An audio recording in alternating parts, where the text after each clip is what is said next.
second-class citizen.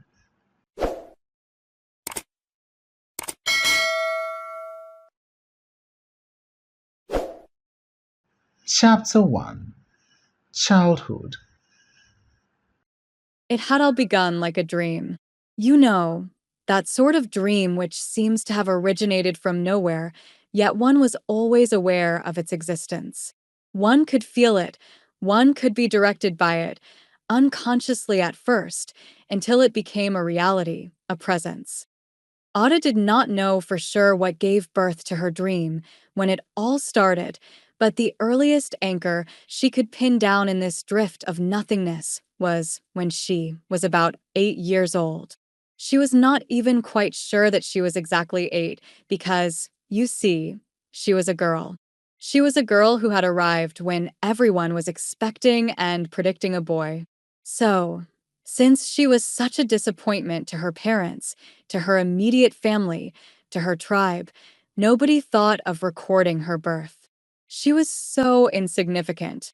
One thing was certain, though, she was born during the Second World War.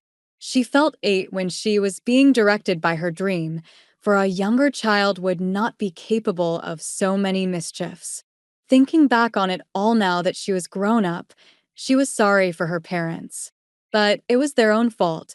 They should not have had her in the first place, and that would have saved a lot of people a lot of headaches. Well, Ada thought she was 8 at the time when her mother and all the other society women were busying themselves to welcome the very first lawyer of their town, Abusa.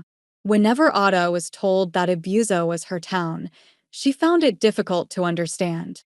Her parents, she was told, came from Abusa, and so did many of her aunts and uncles. Abusa, she was told, was a beautiful town. She had been taught at an early age that the people of Abusa were friendly, that the food there was fresh, the spring water was pure, and the air was clean. The virtues of Abusa were praised so much that Ada came to regard her being born in a god-forsaken place like Lagos as a misfortune. Her parents said that Lagos was a bad place, bad for bringing up children because here they picked up the Yoruban body accent. It was bad because it was a town with laws. A town where law ruled supreme. In Abusa, they said, you took the law into your own hands. If a woman abused your child, you went straight into her hut, dragged her out, beat her up or got beaten up, as the case might be. So, if you didn't want to be dragged out and beaten up, you wouldn't abuse another woman's child. Lagos was bad because this type of behavior was not allowed. You had to learn to control your temper, which Ada was taught was against the law of nature. The Abusa women who lived in Lagos were preparing for the arrival of the town's first lawyer from the United Kingdom. The title, United Kingdom, when pronounced by Ada's father sounded so heavy, like the type of noise one associated with bombs. It was so deep, so mysterious, that Ada's father always voiced it in hushed tones, wearing such a respectful expression as if he were speaking of God's holiest of holies. Going to the United Kingdom must surely be like paying God a visit. The United Kingdom, then, must be like heaven. The women of Abusa bought identical cotton material from the UAC department store and had it made into lapis and blouses of the same style. They dyed their hair and straightened it with hot combs to make it look European. Nobody in her right senses would dream of welcoming a lawyer who had been to the United Kingdom with her hair left natural wine curls. They composed songs, weaving the name of the new lawyer into them. These women were so proud of this new lawyer because to them it meant the arrival of their very own Messiah. A Messiah special why created for the Abusa people. A Messiah who would go into politics and fight for the rights of the people of Abusa. A Messiah who would see to it that Abusa would have electricity, that Abusa would have a tarred road, which Ada's mother called Kaltar. Oh, yes, Lawyer Nuiz was going to do all sorts of things for the people of Abusa. Ada's mother was a seamstress, so she made most of the blouses. Ada was very lucky because she had some remnants from the material made into a frock for her. She still remembered the frock. It was so big for her that she more or less swam into it. Her mother would never dream of making her a dress that was exactly her size because, you see, she would soon outgrow it. So even though she was a small girl, too skinny for her age, whatever that might be, she always had dresses 3 or 4 sizes bigger. That was one of her reasons for liking old dresses, since by the time her dresses were old, they fitted her. Still, she was so happy with this new lawyer dress that she begged her mother to let her go with the women to the Apapa wharf on the great day. It pained her so much when she realized that she was not going to be allowed to go because it fell on a school day. School the Igbos never played with that. They were realizing fast that one savior from poverty and disease was education. Every Igbo family saw to it that their children attended school. Boys were usually given preference, though. So even though Otto was about 8, there were still discussions about whether it would be wise to send her to school. Even if she was sent to school, it was very doubtful whether it would be wise to let her stay long. A year or 2 would do, as long as she can write her name and count. Then she will learn how to sew. Ada had heard her mother say this many, many times to her friends. Soon, Ada's younger brother, Boy, started school.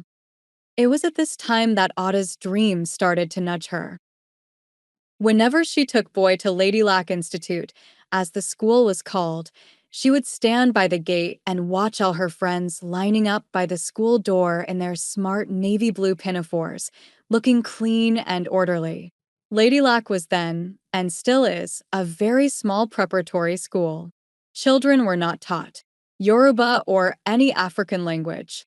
This was why it was such an expensive school. The proprietress was trained in the United Kingdom.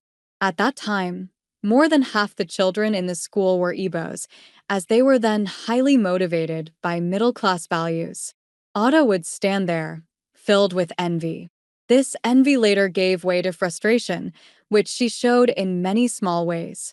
She would lie, just for the joy of lying. She took secret joy in disobeying her mother. Because, she thought to herself, if not for Ma, Pa would have seen to it that I started school with Boy. One afternoon, Ma was sitting on the veranda of their house at Akinwunmi Street. With Ada's help, she had cooked the afternoon meal and they had both eaten.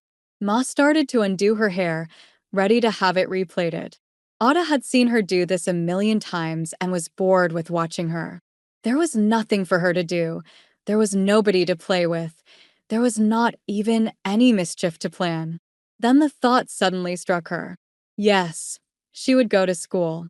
She would not got to Lady Lac, because Boy was there and they might ask her to pay, it being such an expensive school. She would go to the Methodist school round the corner. It was cheaper. Her ma had said that she liked the uniform. Most of her friends attended it, and Mr. Cole, the Sierra Leonean neighbor living next door to them, taught there. Yes, she would go there. Her dress was clean enough, though it was too big, but she thought of something to smarten it up. She went into their room, got an old scarf, twisted it round and round, so much so that it looked like a palm tree climber's rope, then tied it round her little waist, pulling her baggy dress up a little. Other children went to school with slates and pencils. She had none. It would look ridiculous for her to march into a classroom without a slate and pencil. Then another thought struck her. She had always watched Pa shave. Pa had a broken slate, on which he usually sharpened a funny sort of curved knife. Ada often watched him do this, fascinated. After sharpening the knife, Pa would rub some carbolic soap lather on his chin and then would shave away. Ada thought of the slate, but the trouble was that it was so small, just a small piece. It would not take many letters, but a small bit of slate was better than no slate at all. She then slipped it into the top of her dress, knowing full well that her scarf belt would hold it up. Luck was with her.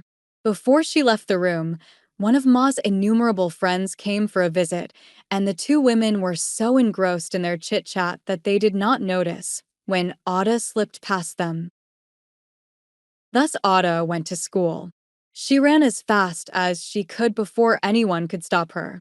She did not see any of Ma's friends because it was past midday and very hot. Most people were too tired to walk the streets at this time. She got tired running and she started to trot like a lame horse. Tired of trotting, she walked. She was soon at the schoolroom. There were two buildings in the compound. One was the church, and she had heard from her friends that the church was never used as a classroom. She knew which was the church because, even though she had not started school, she attended Sunday school in the church. With her head up, in determination, she walked down the center looking for Mr. Cole's class. This was easy for her because all the classes were separated from each other by low cardboard like partitions.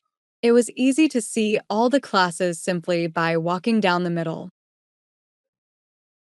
When she saw Mr. Cole, she walked into his class and stood behind him. The other children looked up from their work and stared at Ada in wonder. At first, there was a hush so tangible that one could almost hold and feel it. Then one silly child started to giggle and the others followed suit, until almost every child in the class was giggling in such an uncontrollable way that Mr. Cole glared at the children who had all gone crazy, for all he knew. Then it happened. The child who started the giggle covered her mouth with one hand and pointed at Ada with the other. Mr. Cole was a huge African, very young, very handsome. He was a real black man. His blackness shone like polished black leather. He was a very quiet man, but he used to smile at Ada every time he passed her on his way to school. Ada was sure Mr. Cole would give her that reassuring smile now, in front of all these giggling idiots. Mr. Cole spun round with such alacrity that Ada took a step backwards. She was not frightened of Mr. Cole. It was just that the movement was so quick and so unexpected of Mr. Cole, with his great bulk. Only God above knew what he expected to find behind him. A big gorilla or a wandering masquerade, perhaps. But all he saw as Ada, staring at him. God bless Mr. Cole. He did not laugh. He took in the situation immediately, gave Ada one of those special smiles, held out his hand, and led her to a boy who had craw-craw on his head, and gestured to her to sit down. Ada did not know what to make of this gesture. She felt Mr. Cole should have asked her why she came, but being reassured by his smile, she said, in her little loud voice, "I came to school my parents would not send me." The class went quiet once more, the boy with the craw-craw on his head. He later became a lecturer in Lagos City Hospital, gave her a bit of his pencil, and Ada scribbled away, enjoying the smell of craw-craw and dried sweat. She never forgot this smell of school. The day ended too soon for Ada's liking. But they must go home, Mr. Cole assured her. Yes, of course, she could come again if she liked, but if her parents would not allow her to come, he would take it upon himself to teach her the alphabet. If only Mr. Cole would not bring her parents into it. Pa would be all right. He would probably cane her, just a few strokes six or so. Not much, but Ma would not cane. She would smack, and then nag and nag all day long. She thought that it was these experiences with Ma so early in life that had given her such a very low opinion of her own sex. Somebody said somewhere that our characters are usual why formed early in life. Yes, that somebody was right. Women still made Ada nervous. They had a way of sapping her self-confidence. She did have one or two women friends with whom she discussed the weather and fashion. But when in real trouble, she would rather look for a man. Men were so solid, so safe. Mr. Cole took her to the stall of a woman selling boli, which is the Yoruba name for roasted plantain. These women usually had open pots in which they made a kind of coal fire. These fires were covered with wire gauze, and on the gauze were placed peeled plantains, ready for roasting. Mr. Cole fed her with a big boli and told her not to worry. It was another story when they got home. At home things had got out of hand. In fact, there was a big hullabaloo going on. Pa had been called from work. Ma was with the police being charged with child neglect, and the child that had caused all the fuss was little Ada, staring at all of them, afraid and yet triumphant. They took Ma to the police station and forced her to drink a big bowl of gari with water. Gari is a tasteless sort of flour made from cassava. When cooked and eaten with soup, it is delicious. But when uncooked, the watertight Ma was forced to drink. It became a torture, purgatorial. In fact, those policemen, Ada still wondered where they got all their unwritten laws from. This happened at the police station at Sabo Market. Ma told them with tears in her eyes that she could swallow the gari no more.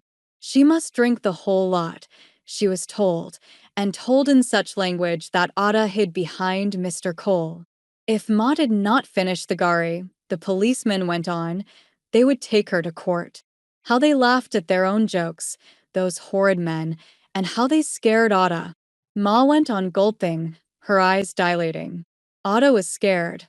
She started to howl, and Pa, who had said very little, begged the policeman to stop.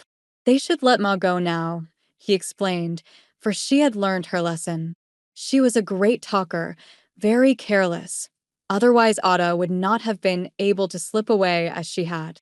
Women were like that. They sat in the house, ate, gossiped, and slept. They would not even look after their children properly. But the policeman should forgive her now, because Pa thought she had had enough gari. The chief policeman considered this plea, then looked once more at Ma, cupping the gari to her mouth with her fingers, and smiled.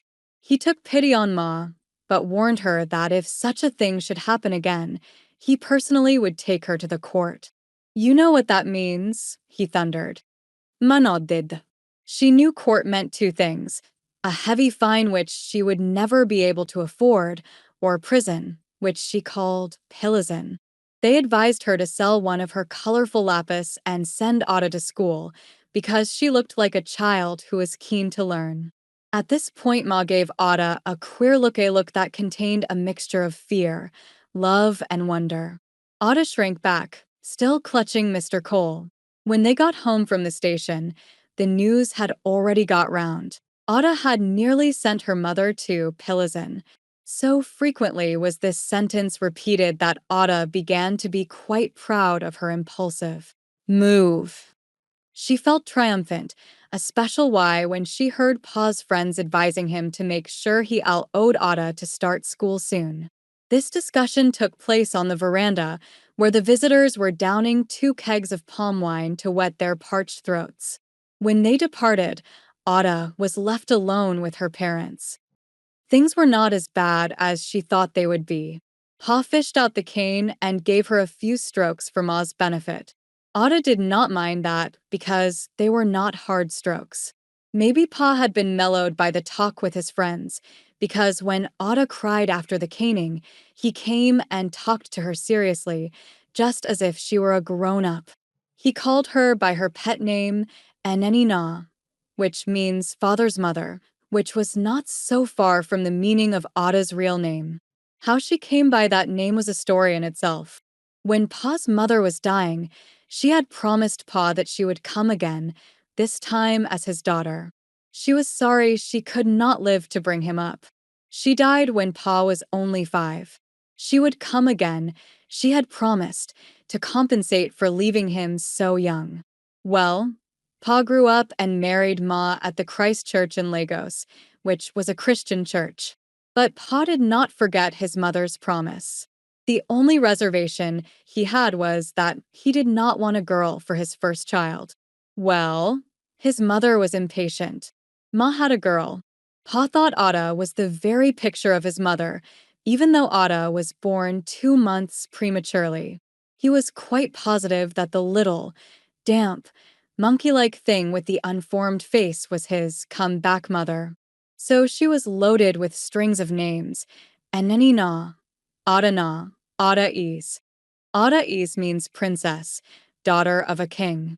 Sometimes they call at her Ada-Is, sometimes Adana, and sometimes Enenina. But this string of names was too long and Too confusing for Ada's Yoruba friends and playmates, and even more so for impatient Ma. So she became just Ada. She didn't mind this. It was short, everybody could pronounce it. When she grew up and was attending the Methodist Girls' High School in Lagos, where she came in contact with European missionaries, her name was one of the first ones they learned and pronounced correctly. This usual why gave her a start against the other girls with long names like Adebisi Bambos or Oluwafun Maleo Olaran Shogo. So that was how Ada started school. Pa would not hear of her going to the Methodist primary. She was to go to the posh one, Lady Lack. Success in life would surely have come earlier to her if Pa had lived. But he died soon after, and Ada and her brother boy were transferred to an inferior school. Despite all this, Ada's dream never left her. It was understandable that Ma refused to take her to see the new lawyer because Ada had started school only a few weeks before the preparations for the great man's arrival. Ma Rilwai got furious with Ada for asking such a thing. You made me drink gari only last month until I nearly burst my stomach, all because you said you wanted school. Now we gave you school. You want the wharf. No, you won't go. You chose school. To school you must go from now until you go gray. How right Ma was. Ada would never stop learning. She had been a student ever since. Ada's face had fallen at this. If only she had known before, she would have staged her school drama after the arrival of Lawyer Nuiz. But as it turned out, she missed little. The women practiced their songs several times and showed off their uniform, to which they had given the name Azadiji Jida Agali, Oba, meaning, when a good man holds a woman, she becomes like the queen. They wove the name of the uniform into the song, and it was a joy to hear and see these women, happy in their innocence, just like children. Their wants were simple and easily met, not like those of their children who later got caught up in the entangled web of industrialization. Ada's Ma had no experience of having to keep up mortgage payments. She never knew what it was to have a family car or worry about its innards. She had no worries about pollution, the population explosion, or race. Was it surprising, therefore, that she was happy, being unaware of the so-called joys of civilization and all its pitfalls? They went to the wharf that day, these happy women, to welcome someone who had been to have a taste of that civilization, the civilization which was soon afterwards to hook them all, like opium. That day, they were happy to welcome their man. They went in their new uniform. Ada still remembered its color. It had a dark velvety background with pale blue drawings of feathers on it. The headscarf was red, and it was tied in such a way that it displayed their straightened hair. The shoes they wore were of black patent leather called 99. No one real why knew why. Maybe it was the rhythm of the repetition. In any case, they wore these 99 shoes with their Azadiji G da Agaliom Oba and bought new gourds which they covered with colorful beads. When these gourds were rattled, they produced sounds like the Spanish samba, with a wild African village overtone. They had had a good time, Ada was told later. They danced happily at the wharf, shaking their colorful gourds in the air. The European arrivals gaped at them. They had never seen anything like it before. The climax of it all was when an Englishman took their photographs. He even singled out women with babies behind their backs and took several shots of them. Ma and her friends were real why happy to have their pictures taken by Europeans. These were the days before Nigerian independence, when nearly every boat from England brought hundreds of English graduates and doctors to work in the schools and hospitals of Lagos. The few gaps in the magical story of Nui's arrival were filled in by Pa. All the Abusa men went to welcome him the following Sunday. They could not leave their places of work during the week. Pa said that the lawyer could not swallow pounded yam anymore. He could not even eat a piece of bone. The meat they cooked for him had to be stewed for days until it was almost a pulp. I felt like being sick, Pa said as he spat on the floor. It reminded me of the sickly, watery food we ate in the army. There is one thing, though, Pa went on. He did not bring a white woman with him. Alpa's friends agreed with him that that was a good thing. If Nuis had brought a white woman to Abusa, Oboshi would have sent leprosy on her. Remembering all these taboos and superstitions of the Western Igbos of Nigeria, Ada could not help laughing to herself. She had been brought up with them. They were part of her. Yet now, in the 70s, the thought of them amused her. The funniest thing about all these superstitions and beliefs was that they still had such a doleful grip on the minds of her people. No one dared ignore any of them. Leprosy was a disease with which the goddess of the biggest river in Abusa cursed anyone who dared to flout one of the town's traditions. Well, Pa and his friends toasted the goddess of the river Oboshi for not allowing lawyer Nuis to go astray. That Oboshi was strong enough to guide the thoughts of Nuis demonstrated her power. They toasted her again. Later, Ada did not know what came over that river Oboshi, though. Oil was discovered very near her, and she allowed the oilmen to dig into her, without cursing them with leprosy. The oilmen were mainly white, which was a surprise. Or perhaps she had long been declared redundant by the greater gods. That would not have surprised Ada, for everybody could be declared redundant these days, even goddesses. If not redundant, then she must have been in a Rip Van Winkle sleep, for she also allowed the House of Soldiers to come and massacre her sons, and some Abusa men had married white women without getting leprosy. Only last year, an Abusa girl graduate had married a white American.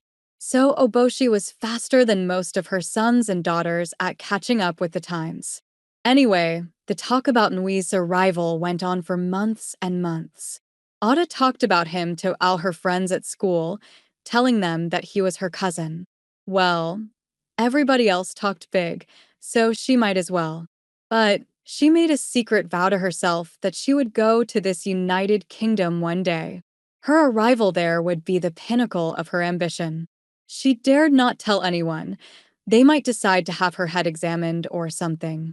A small girl of her kind, with a father who was only a railwayman and a mother who knew nothing but the Igbo Bible and the Igbo Anglican hymn book, from the introduction to the index, and who still thought that Jerusalem was at the right hand of God. That she would go to the United Kingdom one day was a dream she kept to herself, but dreams soon assumed substance. It lived with her, just like a presence. Second class citizen. Chapter 2. Escaped Welletism. Most dreams, as all dreamers know quite well, do have setbacks. Ada's dream was no exception, for hers had many. The first hitch happened all of a sudden. Just a few months after she started school, Pa went to the hospital for something. She could not remember what. Then someone. She was not quite sure who it was told her that Pa was staying there for a few days. A week or two later, Pa was brought home. A corpse. After that, things moved so fast that she sometimes got them confused.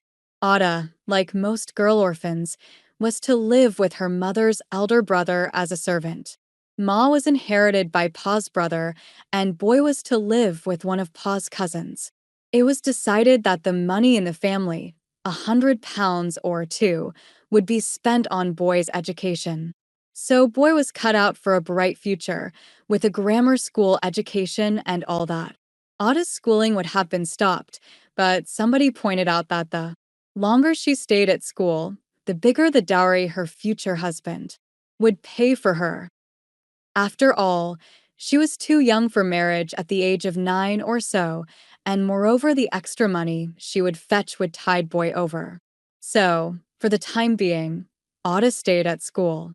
Ada missed her old school, the cleanliness, the orderliness, and the brightness, but she could not continue there. The fee was almost 6 times the cost of the others, and she had to get herself used to an older and noisier school. Otherwise, she would not be allowed to go to school at all. But she had gained something from her short stay at Lady Lac, a very good and sound beginning, which put her ahead of her new class. Her efforts amused her cousins greatly. They regarded her as a funny little girl. She was glad, though, that they merciful why left her to dream away after she had done her day's work. The day's work. Jesus. Her day started at 4:30 in the morning. On the veranda of her new home in Pike Street, there was a mighty drum used as a water container, and Ada had to fill this with water before going to school. This usual why meant making 10 to 12 trips to the public pump, as those public monstrosities were called in those days. In Ada's new family, there was Ma's brother who worked in the dockyard at the marina, his old wife, a quiet, retiring woman who was a shadow to her autocratic husband, and their four mighty sons, all grown up. One was married with a young daughter, one was working as a clerk in the treasury, one was an artist who would stay at home and sing all day long. The youngest was at a finishing school. So Pa's death was a blessing to them, for it meant they could have Ada as an unpaid servant to help in this bulging household. All these people occupied only one room and a veranda, yet the house had 10 rooms. One could imagine the number of households that depended on the pump at Pike Street, for it served 8 other streets as well. It was always a case of first come, first served. By 7 or 8 in the morning, there were usual wife fights. Metal buckets were thrown in the air, fists drawn, and clothes torn. To avoid this rush hour, Ada was usually woken up at 4:30. Her being up so early was also a great help to her new pa and master. He went to work by 6:30 in the morning, and Ada had to be there to get him his odds and ends. One might think on this evidence that Africans treated their children badly. But to Ada's people and to Ada herself, this was not so at all. It was the custom. Children, especially white girls, were taught to be very useful very early in life, and this had its advantages. For instance, Ada learned very early to be responsible for herself. Nobody was interested in her for her own sake, only in the money she would fetch and the housework she could do, and Ada, happy at being given this opportunity of survival, did not waste time thinking about its rights or wrongs. She had to survive. Time went by quickly, and when she reached the age of 11, people started asking her when she was going to leave school. This was an urgent question because the fund for boys' education was running low. Ma was not happy with her new husband, and it was considered time that Ada started making a financial contribution to her family. This terrified Ada. For a time, it seemed as if she must give in to save Ma from the humiliating position she found herself in. She hated Ma for marrying again, thinking it was a betrayal of Pa. Sometimes she dreamt of marrying early, a rich man who would allow Ma and boy to come and stay with her. That would have solved a lot of problems, but the kind of men that she was being pushed to by her clever cousins and Ma's tactful hints were bald and huge, almost as big as her dead Pa. Had told her that older men took better care of their wives than the young and overeducated ones, but Ada didn't like them. She would never in her life get married to any man, rich or poor, to whom she would have to serve his food on bended knee. She would not consent to live with a husband whom she would have to treat as a master and refer to as sir, even behind his back. She knew that all Igbo women did this, but she wasn't going to. Unfortunately, her obstinacy gained her a very bad reputation. What nobody told her then was that the older men were encouraged to come and talk to her because only they could afford the high bride price Ma was asking. Since, however, she didn't know this, as soon as she saw one of those baldies in his white starched trousers, she would burst into native songs about bad old baldies. If that failed to repel them, she would go to the backyard and burst the bicycle tires of the suitors.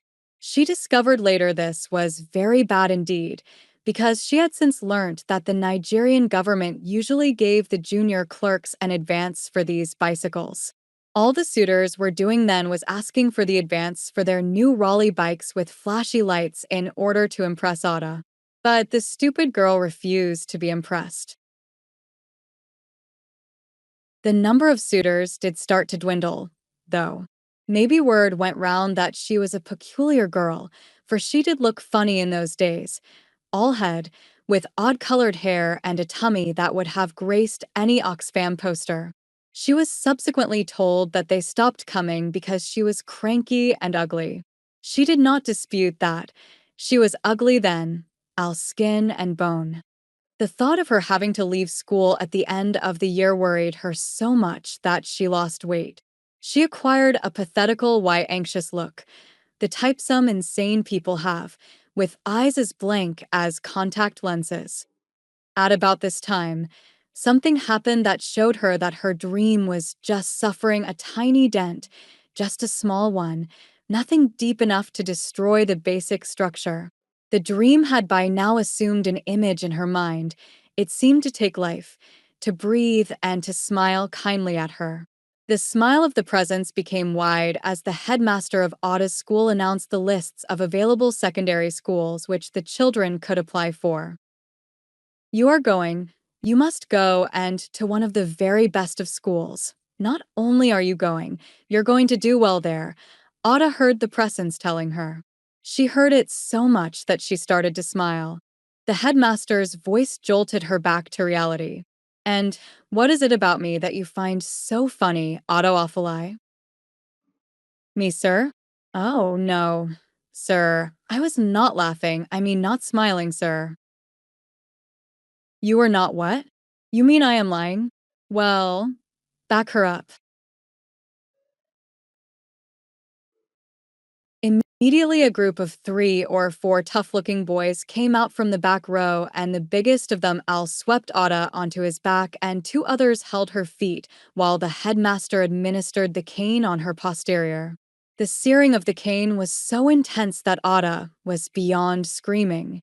To ease the pain, she sank her sharp teeth deep into the back of the poor boy who was backing her. He started to scream loudly, but Ada would not let go, not even when the caning stopped. The boy wriggled in agony, and so did Ada. All the teachers came to the rescue. Ada's teeth had dug so deep into him that fragments of his flesh were stuck between her teeth. She quickly spat them out and wiped her mouth, looking at them all wide-eyed. You'll go to jail for this, the headmaster thundered, and he took the boy into his office for first aid. From that day on, no boy ever volunteered to back Ada up anymore, but that incident gave her a nickname which she never lived down, the Igbo Tigress. Some of her Yoruba classmates used to ask her what human flesh tasted like, because you Igbos used to eat people, didn't you? Well, Ada didn't know about the cannibalistic tendencies of her tribe. All she knew was that the headmaster's cane burnt her so much that she felt irrepressible urges to pass the pain to something else. Latifa, the boy who was doing the backing, happened to be the closest victim, so he had to take it. Ada also felt that she was being unjustly punished. She had been smiling at the presence, not the headmaster, and she suspected that the headmaster knew she was telling the truth. He had simply wanted to cane her. That was all. Otto waited for days for the law, which the headmaster said was coming to take her to jail. No policeman came for her, so she decided that she had either been forgotten or that her bite of Latifu was not deep enough to merit imprisonment. The thought nagged her, though. It nagged her so much that she was tempted to commit another atrocity, this time a really horrible one that nearly sent her not to jail, but to her maker. Otto was given 2 shillings to buy a pound of steak from a market called Sand Ground. She looked at the 2 shilling piece for a very, very long time. All she needed to take the entrance examination to the school of her dreams was 2 shillings. Didn't Jesus say that one should not steal? But she was sure there was a place in the Bible where it said that one could be as clever as the serpent, but as harmless as the dove. Would she be harming anybody if she paid for her entrance examination fee with this 2 shillings? Would Jesus condemn her for doing it? For stealing? After all, her cousin could afford the money. though he would not give it to her if she asked for it in the proper way. What was she to do?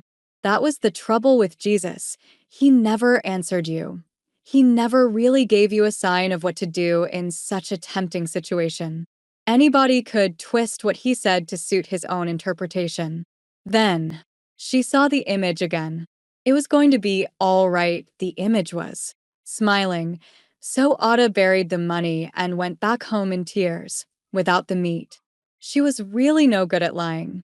The wildness in her eyes had a way of betraying her. If only she could have kept her large eyes lowered, it would have been all right. People would have believed her story. But she kept staring into their eyes, and her face showed her up like a mirror. "You're lying, Ada," her cousin's wife said, pointedly. Ada opened her mouth, but had to close it quickly because no sound came. She knew what was going to happen to her, the cane. She did not mind this caning because she knew that anybody who sinned must be punished. What she did not bargain for was the extent of the punishment. Her cousin sent her out with a 3-penny piece to buy the type of cane called the kiboko. It was the one the houses used for their horses. There was nothing Ada could do but buy it. Her cousin warned her that he would not stop administering the cane until she'd told him the truth. That was bad, thought Ada. She had to go to the Methodist Girls' High School or die. She concentrated her mind on something else. After the burning of the first few strokes, her skin became hardened, and so did her heart. She started to count. When Cousin Vincent had counted to 50, he appealed to Ada to cry a little. If only she would cry and beg for mercy, he would let her go. But Ada would not take the bait. She began to see herself as another martyr. She was being punished for what she believed in. Meanwhile, Cousin Vincent's anger increased. He caned her wildly, all over her body. After 103 strokes, he told Ada that he would never talk to her again, not in this world nor in the world to come. Ada did not mind that. She was, in fact, very happy. She had earned the 2 shillings. And he was a nasty, nasty man. The headmaster at her school did not believe his ears when Ada told him that she was going to sit for the common entrance examination. He looked at her kwashiorkor-ridden body for a very long time, then shrugged his shoulders. "One can never tell with you Igbos.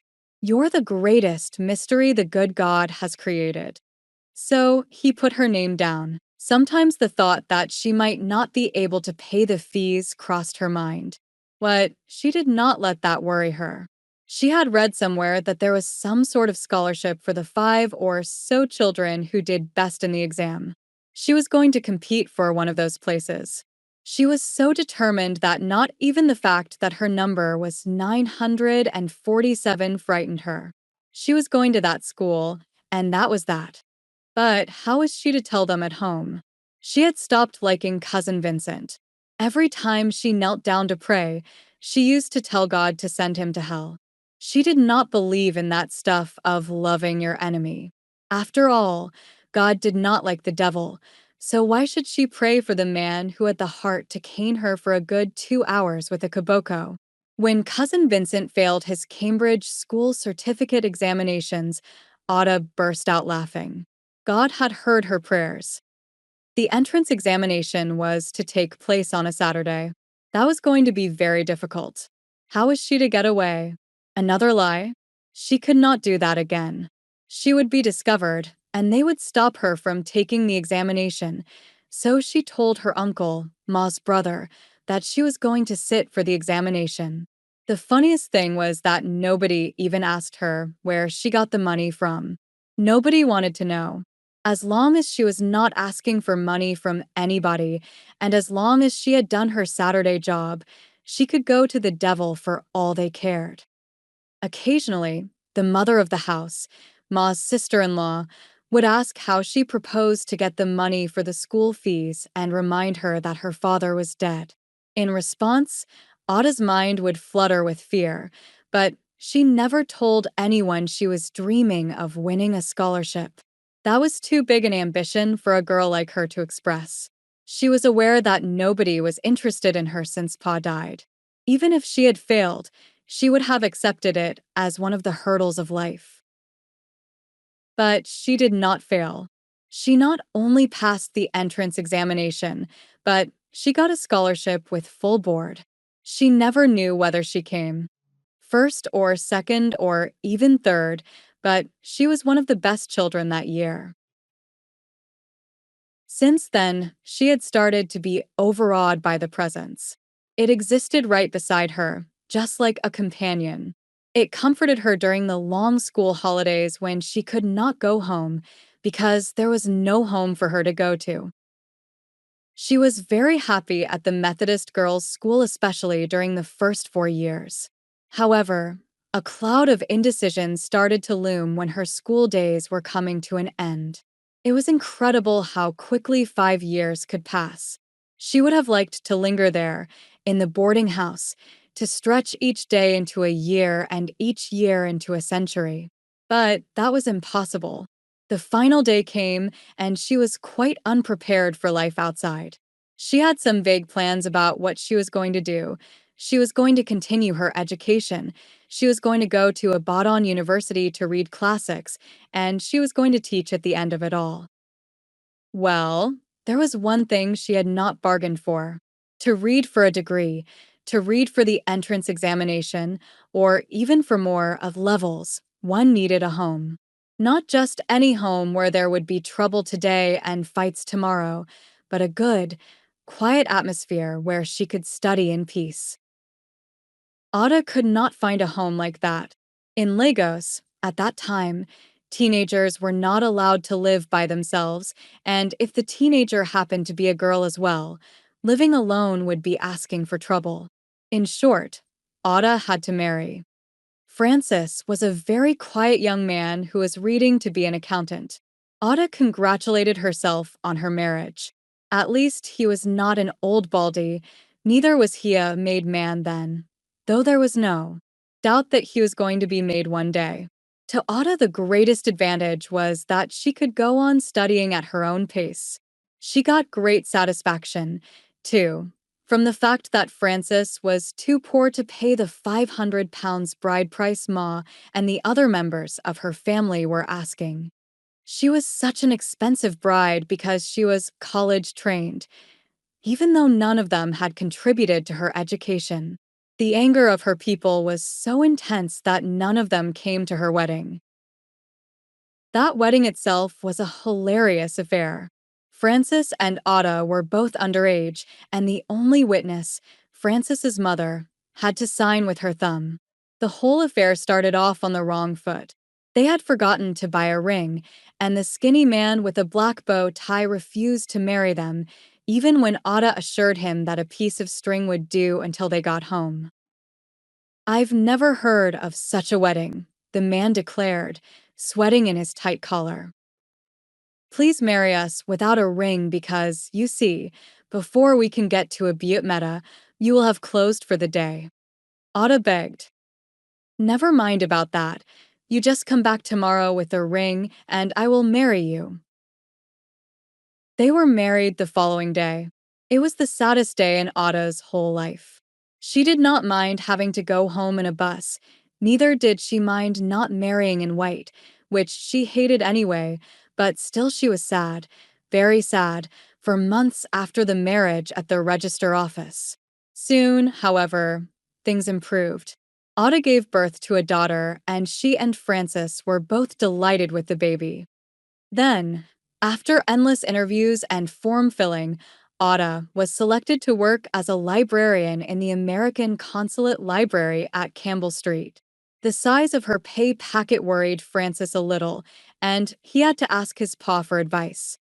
"Do you think our marriage will last if I allow Ada to go and work for the Americans? Her pay will be 3 times my own. My colleagues at work will laugh at me. What do you think I should do?" "You are a fool of a man, you are. Where will she take the money to? Her people? Her people, who did not even come to congratulate her on the arrival of baby Titi. Her relatives, who did not care whether she lived or died. The money is for you, can't you see? Let her go and work for 1 million Americans and bring their money here, into this house. It is your luck. You made a good choice in marriage, son. Francis was as delighted as a schoolboy. Otto would have to be protected, especially on the paydays. On the first payday, Otto was to be paid about £60 or so. Neither Otto nor Francis had ever seen such a fantastic sum.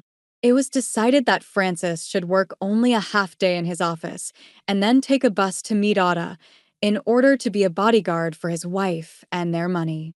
Both husband and wife carried the money to Tinuba Square in Otto's work bag like a delicate baby. They talked about their plans for this sudden prosperity. We are ahead of all our colleagues, you know, Francis remarked. God is wonderful. Fancy me earning such a fantastic sum. Our new baby is going to be very lucky. If he happens to be a boy, we'll call him Kennedy. And if a girl, we'll call her Jacqueline.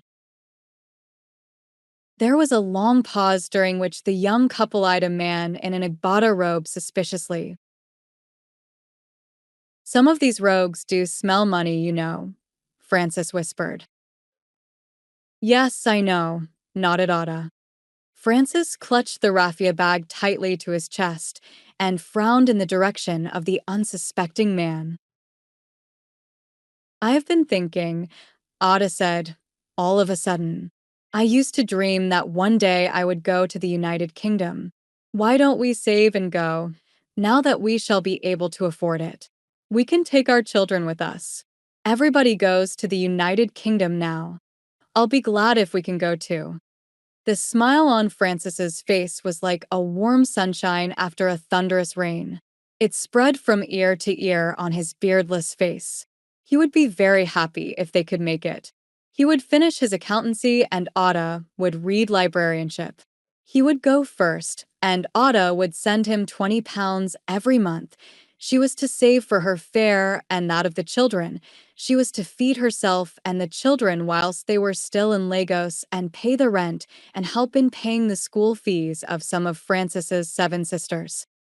Ada did not in the least mind being saddled with all these responsibilities, even though her bride price had not been paid. It never occurred to her to save her new high salary for her bride price. She knew that all she did would go towards making her young family into a family of Igbo elites, just like lawyer Nuiz of Abuja, who by then had become a minister in northern Nigeria. That lawyer was a funny man, Ada thought. He did not come to the south, to Abuja, to give the people of the town electricity, nor did he come to worship the river Oboshi. He just stayed put in the north, making barrels and barrels of money. When Ada was still at the American consulate, news appeared in the Nigerian papers that lawyer Nuiz was defending a Hausa multimillionaire. They said the millionaire was so rich that he had a railway line built right down to his palace door. The man had 8 Rolls Royces. After the case, Nuiz ended up a millionaire himself.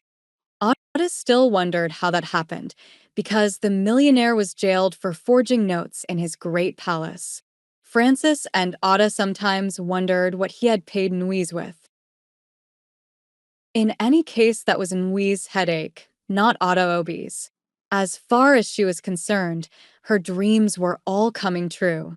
Her marriage was less than 18 months old, yet she already had 4 maids. 2 were paid £3 each. The other 2 were paid their fees for secondary schools. These 2, Cecilia and Angelina, were Francis's sisters. These 4 girls did all the work in the house. All Ada had to do was to go to the American library, work till 2:30, come home, and be waited on hand and foot, and in the evening be made love to. She did not disappoint her parents-in-law on that score. For, apart from the fact that she earned enough money to keep them all going, she was very prolific, which, among the Igbos, is still the greatest asset a woman can have. A woman would be forgiven everything as long as she produced children.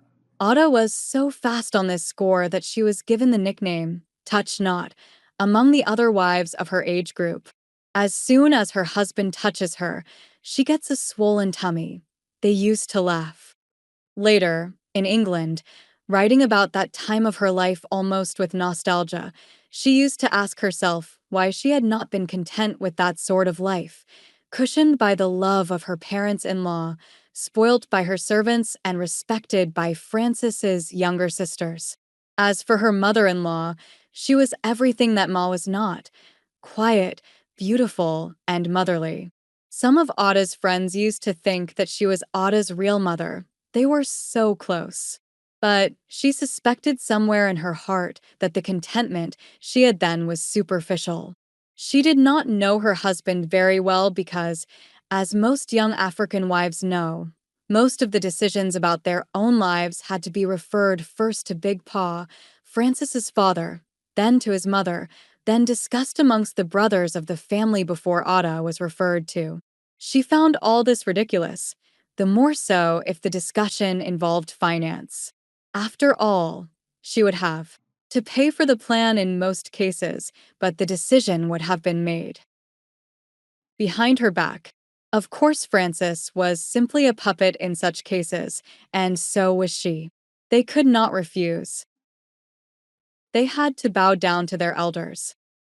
Elders or no elders, they were going to live their own lives. It would have been fairer if some of the elders were from her own side of the family. But both Ada's parents were dead by then. Ma had died, aged 38, when Ada was in hospital having TT, so she felt cheated in a way. Cheated by the fact that neither her pa nor ma had lived to see any of her children, cheated by the fact that she was bringing so much joy into her husband's house and none into hers. Boy never visited her, neither did any of her cousins and uncles. They felt Ada had let them down.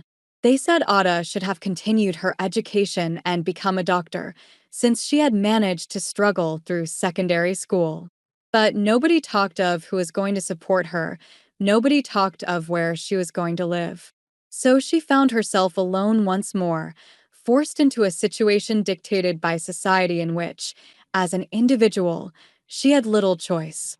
She would rather that she and her husband, whom she was beginning to love, moved to new surroundings, a new country, and among new people.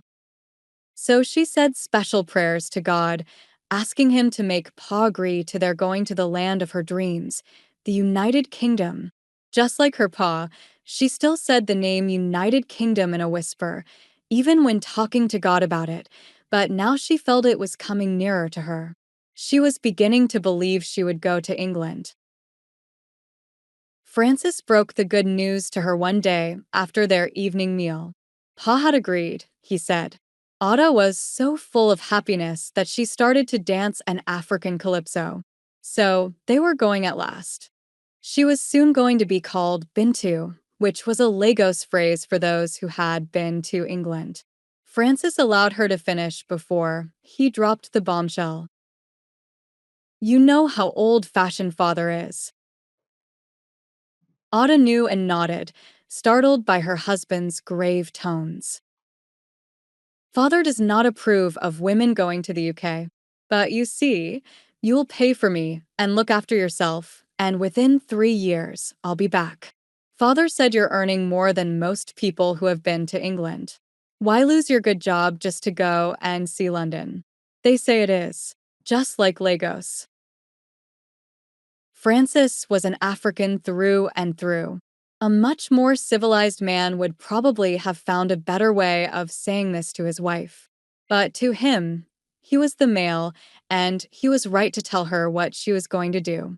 Ada, from the day of her registry marriage, had seen the romantic side of her life being shattered, like broken glass, about her. Francis had had a very expensive education at Hussey College in Warri, but his outlook on life was pure African. He had had little opportunity of coming in contact with Europeans as Ada had. Those God-forsaken missionaries.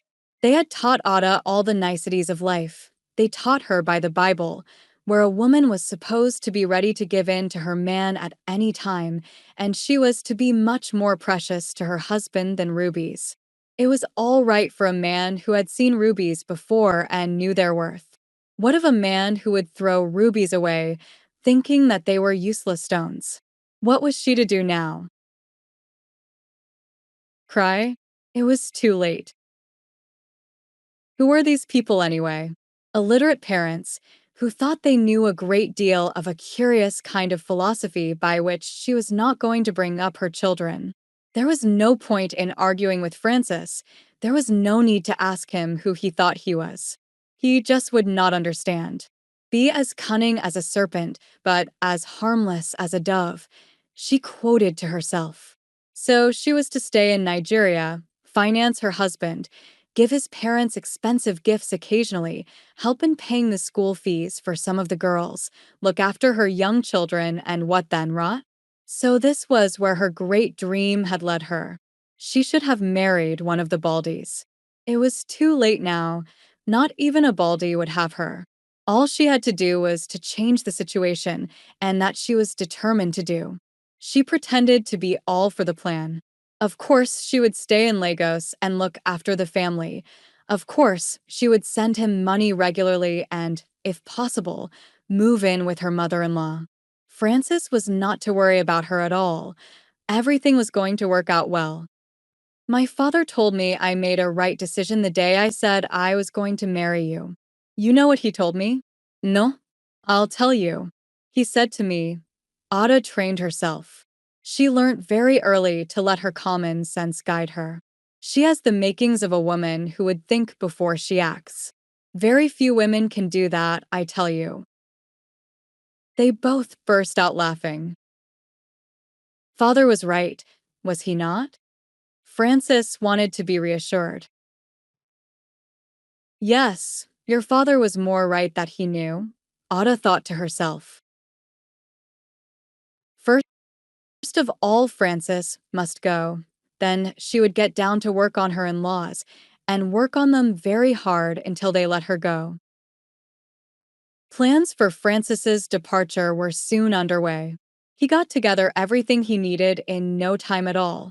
It cost Ada a small fortune, though, because it was bribery all the way through. To get a passport in those days, one had to bribe even the messenger at the passport office. Curiously enough, the office was manned by policemen. Even the man at the top, whose fee was £20, was a policeman. All his subordinates were paid £5 each. Francis and Ada lived on Francis's income and spent all Ada's on the preparation for his departure. The night before he left Nigeria, Francis took a group photograph with his family and Ada's little girl. Ada refused to pose for the photograph. She did not know why, but just did not wish to appear in it. Maybe it was because she was too big with the new child, but she knew the photographer could have cleverly disguised that. A relative of theirs came to make a special prayer to the river Oboshi. Some pieces of colonut were brought by Francis's mother, and these were broken by the relative. Then they were thrown into a circle on the floor, drawn with a chalk. A long prayer was sung to the goddess, who was 400 miles away in Abuja. She was requested to guide Francis, to keep him from the evil eye of white girls, to make him pass his examinations in good time, to bless him with all the money in England, to bless him with everything that was good in England. She was requested especially to forget him when circulating diseases and anything plaguey. This confused Ada. Was Oboshi responsible for the lives of people in England too? She wondered. In any case, at the end of it all, they were all ordered to eat the pieces of colonut, which they munched with great satisfaction. That was the trouble with being a believer in all these transcendent beings. One did not know when one aroused the anger of one or the other. For instance, did their chewing of the colonnuts offered to Oboshi automatically make them the enemies of Jehovah? Well, Ada debated with herself. Oboshi, being such a powerful goddess, might be able to protect them from the wrath of other gods. But Ada's being a Christian complicated the issue all the more. Didn't the God of the Christians, whom Ada believed in, tell Moses somewhere that he was a jealous God, visiting the iniquity of fathers upon the children unto the third and fourth generation of them that hate me? That God would hate them for chewing those pieces of colonut, Otto was sure. Nothing would deaden her guilty conscience, not even the fact that her mother-in-law, who was devout Catholic, bought the colonuts, nor the fact that she was munching away happily herself. Otto looked at Francis, who carried the Bible every weekend, telling people the good news of the kingdom from a two-penny magazine called The Watchtower. Well, it was all right for her mother-in-law. She would quickly go to the padre, who lived round the corner at St. Paul's Church, and confess it all to him. The padre would then give her absolution. That would free her conscience to sin again, if she liked. As for Francis, he became a Jehovah's Witness whenever he felt like it, or when he could use it as an excuse for being selfish. When Otto was ill with their first baby, Francis had given his blood to save her life, forgetting that the witnesses were not supposed to do that. When he was busy with his preparations for coming to England, he forgot his watchtower and awake. He also forgot that coming to England was seeking after materialism, which he preached to Ada was not only evil but unnecessary, because Armageddon was round the corner. It was all right for them, but she did not know whom to turn to herself. There was no padre she could confess to in the church she attended. She belonged to the Church of England. They had nothing like Watchtower and Awake, neither had they any system of absolution. They left a guilty person with a nasty conscience. But wait a minute, she told herself. Didn't Jesus say to the Pharisees that one should give unto Caesar what was Caesar's and to God what was his? Well, that was what they were doing. She could quote the Holy Book to support it. There was nothing to worry about. The whole family turned out to wish Francis a safe journey at the airport at Acacia. When husbands left their wives for the UK, the wives were all supposed to cry from love. Ada prayed to God the night before to send enough tears to impress her parents-in-law. Those tears of hers had a way of coming down at the wrong time. She wanted them to flow at the airport so that when Francis became an elite, he would remember that poor Otto wept for him even when he was a nobody. Well, those tears did come, but at the wrong time. She watched Francis bid everybody goodbye, dry-eyed. All his sisters were like that Alice in Lewis Carroll's fantasy, weeping away like mad. He would remember them when he came back an elite, with strings and strings of qualifications. He will forget me and my child, and the other one I'm going to have in 3 weeks' time, Ada thought as she stood there, away from the clan, just like an outcast. Francis was disappointed and showed it, but he gave her a pat on the shoulder. Poor Ada, her heart ached for the departure of the only human being she was just beginning to understand, just learning to care for. Maybe the separation was too early in their marriage. She did not know. But what she did know was that there was this ache inside her heart, too heavy for tears, too heavy for words. She simply stared at them all. Everybody's name was being called, and all the passengers stood one at a time at the plane's door, waved the final goodbye to their folks, and then disappeared into the bowels of the whale-like monster they called the aeroplane. Ada had never seen an aeroplane at such close range. Why, they were bigger than buses. She thought. The air hostess was smiling unnaturally and waving two hands instead of one like everybody else. Why was that? Ada wondered. Then the door was cruelly slammed, shut. The slamming of that door, the finality of it all, reminded her of something she had seen before. She had seen it all before, this cruel finality. The other person who was shut away from her like that never came back. Where did it happen before? She searched her memory as she stood in that scorching Nigerian sun. Then her mother-in-law moved towards her. Ada did not know what it was that drew that woman towards her in that burning sun. She touched Ada's unfeeling arm and said in a choked voice, "It looks like a coffin." Ada turned round, saw her, and started to howl. It all came back to her now. It was Pa who was nailed down into the bowels of a smaller whale because he was going to be the only inhabitant of that one. This one was bigger, but it had the same aura of finality. Please God, it won't happen again. He is going to arrive there safely. Please God, let nothing bad happen to him, she cried. The relatives wiped their eyes and stared at Ada. What was the matter with her? Wives cried in the presence of their departing husbands, not when they had gone and could not see the tears. No one said anything.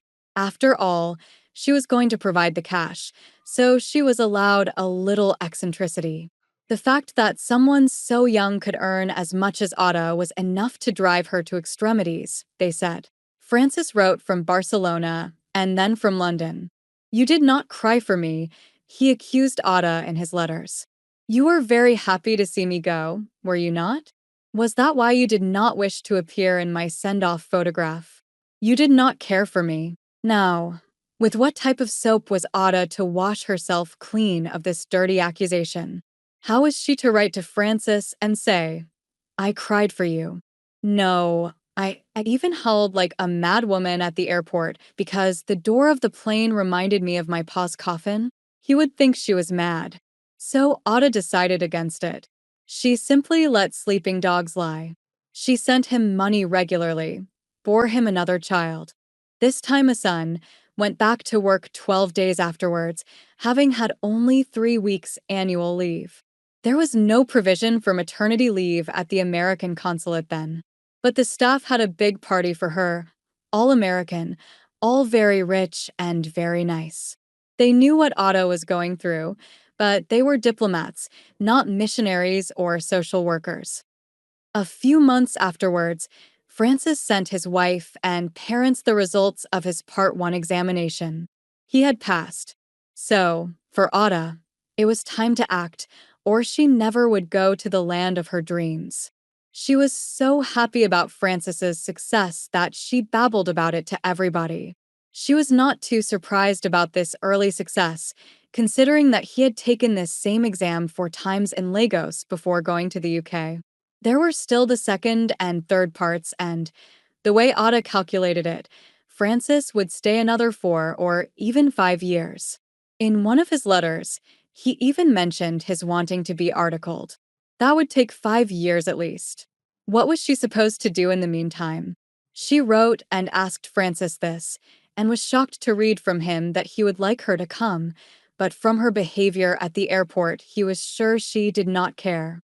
Well, that was all she needed. She went to Francis's mother, appealed to her to look at all the women who had been to England, pointing out the fact that they all drove their own cars. Think of it, Ma Francis in his big American car and I in my small one, coming to visit you and Pa when you retire. You'll be the envy of all your friends. Mind you, in England I'll work and still send you money. All you have to do is to ask, and then you'll get whatever you want. All the girls will go to secondary school. I've almost finished reading for librarianship. All I have to do is to work, look after Francis, and attend classes in the evening. And when I come back, I shall earn more than double what I'm earning now. Ada won over her mother-in-law. If going to England meant her earning more than she was earning now and riding a car as well, then she was all for it. Pa was still doubtful. He had suffered from unemployment when he was a young man and knew that the type of job Ada had then did not grow on trees. My going to England would be regarded as leave without pay. That softened Pa. The next problem was the children. Her mother-in-law sensed that if Ada took her 2 babies, she might never send the money she promised. Ada had a good solution for that. She was very fond of jewelry and had invested a small part of her income in this. She had several necklaces for her little girl and herself. She gave them all to her mother-in-law. You take them. In England, we shan't need them. And when I come back, I shan't be wearing gold anymore. Ada boasted with a fake smile on her face, whilst her heart sent her mother-in-law to her maker. She never asked Ada what she would be wearing when she came back from England. Diamonds, maybe. Mother in law was shocked all right, and before she could recover, Ada had had her kids immunized and paid for a first class passage by boat for the three of them. She was completely deaf to the warnings that she was paying over £200 more than was necessary for their passage to England. She was told to wait another 6 months, and she would get cheaper accommodation in cabin class. 6 months was too long a time to wait. Mother in law would change her mind. She was still not completely sure that her dream was coming true until she was on the deck of the Oriole, Vicky in her arms and Titi holding on to her skirt. It was then she saw her brother, Boy, in a brown African robe that was too big for him, crying and wiping his eyes with a velvet hat. Ada did not cry for the in-laws, and funnily enough, they did not cry for her. But all she needed to know was that a member of her own family was there, missing her. Boy was like Pa and Mom molded all into one, standing there. She cried too, this time not a howl, not an empty show, but tears of Rael. Sorrow at the thought of leaving the land of her birth, the land where Pa was buried and where Ma lay, quiet forever. Only she and Boy remained of that life which she had known. It was never going to be the same again. Things were bound to change, for better or for worse, but they would never be the same. Boy was now all alone. He had to work very hard to keep the family name going. Ada had dropped out of it. She had become an Obi instead of the Ophilie she used to be. Boy had resented this, but his presence at the wharf showed that he had accepted the fact that in Africa, and among the Igbos in particular, a girl was little more than a piece of property. Ada had been bought, though on credit, and she would never go back to being an Ophilie anymore. The tiny hands clutching her blouse were the hands of a big man in the making. Her duty was to them now. From now on, her children came first. All she could do for Boy was to make him aware that he had a sister he had every reason to be proud of. She might not come back a millionaire, but she would come back with pride. Ada wiped her eyes and waved to her brother, the distance between them lengthening so much that he soon became like a small black comma, and then he was gone. There was no time to wallow in self-pity. All around her were wives of diplomats and top white civil servants going home on leave. Life was changing fast. Being there, in the first-class section, seemed to give her a taste of what was to come. God would help Boy as he had helped her. She gave her children to the nurse and relaxed. It's nice to be treated like an elite, a status they were achieving. Had not Francis passed his first examination in cost and works accountancy, were not she and her children on their way to England? She knew she was determined that they would go to English schools and, if possible, English universities. She remembered what she had told her mother-in-law the very night before. We shall only stay a year and 6 months. The poor woman had believed her. That was life, she said to herself. Be as cunning as a serpent and as harmless as a dove. Second Class Citizen, Chapter 3, A Cold Welcome. There was a sudden burst of excitement on the deck of the ship. Ada could hear it from where she was sitting in her cabin, changing Vicky's nappy. For a moment, she stopped what she was doing, straining her ears to make out what the excitement was about, but she could hear nothing coherent. There were voices jabbering loudly, somebody laughed hysterically, and there were sounds of someone running as if chased by demons. What could it be? Wondered Ada as she hurried through the diaper routine. Perhaps it was a fire, or an accident, or could it be that they were drowning? She knew they would be in Liverpool in a day or two, but what was the rushing for?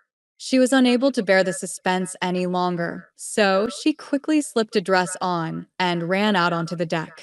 She had forgotten that they had passed the Bay of Biscay. She had forgotten that they were now in Europe and that it was March. The cold wind that blew on her face as she emerged on the deck was as heavy and hurtful as a blow from a boxer. She ran back, with her arms folded across her chest, to get more clothes. Then she ran to the ship's nurse. The nurse had a fat face, small eyes, and a fat body. She was all smiles when she saw Ada, and her eyes were lost in creases. Have you seen it? She burbled. Have you seen Liverpool? It's too early and a bit dark, but we are in Liverpool. We've arrived in England. Ada opened her eyes wide and closed them again, still shivering. So they had arrived. She had arrived in the United Kingdom. Pa, I'm in the United Kingdom, her heart sang to her dead father. The nurse stared at her for a second, then dashed past her, anxious to spread the good news. Ada put on the woolies which she bought at Las Palmas. Then she ran out onto the deck. England gave Ada a cold welcome. The welcome was particularly cold because only a few days previously they had been enjoying bright and cheerful welcomes from ports like Takoradi, Freetown, and Las Palmas. If Ada had been Jesus, she would have passed England by. Liverpool was gray, smoky, and looked uninhabited by humans. It reminded Ada of the loco yard where they told her pa had once worked as a molder. In fact, the architectural designs were the same. But if, as people said, there was plenty of money in England, why then did the natives give their visitors this poor, cold welcome? Well, it was too late to moan. It was too late to change her mind. She could not have changed it even if she had wanted to. Her children must have an English education, and, for that reason, she was prepared to bear the coldest welcome, even if it came from the land of her dreams. She was a little disappointed, but she told herself not to worry. If people like Lawyer Nuiz and others could survive it, so could she. The Francis that came to meet them was a new Francis. There was something very, very different about him. Otto was stunned when he kissed her in public, with everybody looking. Oh my God, she thought. If her mother in law could see them, she would go and make sacrifices to Oboshi for forgiveness. Francis was delighted with Vicky. Just my image. I can now die in peace. What do you mean, die in peace? Ada challenged. Francis laughed. In England, people make jokes of everything, even things as serious as death. People still laugh about them. Yes. Ada was beginning to be scared. She looked round her wildly. There were hundreds of people rushing around, clutching their luggage and pulling their children, but it was not as noisy as it would have been had they been in Lagos. The whites she saw did not look like people who could make jokes about things like death. They looked remote, happy in an aloof way, but determined to keep their distance. These people don't look as if they know how to joke. You're lying. Francis, you're making it all up. English people don't joke about death. This separation of ours has made you bold. You've never in your life told me that I was lying before, Francis accused. Otto was quietened by the sharpness in his voice. The sharpness seemed to say to her, "It is allowed for African males to come and get civilized in England. But that privilege has not been extended to females yet." She would have liked to protest about it from the very beginning, but what was the point of their quarreling on the very first day of their meeting after such a long separation? It was a sad indication, though, of what was coming, but she prayed that the two of them would be strong enough to accept civilization into their relationship. Because if they did not, their coming would have been a very big mistake. After the tedious check by the immigration officers, they shivered themselves into the train. It sped on and on for hours. For the first time, Ada saw real snow.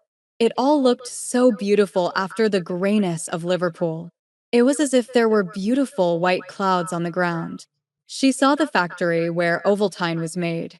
Somehow that factory, standing there isolated, clean and red against the snowy background, lightened her spirit. She was in England at last. She was beginning to feel like Dick Whittington. Francis had told her in his letter that he had accommodation for them in London. He did not warn Ada what it was like. The shock of it all nearly drove her crazy. The house was gray with green windows. She could not tell where the house began and where it ended because it was joined to other houses in the street. She had never seen houses like that before, joined together like that. In Lagos, houses were usually completely detached with the yards on both sides, the compound at the back, and the verandas in front. These ones had none of those things. They were long, solid blocks with doors opening into the street. The windows were arranged in straight rows along the streets. On looking round, Ada noticed that one could tell which windows belonged to which door by the color the frames were painted. Most of the houses seemed to have the same curtains for their windows. They all look like churches, monasteries, Ada remarked. They build their houses like that here because land is not as plentiful as it is in Lagos. I am sure that builders of the future will start building our houses like that when Nigeria is fully industrialized. At the moment, we can afford to waste land in building spacious verandas and backyards. We may never be as bad as this. Jammed against each other. Francis did not make any comment. There was no need. He opened the door into what looked to Ada like a tunnel. But it was a hall with flowered walls. It was narrow, and it seemed at first as if there were no windows. Ada clutched at Titi, and she in turn held her mother in fear. They climbed stairs upon stairs until they seemed to be approaching the roof of the house. Then Francis opened one door and showed them into a room, or a half room. It was very small, with a single bed at one end and a new settee which Francis had bought with the money Ada sent him to buy her a top coat with. The space between the settee and the bed was just enough for a formica-topped table, the type she had had in her kitchen in Lagos. Are we going to live here? She managed to ask. Well, I know you will not like it, but this is the best I can do. You see, accommodation is very short in London, especially for Black people with children. Everybody is coming to London, the West Indians, the Pakistanis, and even the Indians, so that African students are usually grouped together with them. We are all Blacks, all coloreds, and the only houses we can get are horrors like these. Well, what could she say? She simply stared. She said nothing even when she learned that the toilet was outside, for flights of stairs down, in the yard, or when she learned that there was no bath and no kitchen. She swallowed it all, just like a nasty pill. In the evening, the other tenants returned from the factories where they worked. They all came to welcome her. Then, to her horror, she saw that she had to share the house with such Nigerians who called her madam at home. Some of them were of the same educational background as her paid servants. She knew she had had a terrible childhood, but still, in Nigeria, class distinctions were beginning to be established. Oh, Francis, she wailed inwardly, how could you have done this to us? After all, we have friends who, though they may be living in slums like this, still live apart from this type of people. You could have tried, Francis. Look at your friend, Mr. Eek. When he knew that his wife was coming with their daughter, he made sure he moved away from this lot, she said aloud. Sorry, but I was too busy. It's not bad.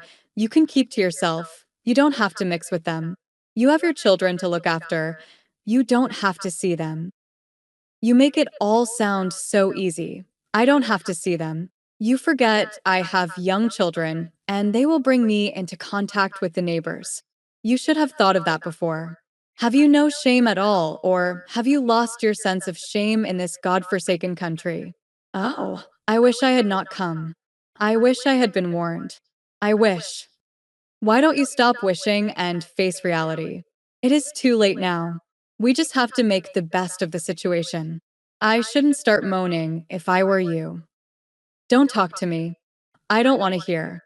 You could have got better accommodation if you had really tried. But you didn't try hard enough, Ada yelled. Francis's temper snapped. He lifted his hand as if to slap her, but thought better of it. There would be plenty of time for that if Otto was going to start telling him what to do. This scared Otto a little. He would not have dreamt of hitting her at home because his mother and father would not have allowed it. To them, Otto was like the goose that laid the golden eggs. It seemed that in England, Frances didn't care whether she laid the golden egg or not. He was free at last from his parents. He was free to do what he liked, and not even hundreds of Ottas were going to curtail that new freedom. The ugly glare he gave Otta made that clear. Then he spat out in anger. You must know, my dear young lady, that in Lagos you may be a million publicity officers for the Americans. You may be earning £1 million a day. You may have hundreds of servants. You may be living like an elite, but the day you land in England, you are a second-class citizen. So you can't discriminate against your own people, because we are all second class. He stopped to see the effect of his warning. He was happy to see that it had made an impression. Otta sat crumpled on the edge of the new settee, just like the dying Aisha in Rider Haggard's She. Francis went on, enjoying the rhythm of his voice. That man should have been an actor, Otta thought. He laughed. A joyless sort of laugh, dry and empty. I remember at one of your old girls' association meetings where that white lady, yes, I remember, she was from Oxford, wasn't she? I remember her telling you all that young women with your background should never in all your lives talk to bus conductors. Well, my darling, in England, the middle class black is the one that is lucky enough to get the post of bus conductor. So you'd better start respecting them. At first, Otta thought Francis hated her. This was his first opportunity of showing her what he was really like. Had she made a mistake in rushing into this marriage? But she had needed a home. And the immigration authorities were making it very difficult for single girls to come to England. You were allowed only as long as you were coming to join a husband who was already there. It was very bad, sad in fact. But even if she had nothing to thank Francis for, she could still thank him for making it possible for her to come to England, for giving her her own children, because she had never really had anything of her own before. They made it up that night, forgetting, in the intense disappointment and loneliness which was fast descending upon them like a gloomy cloud, that they were not supposed to have more children for some time. Ada did remember in the confusion that her nickname at home was Touch Not, but how could she protest to a man who was past reasoning? The whole process was an attack, as savage as that of any animal. At the end of it all, Francis gasped and said, Tomorrow you are going to see a doctor. I want them to see to this frigidity. I am not going to have it. When, days later, Ada discovered what frigidity meant, she realized that Francis had become sophisticated in many things. She kept all this to herself, though. There was no point in arguing with Francis. He was as remote as the English people Ada had seen at Liverpool. And the house where they now lived was a place in which one could not have a good family ding-dong in peace. What worried her most was the description, second class. Francis had become so conditioned by this phrase that he was not only living up to it, but enjoying it, too. He kept pressing Ada to get a job in a shirt factory. Ada refused. Working in a factory was the last thing she would do. After all, she had several, oh, and levels, and she had part of the British Library Association professional certificate, to say nothing of the experience. Why should she go and work with her neighbors who were just learning to join their letters together instead of printing them? Some of them could not even speak any English, even though it was becoming a colloquial language for most Igbos. To cap it all, these people were Yorubas, the type of illiterate Yoruba who would take joy in belittling anything Igbo. But Francis mixed with them very well, and they were pushing him to force her to take the type of job considered suitable for housewives, especially black housewives. This was all too much for Ada, and she recoiled into her shell, telling it all, as the Protestant hymn book says, to God in prayers. But, as usual, God had a funny way of answering people's prayers. An envelope arrived one morning telling her that she had been accepted as a senior library assistant at North Finchley Library, subject to certain conditions. She was so happy about this that she ran into the backyard where she hung out the baby's nappies and started to whirl round and round in a kind of Ebo dance. She was forced to stop suddenly because she was dizzy. She was unwell. She was, in fact, feeling sick. Then she remembered that first night. Oh, God help her. What was she going to do? Tell Francis in his present mood? He would kill her. He had started accusing her of all sorts of things. He had told her that he married her in the first place because she could work harder than most girls of her age and because she was orphaned very early in life. But since she had arrived in England, she had grown too proud to work. The news of the new job would have cheered him up, but not if it was coupled with the knowledge that another child was on the way when Titi was barely 2 and Vicky 9 months old, not when the two children were not yet out of nappies. Oh, God, what was she going to do? Francis would say she had invented the pregnancy to avoid work. Had he not taken her to see a female gynecologist the very next day because, as he said, no marriage succeeds without a good sex life? As far as he was concerned, marriage was sex and lots of it, nothing more. The doctor was very sympathetic towards Ada and guessed that she was frightened of another child. She was sent home equipped with all sorts of gadgets to prevent a baby that was already sitting there prettily. Oh, yes. Bubu was determined to come into the world, and nobody was able to stop him even though he chose a very unorthodox way of doing so 9 months later. Meanwhile, his mother went through hell. Ada felt very ill, but kept it quiet. Francis was dissatisfied and started shopping around outside for willing women. Ada was quite happy about this. She even encouraged him. At least she would have some peaceful nights. As she expected, Frances blamed her for the baby and was sure she would lose the job because there was to be a medical examination. Otto was scared about this, but she was determined to get that job. She put on her best skirt and blouse, the set she had bought from St. Michael's in Lagos. She had not been able to buy any clothes since she arrived in England, as all the money she had brought with her went on food. Francis would not work as he was studying, and he said this would interfere with his progress. Well, she put on this outfit, feeling great. She had not really dressed up for a very long time. Apart from making her feel good, the skirt and blouse covered the gentle bulge that was already forming. Being the third child, it showed early. She stopped panicking when she saw that the doctor was a man, and an old man at that. There was a woman sitting by him, though, a scribe or something, for she held a pen and paper and sat on a chair, as stiff as dry twigs. Ada ignored the latter and set to work on the old doctor. She beamed at him, charmed him, and even wanted to flirt with him. In short, the doctor got carried away and forgot to look at Ada's belly button, even though she was stripped to the waist. She got the job. Only God Almighty knew what happened to the poor doctor, especially as it was clear from the first month that she was pregnant and she inquired about maternity leave.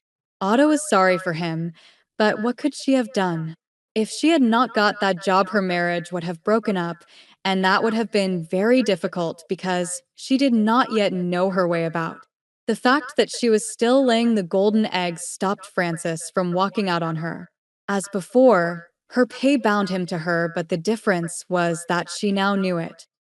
She had had to travel all the way from Lagos to London to find that out, and to discover another very weak point. She cared for Francis. She wanted him to make good. She hated to disappoint him. So, sorry though she was for making a fool of an old doctor, this was just one of those cases where honesty would not have been the best policy. Second class citizen. Chapter 4. The Daily Minders. Ada started work on the 1st of June. It was almost 3 months since she had arrived in the United Kingdom. She was so proud of her job and so happy on this particular June morning that she found beauty in everything. She saw beauty on the faces of her fellow passengers and heard beautiful sounds from the churning groans of the speeding underground train. Spring had come very late that year because it had been a long and bitter winter, and although it was June, the freshness in the air was like that of the first day of April. At Finchley Central, the train emerged from its underground tunnel into the open air like a snake from its hole. Ada let down the window and breathed in the cool, pure, watery air. It had rained the night before, and there was wetness everywhere.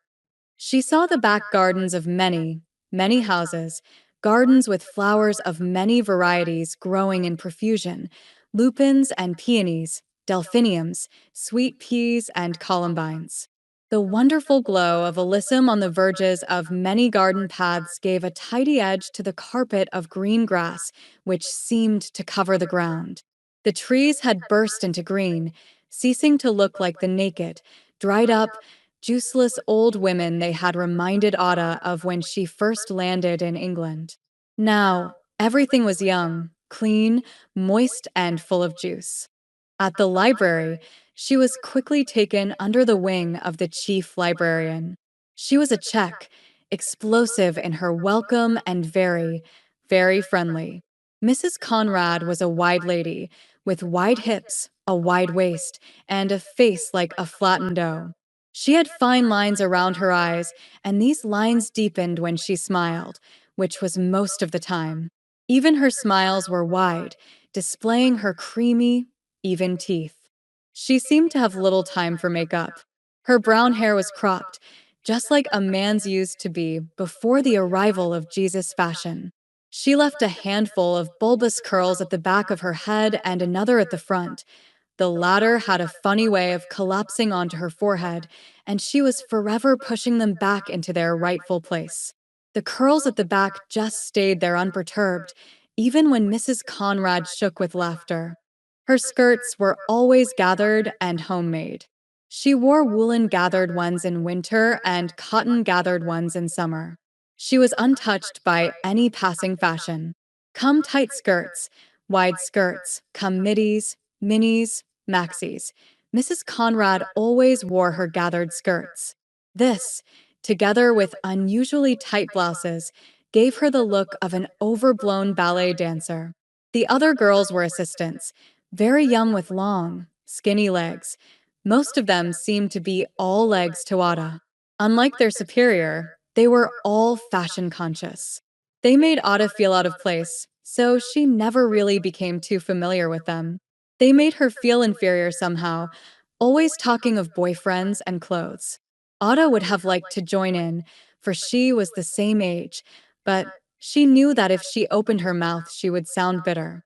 She would have told them that marriage was not a bed of roses, but a tunnel of thorns, fire and hot nails. Oh, yes, she would have told them all sorts of things. But why, she asked herself, must she spoil other people's dreams? So she preferred to listen and smile noncommittally. Soon she settled down to work. She hardly ever sat down, and this was purgatorial to her feet. Only God knew what the people of North Finchley did with all the books they borrowed. The queue sometimes stretched so far that some people had to stand outside waiting just to borrow books.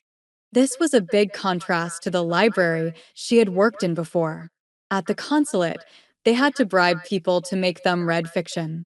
They were only keen on reading textbooks in order to raise their status economically. No one bothered with fiction.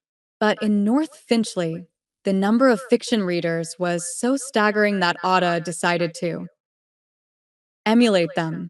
She, too, started to read the works of many contemporary novelists, and that helped her a great deal culturally. In her new job, she had to be very fast in filing books, in filing tickets, in making out readers' tickets, in tracing lost ones. And all the time she was forever saying, "Thank you, thank you," when she accepted the returned books, "Thank you," when she gave the tickets back, "Thank you," when she handed over new books. In fact, working at the North Finchley Library was more of a thank you, thank you job than anything else. All in all, Ada was happy she'd got a first class job. She was happy that her colleagues at work liked her. She was happy that she was enjoying the work. It was all right for her, being a first class citizen for the part of the day when she worked in a clean, central, why heated library. But what about her children? Who was going to look after them? Since it was nearing the end of the summer term, Frances did agree to look after them temporarily.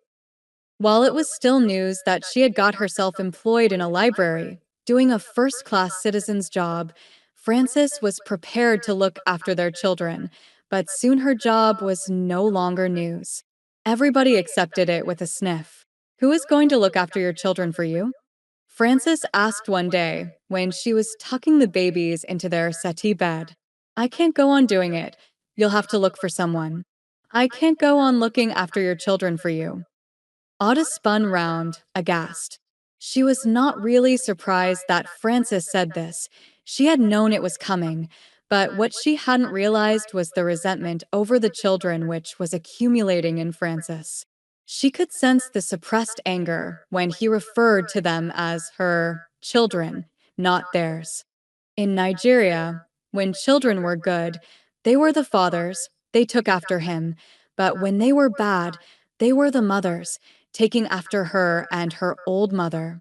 Ada was frightened. She could feel their neighbors speaking through Frances. Their landlord and landlady were in their late 30s. They had been married for 10 years or more, but the wife had had no children. They had resented Francis's idea of bringing his children to England in the first place.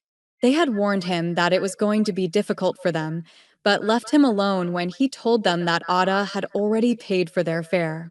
They consoled themselves with the fact that, after all, the children would not stay with their parents at Ashdown Street. They would have to be fostered. Most Nigerians with children sent their children away to foster parents. No sane couple would dream of keeping their children with them. So rampant was the idea of foster parents that African housewives in England came to regard the foster mother as the mother of their children.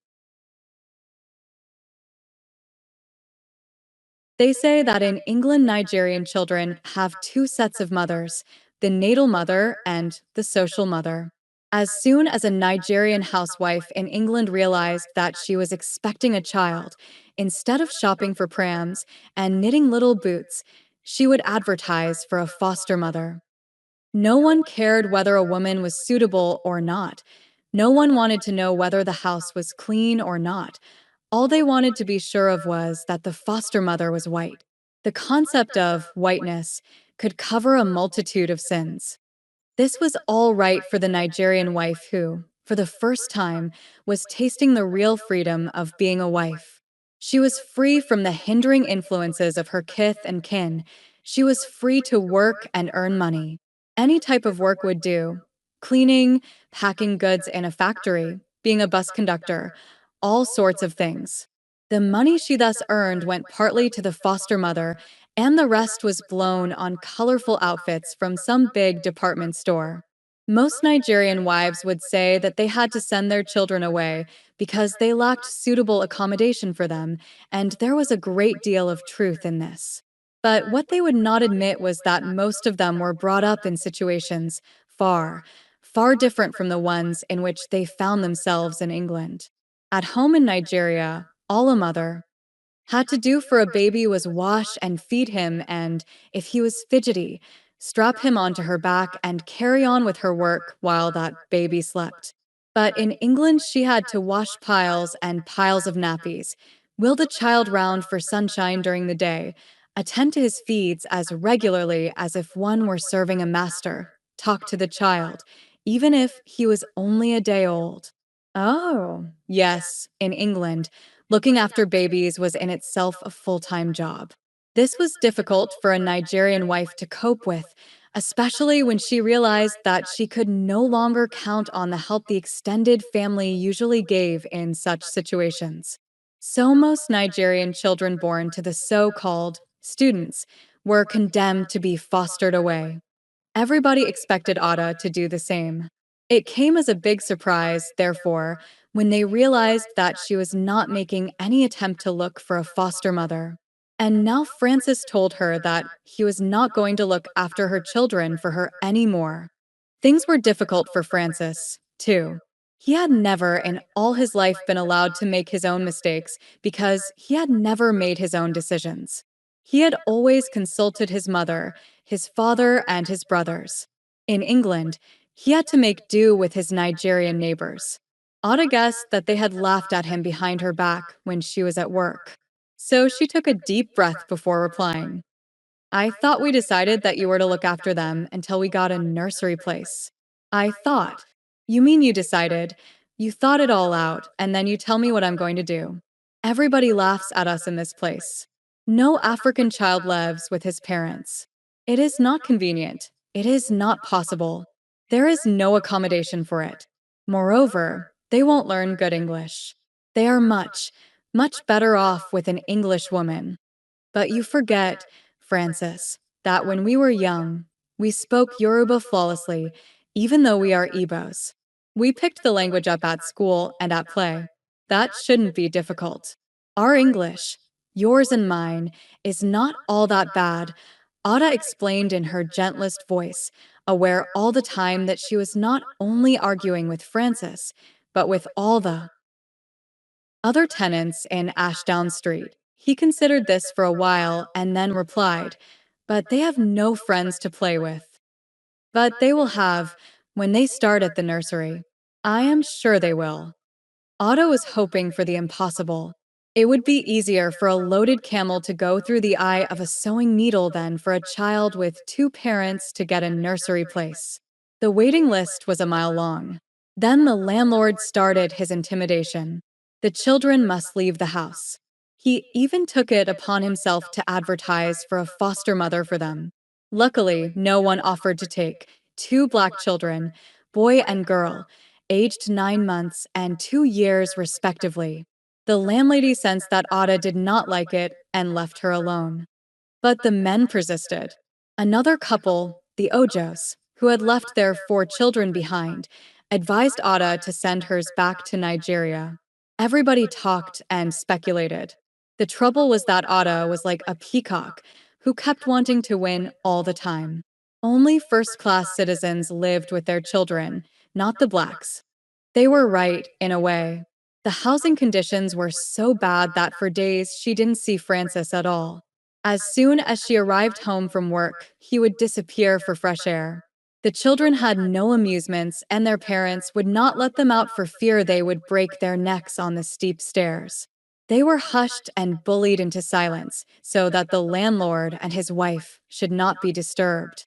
When it rained, which was often, the nappies were dried in the same room. The second-hand heater they used always smoked. The Obis lived not as human beings at all, but like animals. To cap it all, after the day's work, Ada did not have sufficient space to sleep in. Francis was getting very fat, and their single bed was not big enough for him, let alone the pregnant Ada. So, usually, when she was not needed by her husband, she would squeeze in on the settee with her babies. At about this time, she met and became friendly with a Cockney girl called Janet. Janet was Mr. Babalola's wife.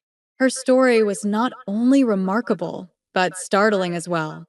Mr. Babalola had come to England, just like Francis and Ada, to study. But unlike Ada and Francis, he had been single and had a northern Nigerian scholarship. This meant that he had more money to spend because the northerners, unlike the overeducated southerners, would do anything to encourage their men to get really educated so that they could come home and obtain the jobs in the north, which were then going to the southerners. Mr. Babalola was, therefore, a very rich student. Rumor had it that he had a glossy flat and was always entertaining. This was no surprise to anyone who knew the Northerners. They liked to spend their money, to really enjoy what they had, and to them what they had was theirs only today, not tomorrow or the day after. Allah would take care of the future. That was certainly Babalola's philosophy of life. For some reason, however, the money for Mr. Babalola stopped coming. No one knew why. One thing was sure, he was not doing any studying, though he had come originally to read journalism. Word went round that he was getting poor. He could not maintain his old level of entertainment, so his friends of the happier days took to their heels. They stopped coming, and Babalola moved to a much more modest area Ashdown Street in Kentish Town. It was at this time, when his funds were running low and he was desperately trying to convince his government that, given another opportunity, he would do well, that he met Janet. He was waiting impatiently at a telephone kiosk to make a call to one of his now elusive friends. He waited for what seemed ages, but the young woman already in the kiosk seemed to clutch at the receiver for hours. Many others came, got tired of waiting and left, grumbling. But Babalola waited. He was going to make his call, even if it took him all day. Started to drizzle and he was getting soaked to the skin, so he banged on the kiosk door and shook his fist at the girl to frighten her. Then he looked closer and saw that the girl was not phoning anybody. She was asleep, standing up. Babalola's first reaction was fear. Was she dead? He wondered. Then he banged harder, and the girl woke. He was so sorry for her that he took her home. Janet was pregnant. The father of her baby was a nameless West Indian. Her stepfather would not take her in unless she promised to give the child away.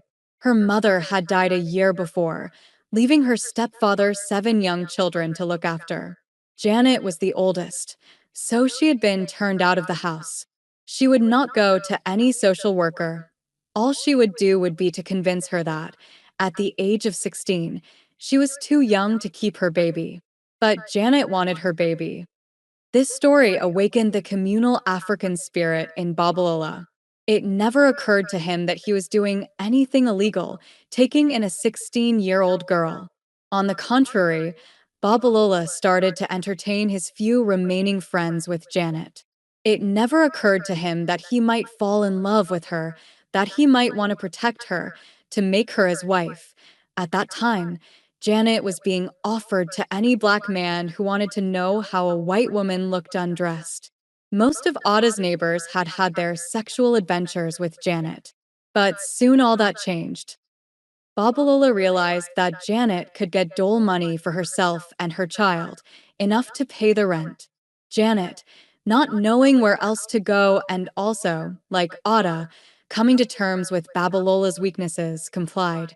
Soon Babalola started to monopolize Janet.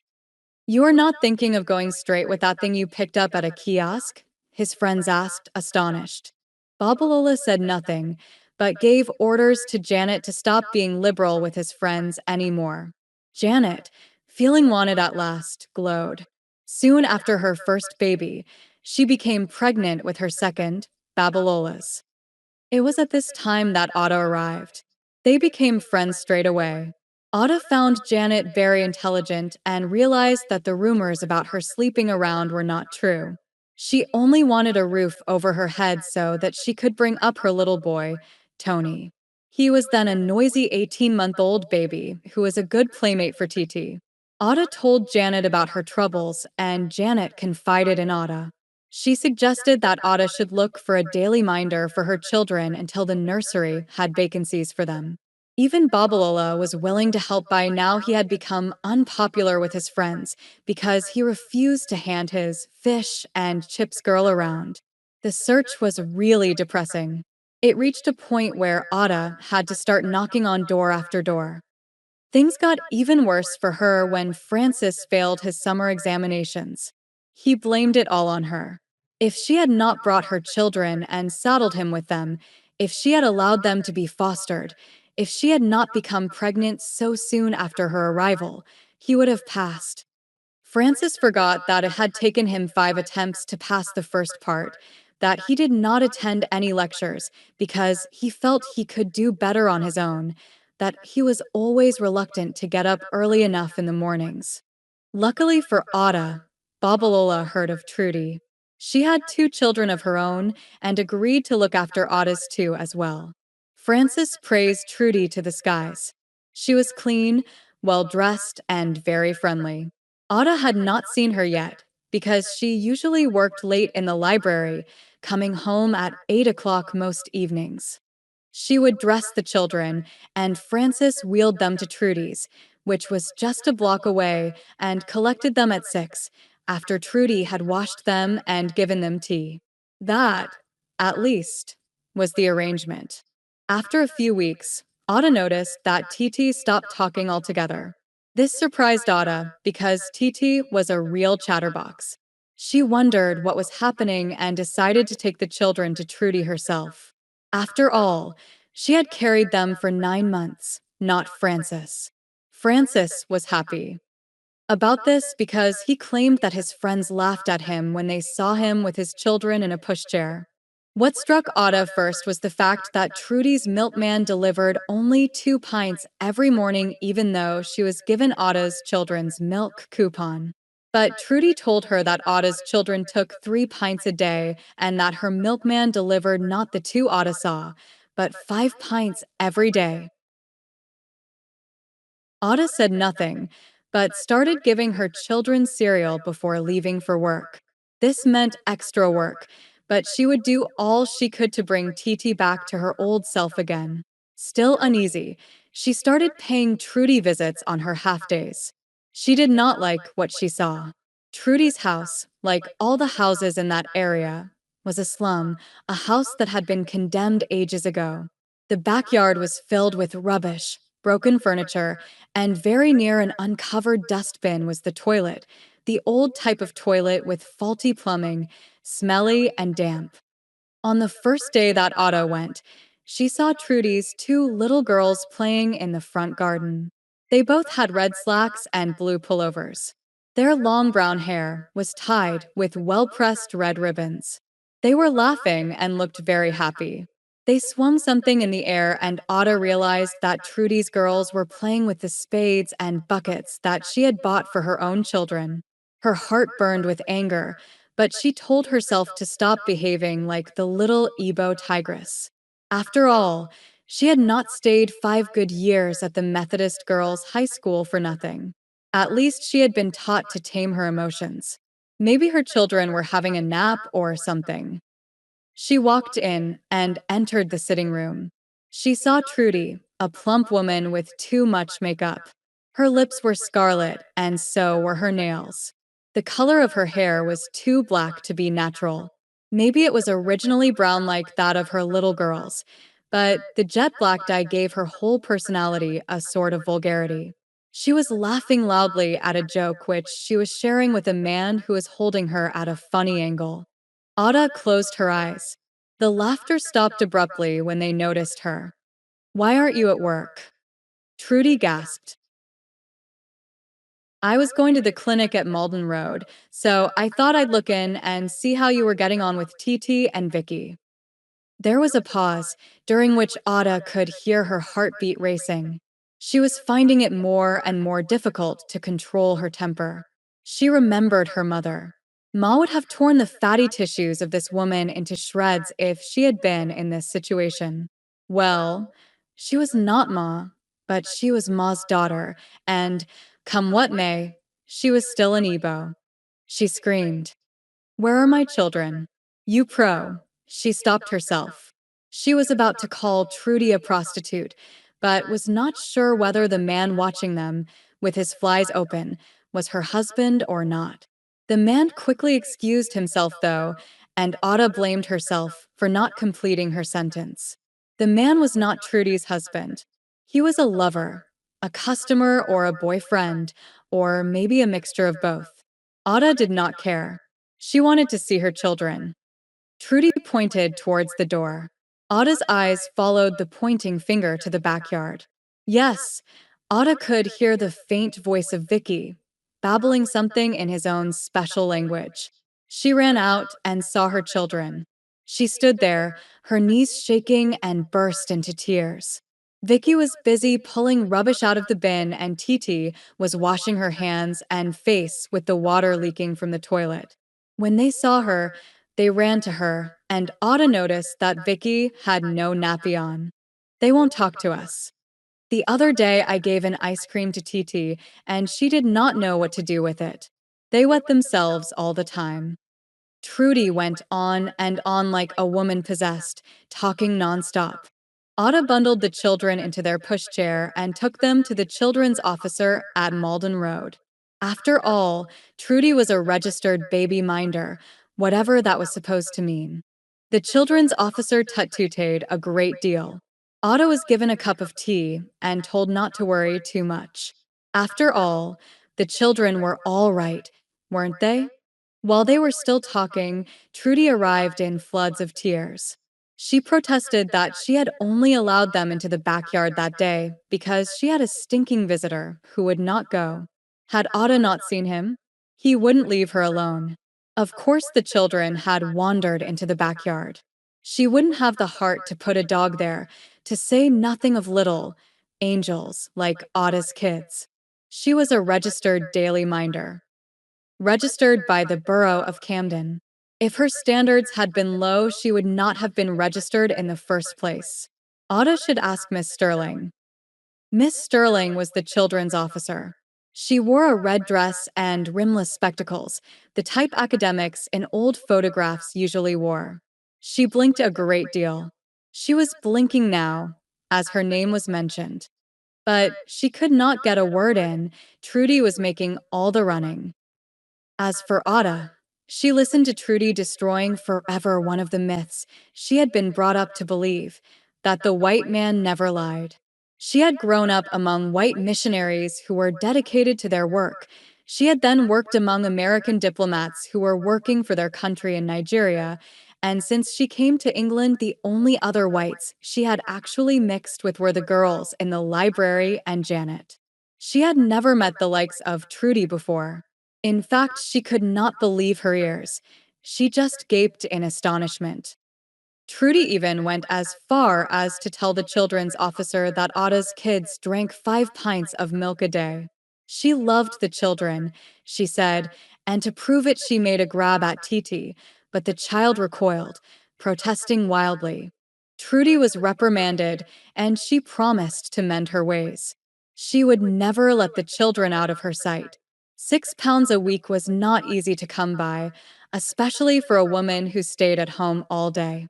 She babbled all the way home, telling Ada her whole life history and the history of her parents and her grandparents. But Ada could not stop thinking about her discovery that the whites were just as fallible as everyone else. There were bad whites and good whites, just as there were bad blacks and good blacks. Why then did they claim to be superior? From that day on, she took everything Trudy said with a pinch of salt. Francis told her not to worry. Even if the children were left in the backyard, he was sure it must have been clean before the kids messed it up.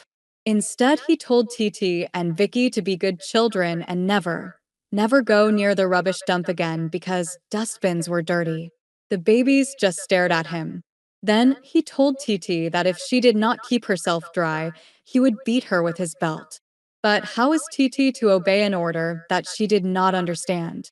In Nigeria and on the boat, she was a noisy toddler, talking and singing in Yoruba like all her little friends. Ada was teaching her English sentences and sometimes read her nursery rhymes, of which Baba, Black Sheep, was her favorite. But now she simply refused to talk. Ada worried so much about it and spoke to God about it in her prayers. Then one day a friend and classmate of hers came to visit them. Not having anything to give her, Ada decided to make her a bowl of custard. When her back was turned, the friend started to tease Titi in Yoruba, encouraging her to talk. Tired of Titi's silence, Ada's friend snapped at Titi. Have you lost or sold your tongue? You used to talk to me in Nigeria. Why don't you talk to me now? Then Titi, the poor thing, snapped back in Yoruba. Don't talk to me. My dad will lash me with the belt if I speak in Yoruba. And I don't know much English. Don't talk to me. Ada was so startled that she spilled the hot custard she was making. So that was it. Francis wanted their daughter to start speaking only in English. This was due to the fact that Nigeria was ruled for so long a time by the English. An intelligent man was judged by the way he spoke English. But it did not matter whether the English could speak the languages of the people they ruled. This convention had a terrible effect on little Titi. She later overcame her difficulty in speaking, but she was well over 6 years old before she mastered any language sufficiently well to be able to converse intelligently. That early confusion retarded her verbal development a great deal. But, thank God, it did not land her in one of those special schools for backward children. After that revelation, Ada started nagging Miss Sterling to find a nursery place for her children. But, as every young mother who tried to place her child in a nursery could testify, there was no place for the children. She had to make do with Trudy, aware all the time that the kids still played in the backyard and that Vicky's nappies were never used, but soaked in water so that they looked used. She prayed to God about it and hoped nothing horrid would happen to the kids. God was either tired of answering her prayers or wanted to teach Otto a lesson. For something horrid did happen, not to Titi, but to Vicky. Second class citizen. Chapter 5. An expensive lesson. One beautiful morning in July, Otto woke up very tired. There were many possible reasons that could have accounted for her fatigue. Their living conditions, cramped together in one half room, her constant worry about the way Vicky and Titi were being treated, her pregnancy. To cap it all, she and Francis communicated only in monosyllables, and then only when the conversation was very necessary. She started to lose faith in herself. Had her dream of coming to the United Kingdom been right after all, or was she simply an empty dreamer? But Frances had agreed to it in the first place. Where had she gone wrong? She wished the presence was still with her to give her a clue, but it seemed to have deserted her when she landed in England. Was the presence her instinct? It had been very active in Nigeria. Was that because in Nigeria she was nearer Mother Nature? She only wished somebody would tell her where she had gone wrong. With this heaviness, which was like the heavy load of Christian in the Pilgrim's Progress, she got up reluctantly. She looked for a minute or two at her husband snoring away, his hairy chest going up and down like troubled waves. She felt like shaking him to tell him how tired she was feeling and how reluctant she was to leave the house and the children that day, but she knew that he would not listen in the first place, and that even if he listened, he would dismiss her feelings as mere superstition, just like Caesar dismissed his wife's dream about the Ides of March. She got herself dressed, washed the children, and gave them breakfast. The clatter of the plates and Vicky's crying woke Frances eventually. What's all this noise about so early in the morning? Can't I even have an 8 hours sleep in peace? Frances demanded angrily. Vicky won't have his Rice Krispies. I don't know what the matter is with him this morning. He isn't hot or anything, just raging with temper at. Nothing, Ada explained. Francis looked at his son for a while. Vicky stood in the middle of the room with his mouth pouting in determined anger and his bib dripping with milk. Francis sighed and was on the verge of turning over to face the other side of the bed when Ada said, I feel so heavy this morning and have no appetite either. Could you please take the children to Trudy for me? I'm late as it is. Oh, God, groaned her husband. Will you take them for me? Ada pleaded. Have I any choice? Francis wanted to know. Such questions did not need answers, Ada decided within herself, but she was annoyed nonetheless. Could Francis not have asked her how she was feeling or something? Would that be too much to ask? She wondered. She told herself to stop being over romantic and soft. No husband would have time to ask his pregnant wife how she was feeling so early in the morning. That only happened in true stories and true romances, not in real life, particularly not with Francis, for that matter. But despite the hard talking to herself, she still yearned to be loved, to feel really married, to be cared for. She was beginning to understand why some young wives went to the extent of being unfaithful just to make themselves feel human, just to find another human being who would listen to their voices, who would tell them that it was going to be all right. Frances was only good at giving her children, nothing else. She felt vengeful. She left the breakfast things uncleared, did not change Vicky's dripping bib, did not wipe the milky mouth. She simply pulled out her bag from the jumble of children's clothes and walked to the door, about to leave. Then Vicky, seeing his mother was leaving him, started to cry. In his hurry to grab her skirt, he tipped more milk onto the carpetless floor. Otis smiled inwardly. Frances was going to have a busy day. She picked Vicky up, cooed to him reassuringly, and kissed him. But Vicky would not let her go. He held on to her tightly. That was odd, thought Ada. Vicky was a contented, fat baby who normally just said bye-bye to Ada most mornings. But not today. Ada sat down again and cuddled him, sang to him, and then the bye-bye came. A tearful one, a reluctant one. He walked to the door, this time clutching at a teaspoon, still wearing the dripping bib. As for Titi, she was past caring. She seemed scarcely aware of all the goings on around her. She seemed to have resigned herself to the inevitability of it all. She seemed to tell her little self that her crying would not change anything and she must accept things as they were. Otto's pay at work was just enough to pay the rent, pay for Francis's course, his examination fees, buy his books, and pay Trudy. They had little left after this, and so it was impossible for Ada to have lunch at work. She usually took a boiled egg with her, instead of having it in the mornings for breakfast. But sometimes she got bored with having just a boiled egg and the coffee provided in the library, and she ate nothing. On those occasions, she felt that type of hunger which she thought she had outgrown. The hunger that held the two sides of one's stomach and squeezed them so tightly that the owner of the stomach felt like passing out.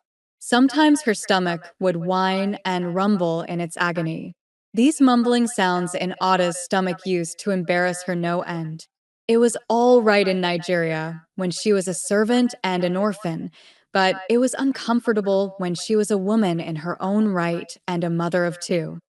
She sensed that the hunger pangs were about to start during her lunch break, so she decided to go for a walk instead.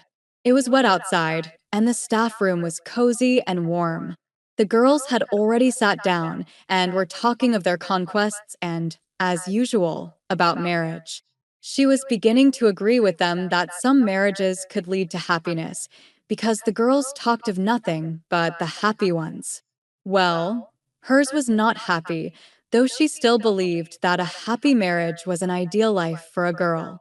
One of the girls, Cynthia, was engaged to be married and was sure hers was going to work.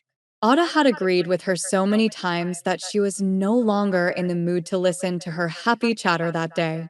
Cynthia would notice her rumbling stomach and offer her some food and ask her if she was all right and all that, so she would go for a walk. She usually walked along Finchley Road, looking at all the restaurant windows she passed. She used to tell herself that, when Frances qualified and she had become a librarian, Frances would bring her to such places to eat. She sensed that, in her case, it was an empty dream. Even if Frances did qualify, he would never have the courage to bring her to a restaurant to eat, not in London anyway, because he firmly believed that such places were not for blacks. Ada knew that his blackness, his feeling of blackness, was firmly established in his mind. She knew that there was discrimination all over the place, but Frances's mind was a fertile ground in which such attitudes could grow and thrive. Personally, if she had had the money, she would have walked straight into such places and was sure she would have been served. But what was the point of her dreaming about it? She had no money. So she feasted her eyes on the well displayed food. One particular item attracted her that afternoon was a fish cake in a fish shop. The cake was yellowish brown all round and very appetizing. Her mouth started to water like that of a starving dog, so she turned away. The uneasiness she had felt early in the morning seemed to descend on her again with such force that she felt she was going to choke. For no reason whatsoever, she started to hurry back to the library. When she reached it, she would have a drink and a rest before going back to work. Thank goodness it was one of her early days. She would be finished by 5. She met Cynthia at the front door of the library, struggling hurriedly into her light summer raincoat. Thank God you are here. I was just going to look for you. My children. What's happened to them? Are they all right? How did you know? Cynthia asked, frightened. Who told you? She went on asking as she trotted behind Ada into the library. Yes. How had she known? How could a mother tell another woman who had never given birth to a baby that sometimes she lived in her children? How could she explain that if her son underwent an operation, her own body would ache? How could Ada tell Cynthia that when she was looking at the fish cake, she had seen Vicky's wet face, twisting in pain, reflected in the window? There was too much to explain, too much about herself as a human being that she did not know. She just felt these things. Ada did not cry. Victor was in danger, but not dead, and as long as he was alive, God would help him. You haven't heard the message? The other assistant commented. Then Ada got the message she had already sensed. Trudy had phoned. They said Vicky was very ill and she couldn't send him to a hospital because she was waiting for Ada to come home. Mrs. Conrad, God bless her, drove her to the station. Ada ran from Kentish Town Station to Trudy's house.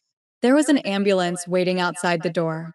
A small crowd had already gathered, talking, arguing, and conjecturing. They all knew Ada. They'd seen her bring her children to Trudy's many a time. Titi looked at her pathetically as she ran past into Trudy's sitting room. Trudy was holding Vicky, wiping his face with a rag as filthy as an old mop head. She dipped the rag in a bowl of equally filthy water and rubbed it all over Vicky's face. She said she was cooling his temperature. A big bald doctor stood there, his bag in his hand. The Indian doctor with whom Francis and Ada had registered was too busy to come, and the big bald fellow in black three-piece suit was his locum. He stood there, this doctor, looking at Trudy's ministrations objectively, as if they were no concern of his. When Ada came in, Vicky lifted a hand and called his mother. He still knows me, Ada thought, as she scooped him up from Trudy. She held him tightly, as if by doing so she could breathe health into the sick boy. What is the matter with him? She asked, first the doctor and then Trudy. Getting no answer, she turned to Miss Sterling, who just stood there wringing her hands. If they knew what the matter was, they were not going to say. The ambulance is waiting. You'll find out in good time. Meanwhile, we have to get him to hospital as quickly as possible, the doctor ordered. Though there was an urgent tinge in the doctor's voice, by Ada's calculation, Vicky was not very ill. He was hot, running to 101 in body temperature, yet Ada did not feel that there was any need to panic. She was thinking that Vicky probably had a bout of malaria, which to her was just like a common cold. Malaria would make a child's temperature run high, and it would go down as soon as the child was given Nivaquine. In fact, if Vicky had had the attack at home, that was what she would have done. As far as she knew, judging from the experience she had with Titi, children suffered only from malaria. Why all the panic then? She wondered. Any mother could cure a child of malaria without phoning the ambulance men or calling the doctor, who simply stood there, ready as if for nothing but to sign a death certificate. Vicky, say bye-bye to Trudy, she said as they made their way to the door. Vicky waved bye-bye weakly and also sang it, in his peculiar way. They all, Trudy, Miss Sterling, and the doctor opened their mouths as if to tell her that the baby was too weak to talk. But they kept quiet when Vicky talked. Ada felt triumphant. Her son was simply running a high temperature, that was all. He was not dying, so they might as well get used to the idea. She felt like Jesus, who amazed his dumbfounded disciples when he said, "Lazarus is not dead, he sleepeth." The big doctor saw through her agony, her fear, and touched her shoulder gently as she was about to step into the street. "Your little son is very ill. I don't know what it is, but I am sure they will do their best for him at the Royal Free Hospital." Ada thanked him, but she was determined not to be made unhappy, not to be talked into expecting the worst. "I think I know what the matter is," she boasted. "I think it is malaria. Children do have it at home, you know, just as you have common colds. This may not be malaria, you know," the doctor cautioned as he and the ambulance men helped her into the ambulance. To her that morning, what could be so wrong as to merit an ambulance and a doctor? In Lagos, one had to be either a millionaire or a relative of the doctor's to warrant his visit. He wouldn't come just for a child running a high temperature. Now an ambulance was speeding her to the Royal Free, just for that. Why was the name of the hospital Royal Free? Was it a hospital for poor people, for second class people? Why did they put the word free in it? Fear started to shroud her. Were they sending her Vicky to a second class hospital, a free one, just because they were blacks? Oh, God, what had she let herself in for? They might even use her child's organ to save the life of another child, who would probably be white and rich, and who would be admitted into a hospital that had no free in it. A paying hospital. Ada did not then believe in anything good coming from something you did not pay for. She viewed anything free with suspicion and reluctance. In Nigeria, you paid for your treatment. The fatter your purse, the more intensive your treatment. She had never seen or heard of a place where a child was given such close attention by adults, free. There must be a catch somewhere. By the time they arrived at the hospital, she was convinced Vicky's innards were going to be taken away from him. The thought had got such a hold of her that she at first refused to let him go. Two nurses held her and took her into a small room with soft chairs lining the wall. They made her a cup of tea, with plenty of sugar in it. She drank it greedily with thanks, enjoying the taste of sugar, which she hated normally. She had hardly ever had sugar because African mothers thought that sugar and meat caused worms. She had later come to like eating meat, but she never really acquired the taste for sugar. But on that day at the Royal Free, she was too hungry to care. She did enjoy the tea and was told to wait while Vicky was being examined. She waited and waited until she nearly fell asleep. Then she started to worry about Titi. She hoped Francis would remember to go for her. It was funny, really. She hadn't thought of looking for Francis. She did not want him to be worried. It wasn't anything serious. As far as Francis was concerned, she was still at work, and Vicky was at Trudy's. Something kept telling her that she should let her husband know. But how could she when she didn't know where he would be at that time of the day? He had stopped attending regular lectures and just read on his own. That meant he could be in any library in London, or he could be with any one of his girlfriends. Otto was the last person to disturb him if he were busy with any of these preoccupations. She would tell him everything when she got home. The nurse and two young doctors came to her. They told her that Vicky was very ill, but they'd taken all sorts of samples from him, and until they got the results, they could not treat him. They would keep him under observation in the hospital. To Ada, hospital usually meant two things: where you go for your baby to be born, or where you go when you're about to die. The first time she had been admitted to a hospital was when she was going to have TT. The only other person in her family she knew had been in a hospital was Pa. He had gone for a checkup and never came back. These thoughts chased each other through her mind as she tried to think of the right decision to make. She sensed, somehow, that she had little choice in the matter. Vicky had already been allocated a room, an isolated room, in case his illness was contagious. She was allowed to go in and see him. He had been tucked in nicely, in a blue cot with blue fluffy blankets. He was not asleep, but stared at his mother as somebody having a bad migraine might. It seemed as if he found it difficult to move his eyes. Could they be right after all? Was Vicky very ill? She clutched the railings of the cot. She was being watched through the glass partition.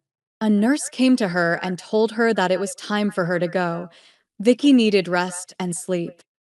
Ada nodded and said goodbye to him, but Vicky did not answer. His tired eyes seemed to be gazing at something which only he could see. Ada was not allowed to linger. She had to go. Why, she thought to herself, didn't the authorities permit the mothers of young babies to stay with their sick offspring in hospital? In Nigeria, where the weather was warm enough, she could have stayed outside the hospital, under a big tree in the compound. Now she didn't know what she was going to do. Wait in the corridor. They would shoo her off. But until then, that was what she was going to do. Fancy admitting a year-old baby into a hospital and not giving him any treatment because they were still diagnosing the symptoms. Suppose the child was seized by convulsions, as her children used to be when they ran a high temperature. The nurses would only pump injections into him, but she had seen babies suffer from these malaria seizures all through her life and knew all the first aid cures. The hospital might not, so she would stay. Ada dozed off on a wooden bench. When she opened her eyes, she was surprised to see the beautiful nurse with the soft voice who had told her previously that it was time to go. She looked at Ada for a long time and then smiled. Is Victor your only child? Ada shook her head. Vicky was not. There was another, but she was only a girl. Only a girl? What do you mean by only a girl? She is a person, too, just like your son. Ada knew all that. But how was she to tell this beautiful creature that in her society she could only be sure of the love of her husband and the loyalty of her parents in law by having and keeping alive as many children as possible, and that though a girl may be counted as one child, to her people a boy was like four children put together? And if the family could give the boy a good university education, his mother would be given the status of a man in the tribe. How was she to explain all that? That her happiness depended so much on her son staying alive. Do you know, I'm making another one, she volunteered, to show the nurse how good a wife she was. The nurse, who either did not understand, or whose idea of a good and valuable wife was different from Ada's, nodded but said nothing. If Ada did not go, they would send for her husband, she said. She had to go. Ada said she would only go if they used force, and so long as they were not going to do that, she was going to stay. But she went down to the corridor below and watched some West Indian housewives coming to do their cleaning jobs. Later that night, Francis came. Titi was spending the night at Trudy's, so he had come to look for her. For a while, it seemed as if Vicky's illness might bring the parents together again.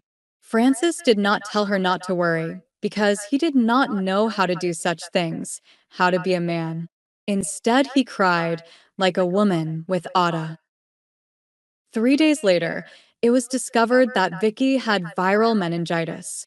So Ada read all about this horrible thing, with its horrible, unpronounceable name, in the library. She studied the causes and knew all the effects. But where did he get it from? We never heard of such things in my family, and I never heard Mom mention it to me in your family either.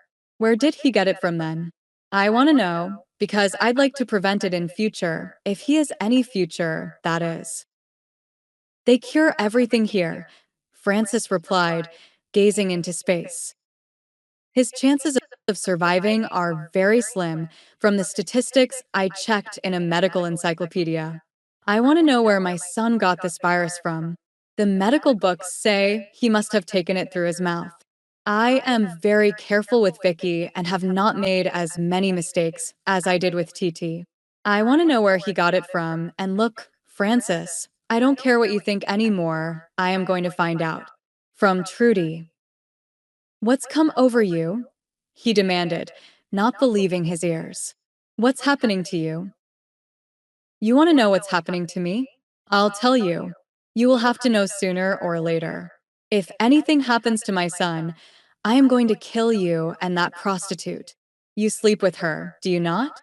You buy her pants with the money I work for, and you both spend the money I pay her when I go to work. I don't care what you do, but I must have my children whole and perfect.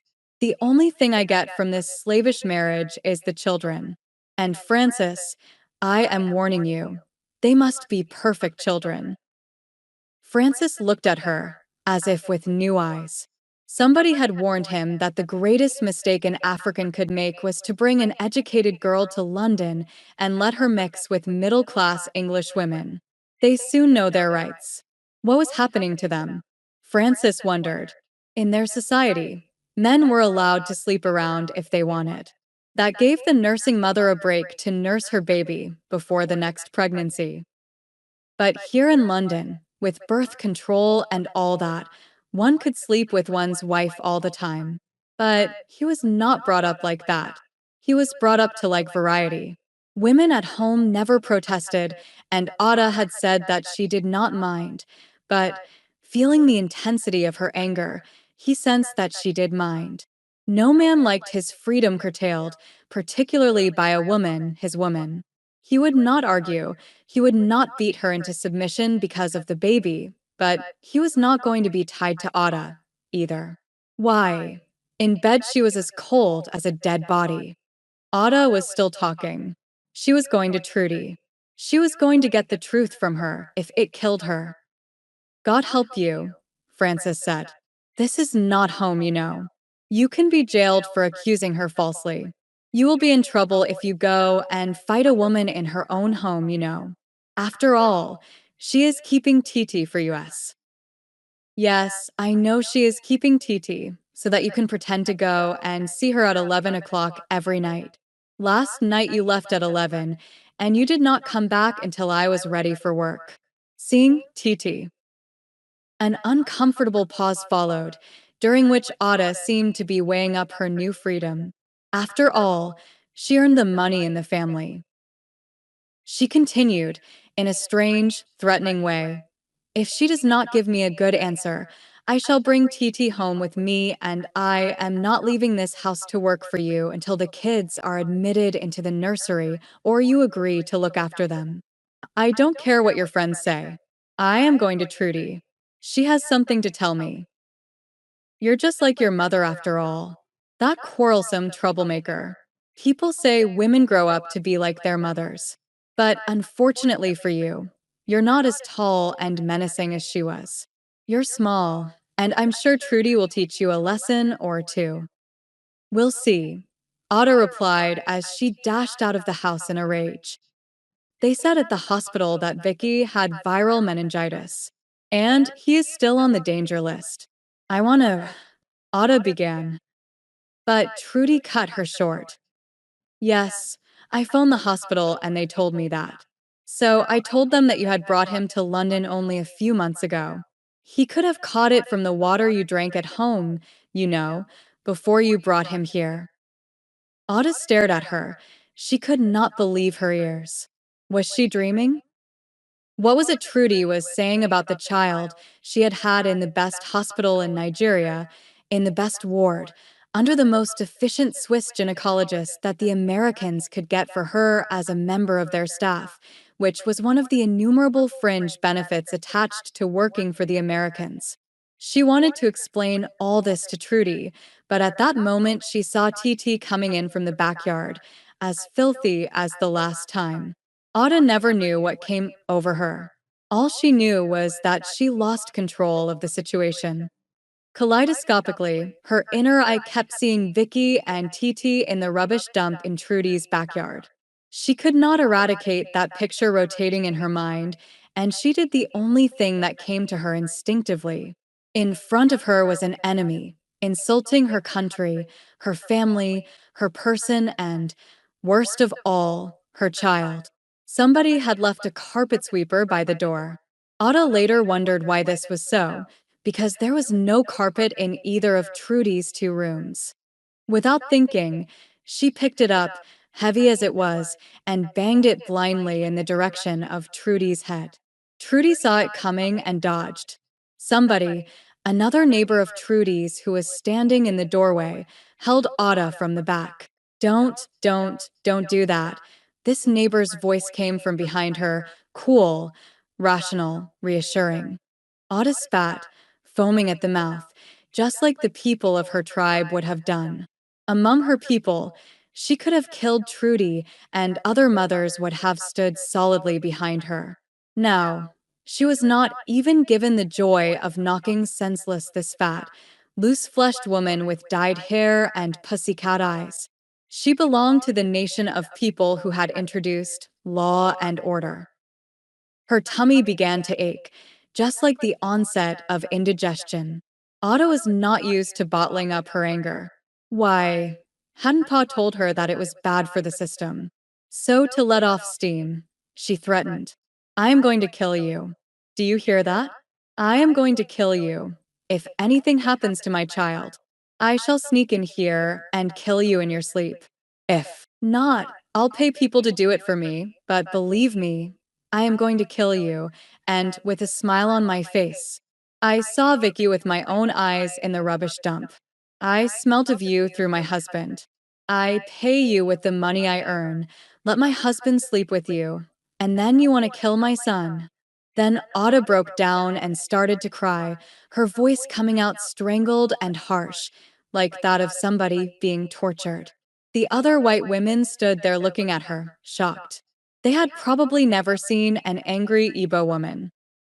If they were surprised, Ada was more than that. She was horrified at her own behavior. She could not control herself anymore. She had had so many things to bottle up inside her. In England, she couldn't go to her neighbor and babble out troubles as she would have done in Lagos. She had learned not to talk about her unhappiness to those with whom she worked, for this was a society where nobody was interested in the problems of others. If you could not bear your problems anymore, you could always do away with yourself. That was allowed, too. Attempted suicide was not regarded as a sin. It was a way of attracting attention to one's unfortunate situation. And whose attention do you attract? The attention of paid listeners. Listeners who make you feel that you are an object to be studied, diagnosed, charted, and tabulated. Listeners who refer to you as a case. You don't have the old woman next door who, on hearing an argument going on between a wife and husband, would come in to slap the husband, telling him off and all that, knowing that her words would be respected because she was old and experienced. Instead, you have the likes of Miss Sterling, whose office was along Malden Road in front of Trudy's house. Mercifully, somebody had called her, and she arrived, breathing hard and blinking furiously. She listened patiently to Ada's story and appeared to agree with her, but said nothing about it. Instead, she was quiet for a while as Ada looked round at these strange people. Nobody blamed her or Trudy. No speech. Ada felt like a fool. She was learning. People here do not tell everything. They don't say things like, I even allowed my husband to sleep with her as part of the payment. She noticed one thing, though. Trudy looked as if somebody was forcing her to eat shit. Her mouth went ugly, and her eye makeup was running in streaks all over her face. Even her black hair showed some strands of brown. Then Miss Sterling spoke. We've got nursery places for the children.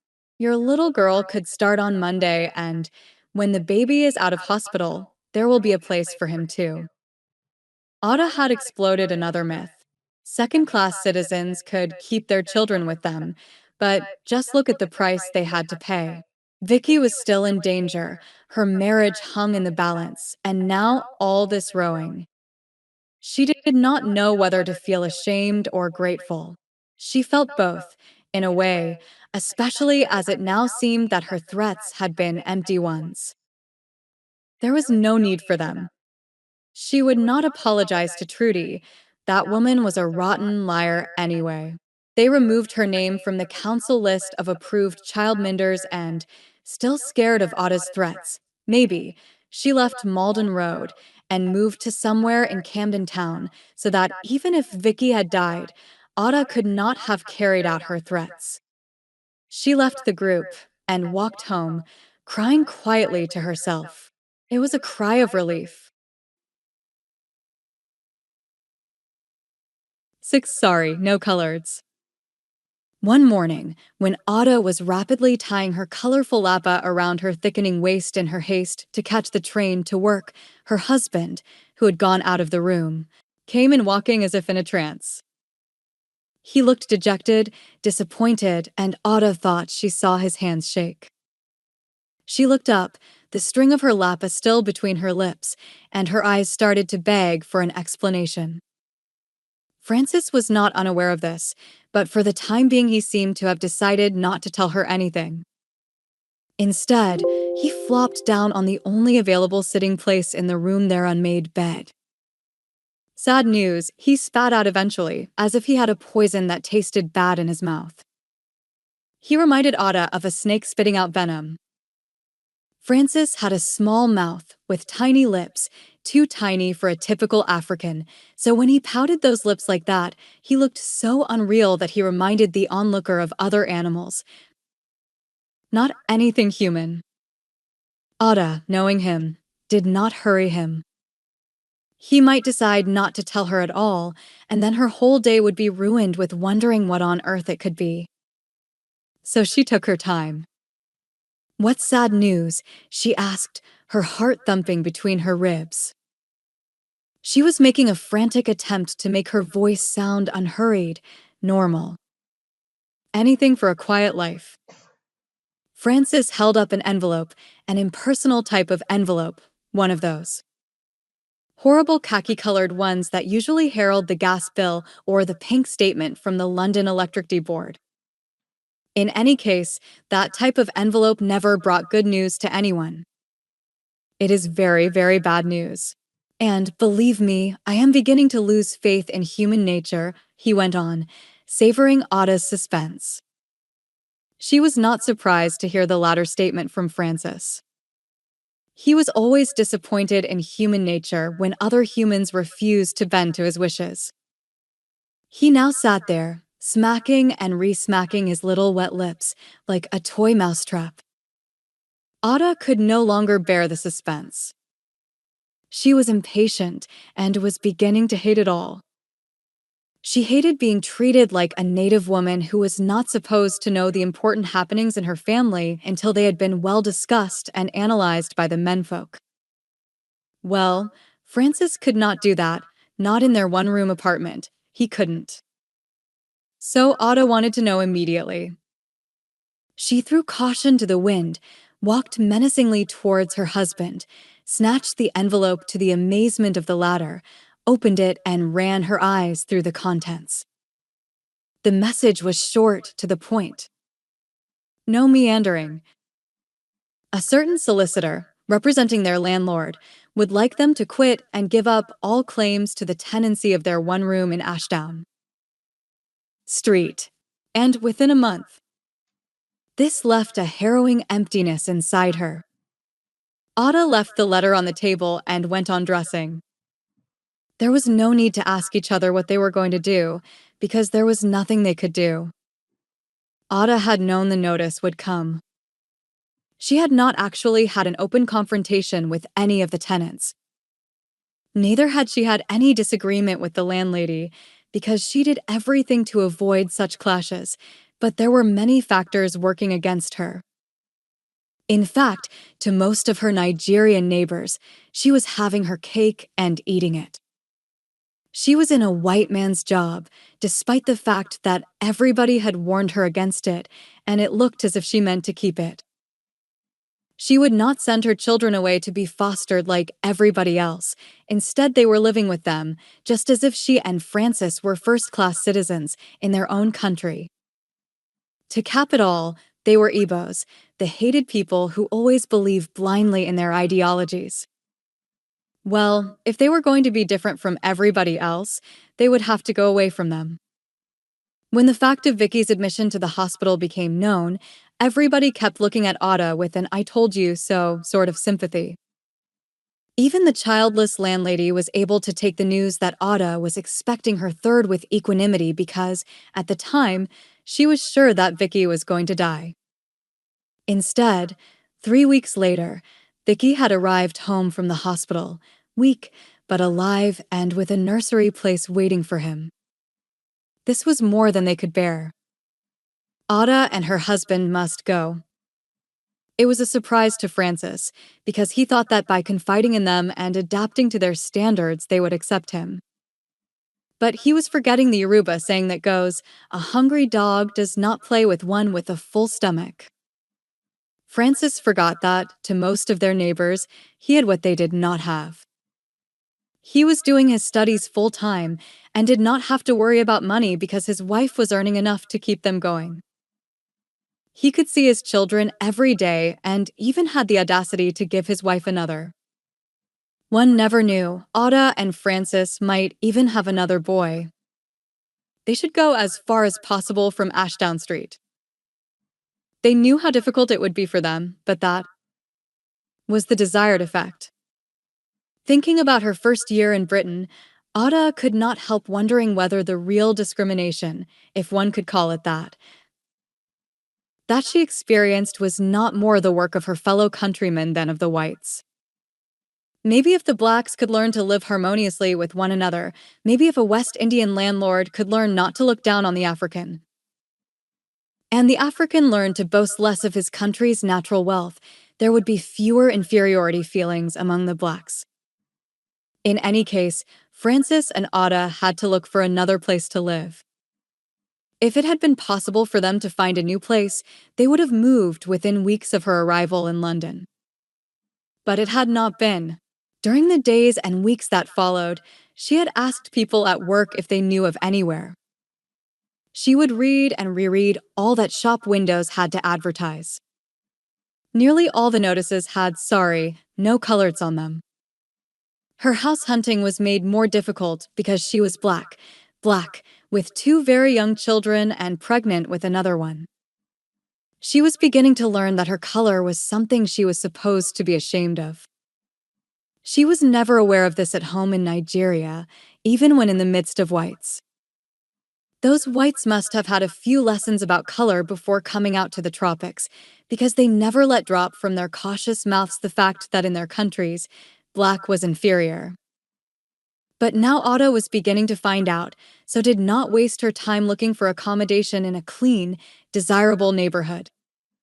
She, who only a few months previously would have accepted nothing but the best, had by now been conditioned to expect inferior things. She was now learning to suspect anything beautiful and pure. Those things were for the whites, not the blacks. This had a curious psychological effect on her. Whenever she went into big clothes stores, she would automatically go to the counters carrying soiled and discarded items, afraid of what the shop assistants might say. Even if she had enough money for the best, she would start looking at the substandard ones and then work her way up. This was where she differed from Francis and the others.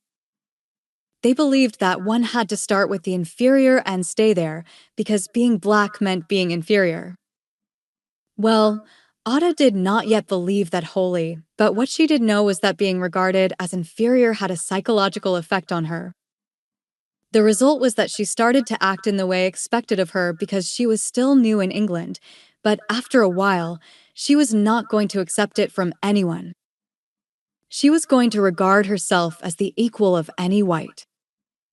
But meanwhile, she must look for a place to live. Every door seemed barred against them. Nobody would consider accommodating them, even when they were willing to pay double the normal rent.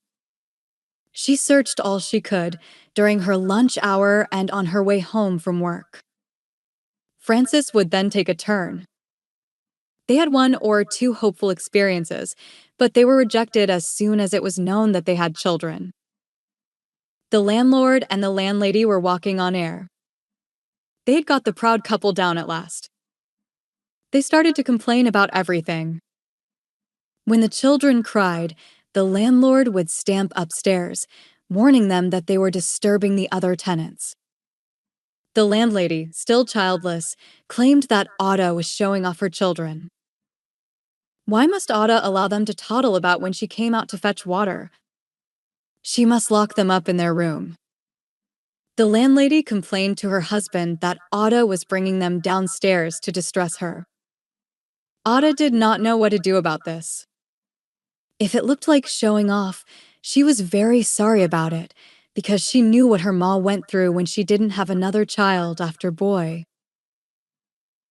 Due to this childhood experience, Ada learned to keep her pride in her children to herself.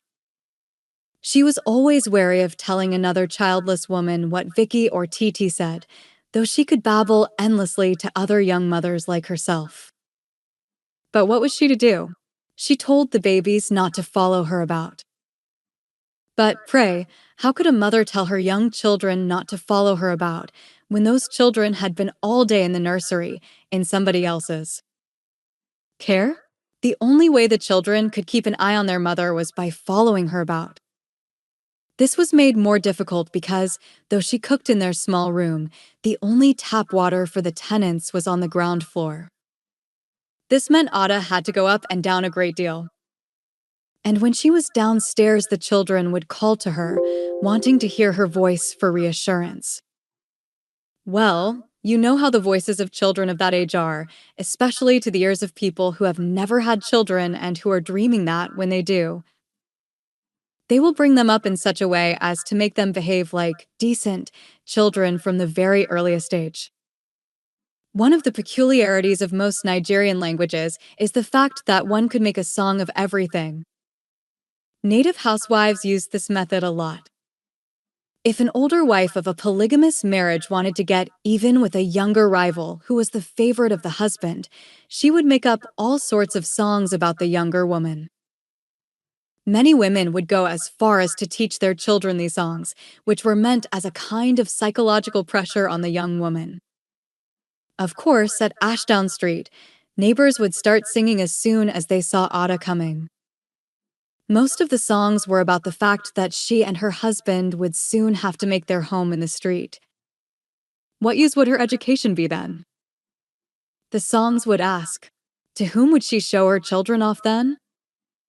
It was all so Nigerian. It was all so typical. Matters came to a new head when the landlord got so fed up with them that he decided not to accept their rent. Only someone who had been in a similar situation would know what an emotional torture this could be. Ada and Francis had the solicitor's letters pouring in every week, counting down the number of their days for them, just like a blast-off day for astronauts. They knew they were not wanted because they were Igbos, because they had their children with them. Because Ada worked in a library and because they found it difficult to conform to the standard which they were expected to live by. Meanwhile, the songs and the laughs took a much more direct form.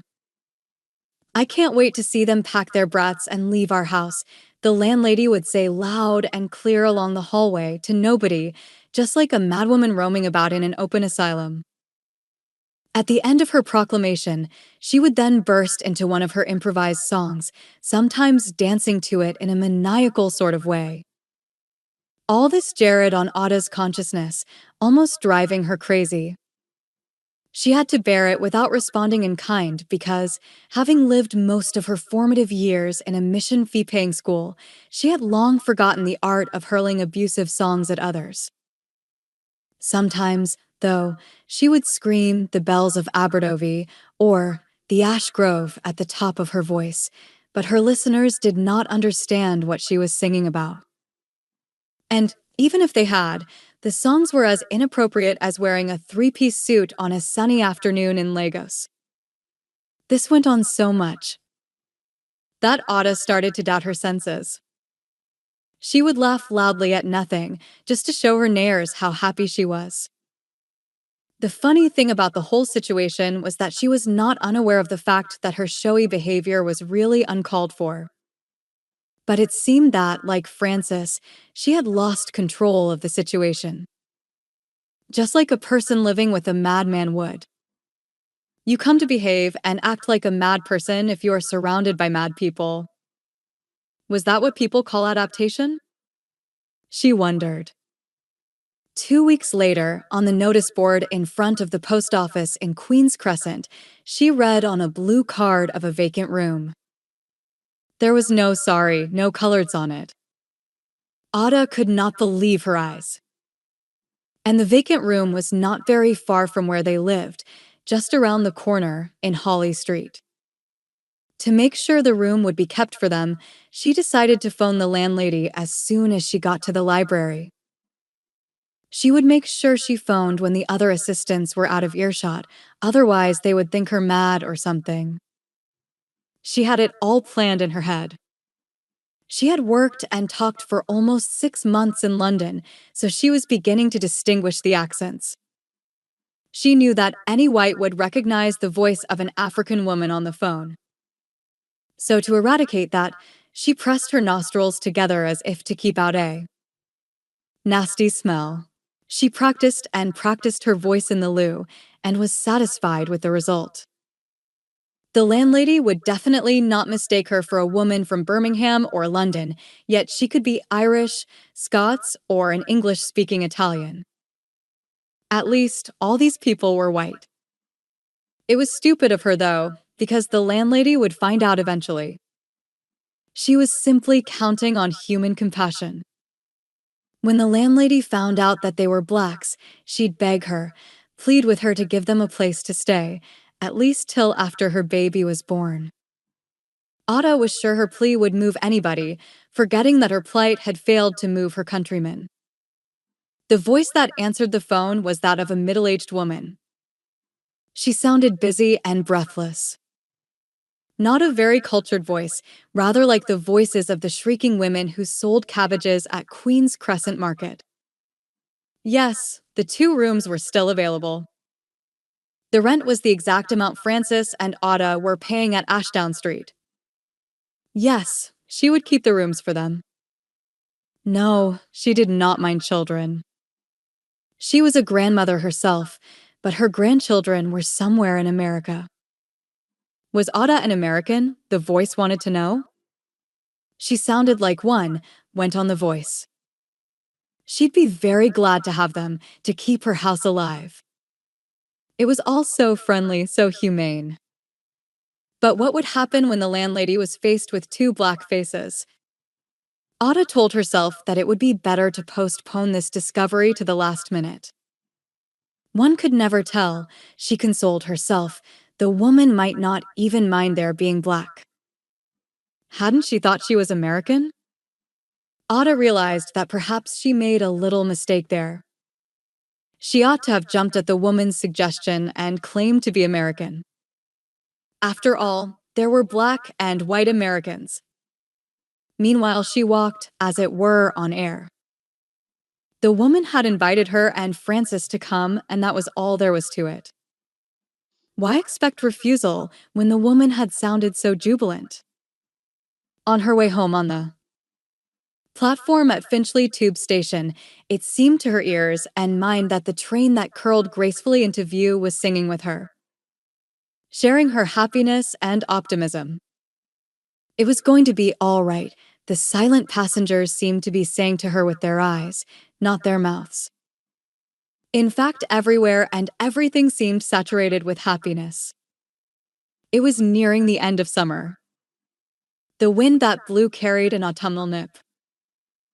The leaves were still on the trees, but were becoming dry, perched like birds ready to fly off.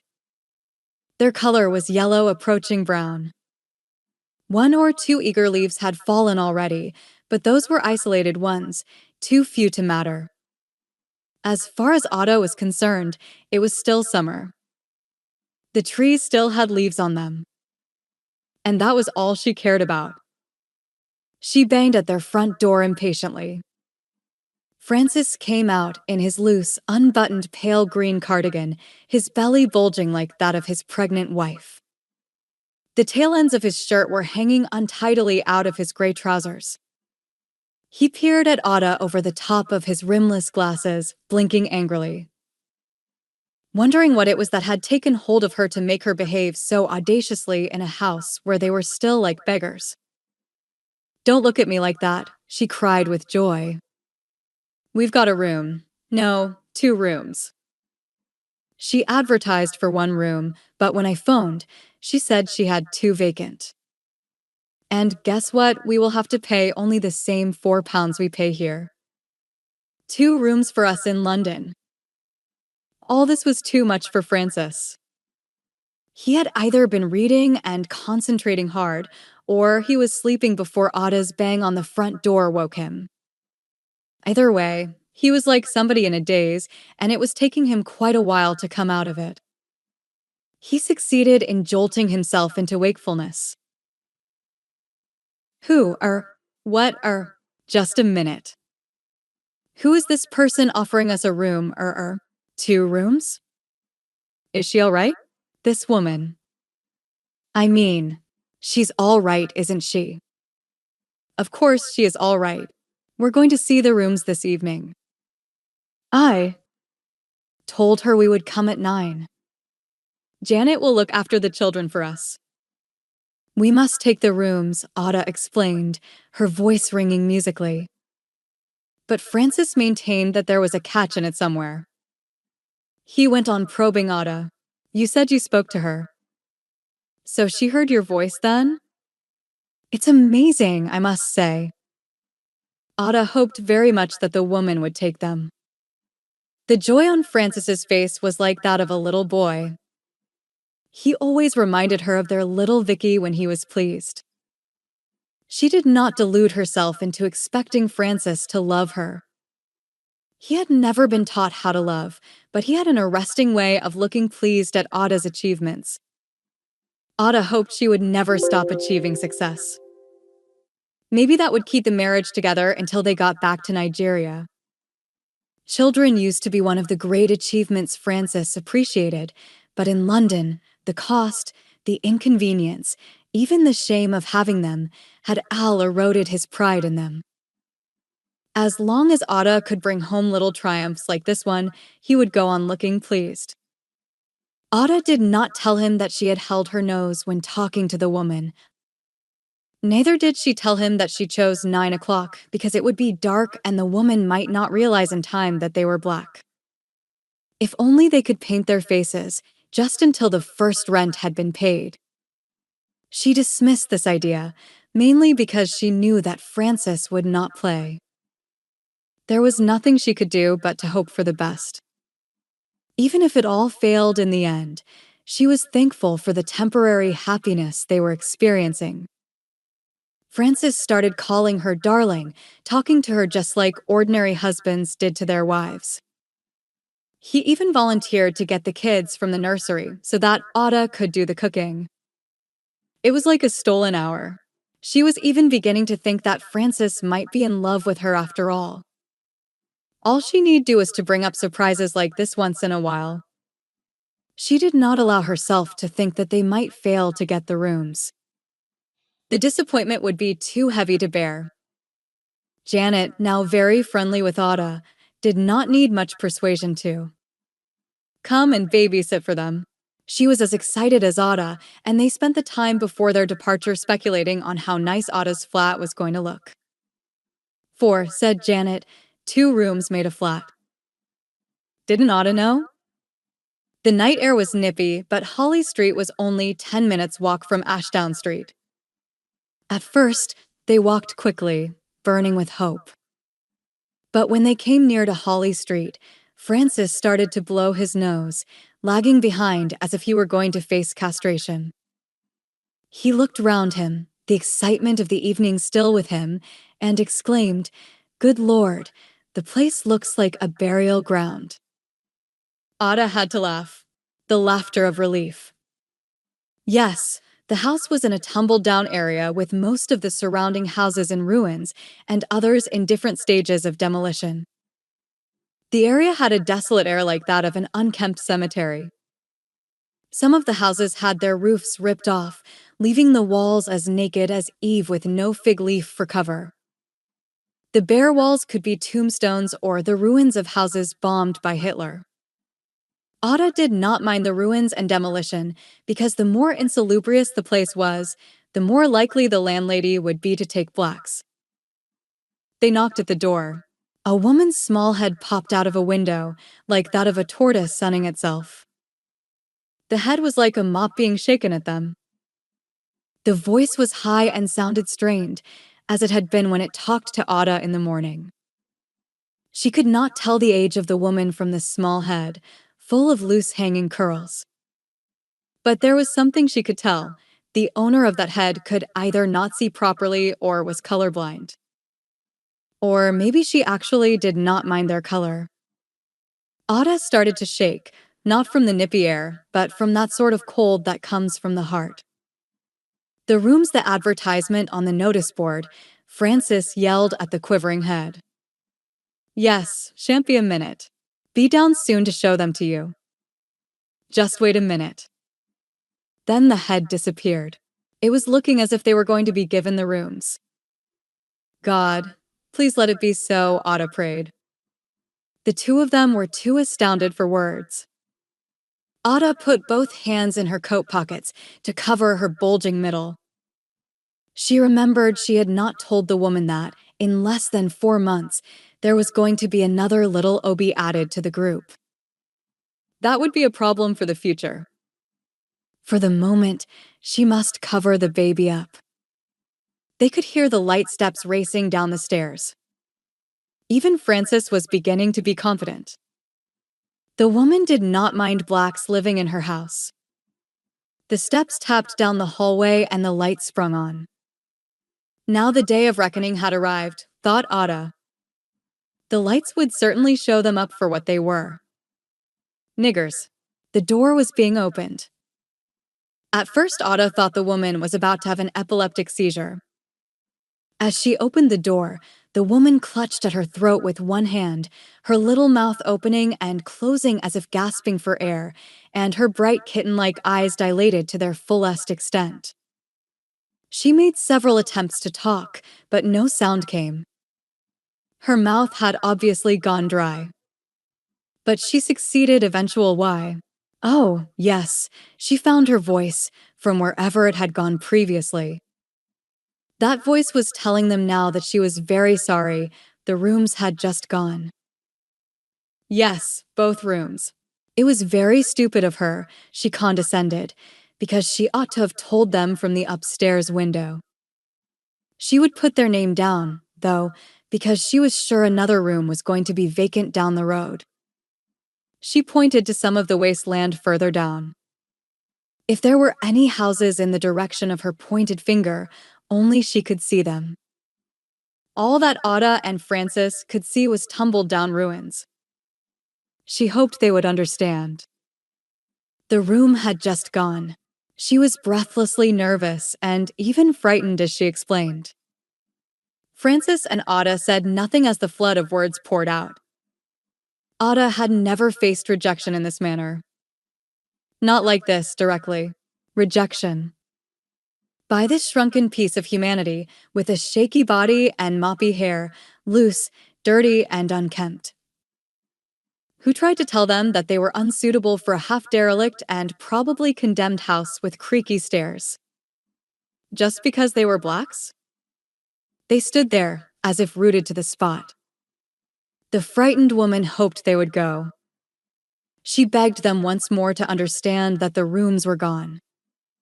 Her little eyes darted in Francis's direction, and Otto was sure the woman was going to scream, for the look on his face was ugly. All the letters that formed the word hatred seemed to be working themselves indelibly into it, like carvings on a stone. He was staring at this woman, and he seemed to be looking beyond her. She started to close the door firmly. She was expecting opposition, but none came. Ada could not even utter the plea she had rehearsed. The shock was one she would never forget. "Let's go," Francis said. They walked away in silence. Ada could not bear it. She had either to start screaming or talking, anything that came into her head. She started telling Francis the story of Jesus.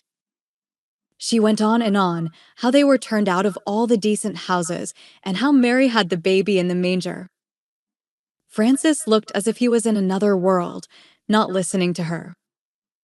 There was nothing Otto could do but to keep talking and try to keep up with Francis, though he was now walking fast, as if chased by demons. Then, all of a sudden, he stopped. Otto was startled. Was he going to kill her now? She wondered. But he did not touch her. All he said was, "You'll be telling the world soon that you're carrying another Jesus. But if so, you will soon be forced to look for your own Joseph." But Jesus was an Arab, was he not? So, to the English, Jesus is colored. All the pictures show him with the type of pale color you have. So can't you see that these people worship a colored man and yet refuse to take a colored family into their home? If Francis was listening, he gave no sign of it. He probably realized that Auda needed to talk because he did not hush her. He seemed to be enjoying her voice, but his mind did not register what it said. Exhausted, Auda stopped talking. They were near their home in Ashdown Street. It dawned on them that nothing but a miracle would save them now. And what saved them was just like a miracle. 7. The Ghetto. There was another group of Nigerians who had come to England. This group of men came in the late 40s, when Nigeria was still a colony. Even under colonization, they were men in the middle-class strata of Nigerian society. They were well educated, with good secondary schooling or its equivalent, qualified enough to hold down clerical jobs in the civil service. These were men who were conversant with the goings-on in world politics, who knew that colonialism, like the slave trade, would soon become too expensive for the colonial masters. That the outcome would be independence in the same way the slaves were freed when it became too expensive to keep them. The final nail in the coffin was the independence of India. It would soon be their turn. Nigeria would soon become independent. These groups of men calculated that with independence would come prosperity, the opportunity for self-rule, posh vacant jobs, and more money, plenty of it. One had to be eligible for these jobs, though, thought these men. The only place to secure this eligibility, this passport to prosperity, was England. They must come to England, get a quick degree in law, and go back to rule their country. What could be more suitable? The reaction that followed this sudden realization spread like wildfire. Responsible men, in high civil service posts, threw up their jobs, asked for their gratuities, demanded their pensions, abandoned their children, gave £20 or so to their illiterate wives, and packed their bags for the trip to the United Kingdom in search of education, in search of eligibility. The eligibility that would make them free to rule their country, free to go into posh jobs with long, shiny American cars with back wings. The eligibility hat would sanction their declaring their old illiterate wives redundant and would not frown on their taking one of the newly emerging graduate females in Nigeria as a wife. Oh, yes, there was a great deal the United Kingdom was going to do for these men. In search of this dream or reality, or whatever you decide to call it, they sold all, abandoned all they had held dear. They were like those men in the Bible whom Jesus had told to sell all they had and follow him. Those men in the Bible had little to lose, only their nets. But these Nigerians had plenty wives, status, jobs, and many, many children. The mothers of these children, though dubious about the whole plan, though they might have wondered what was to become of them and their offspring, dared not say anything. Otherwise, they would have been branded as wicked women who stood in the way of their ambitious husbands. Of course, the husbands promised to be better husbands to their wives, good and rich fathers to their children, men of whom they would all be proud when and if they came back from England. The children, poor things, were usually overjoyed at having a father in the United Kingdom. But whether they saw their father again, or whether he was a better father for his going to England, no one knew.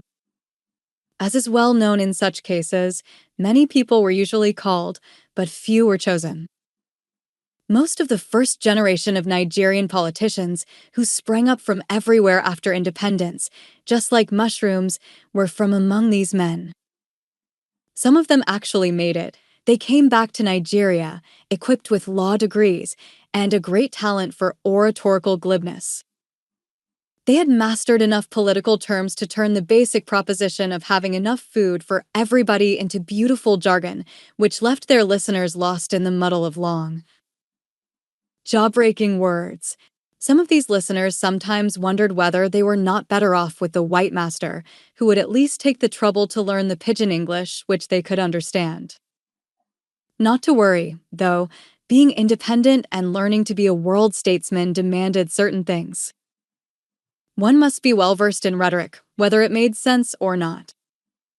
However, most of those men who sought the kingdom of the eligibles did not make it.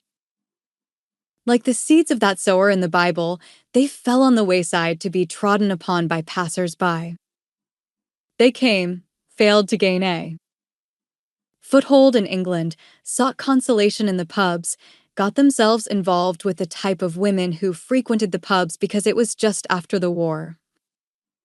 When many such unattached women were around, and that, of course, meant goodbye to their law studies and a happy welcome to a house full of half-caste children. Nearly all the failures married white women. Maybe it was the only way of boosting their egos, or was it a way of getting even with their colonial masters? Any woman would do, as long as she was white. The set of African males who started to discriminate between the educated and the uneducated white woman came later. But for those men who did not make it, educated or not educated, it did not matter. Irish or English or Greek, it did not matter.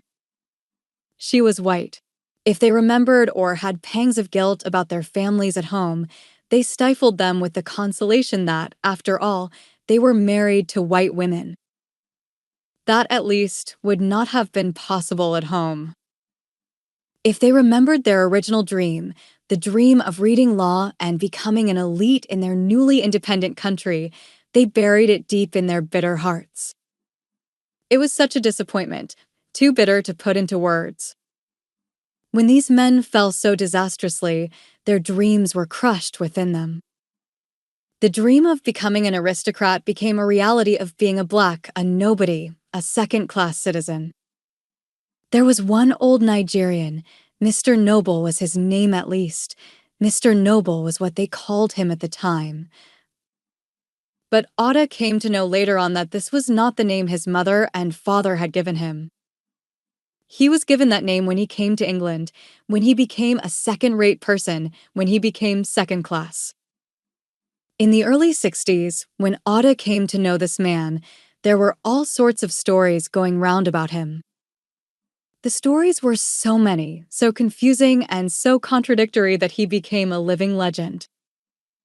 The version that was told to Oda was that he was a retired civil servant, that he was the only son of a certain chief in Benin City, that he had 6 wives and about 20 children, and that he left them all and came to England to read law.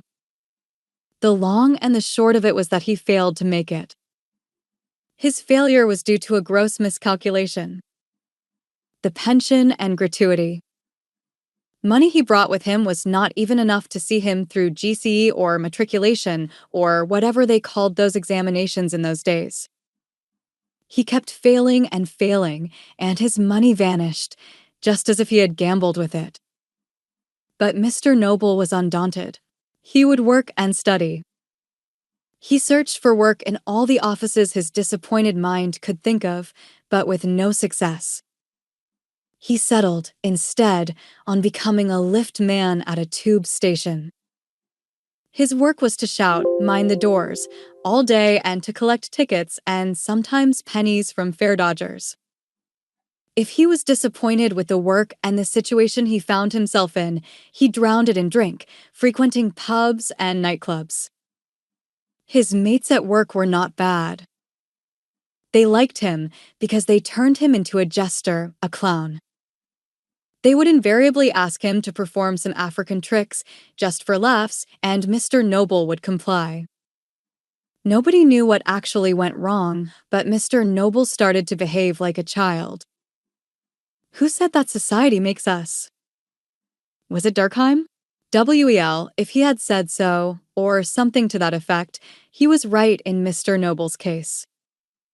He stopped being a man respected in his own right and became a clown for men young enough to be his sons.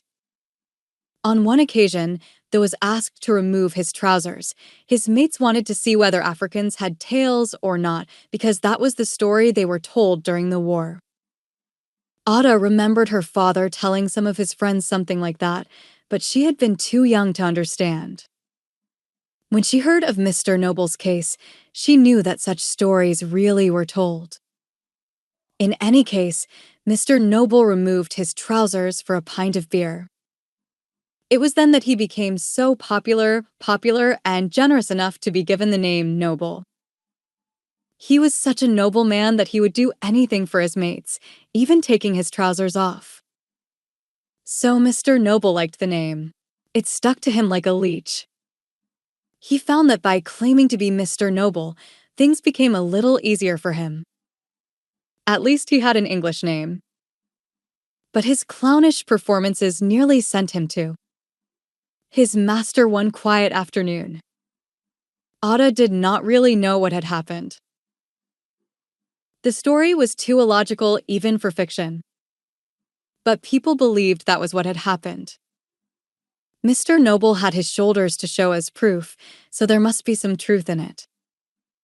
The story was that one afternoon, when it was not very busy in the lift, one of Mr. Noble's mates told him to operate the lift manually without the electricity provided. Mr. Noble had always told them that Africans were very strong. On this afternoon, he was told to prove it for a pint of beer. Mr. Noble stooped, like a big fool, to shoulder the lift. Only God knew how his muddled brain told him he could do this, but, nevertheless, he attempted it to prove how strong he was, for a pint something in the lift groaned, twisted, and crashed onto him, trapping his shoulder. His mates got scared. Some made as if to run, but 2 or 3 could not deafen their ears to the soul-rending bleating of Mr. Noble. The sound was awful. It was like the sound men might make if they were being dismembered alive, just before they lost consciousness. His mates tried to help him. They heaved and puffed at the lift door, but Mr. Noble's shoulder was trapped among the twisted metal. Help came eventually, and he was rushed to hospital. He was not operated on, but that right shoulder was useless for life. It later affected the whole arm, so much so that on seeing him one would at first get the impression that he was a one-armed man. The shoulder was permanently dislocated. The railway authorities were very generous. They paid him a lump sum in compensation for his injury. It was treated as an accident at work. All his mates came to the court to testify on his behalf. So Noble was pensioned off for the second time. This time he decided to face reality. Hope of his ever becoming a learned lawyer was fast disappearing, so he invested his money in buying an old terraced house in Wiles Road, just by Kentish Town Station. He could only afford the cheapest, for he did not wish to be saddled with an endless mortgage. Anyway, he could not get a mortgage, so had to buy. Cash down. Mortgages and things like that were for the fully employed, the young, and, at that time, mainly for the whites. There was a big trap in buying the house, but at that time he was carried away with a big wave of optimism and he fell into it. The house had 3 floors, and the 2 top floors were occupied by 2 sisters who had been born in the house. When Noble heard of this, he told himself that the 2 women were bound to move out as soon as they knew that their new landlord was a black man. He was wrong. He did not know what it meant to be a rent-controlled tenant.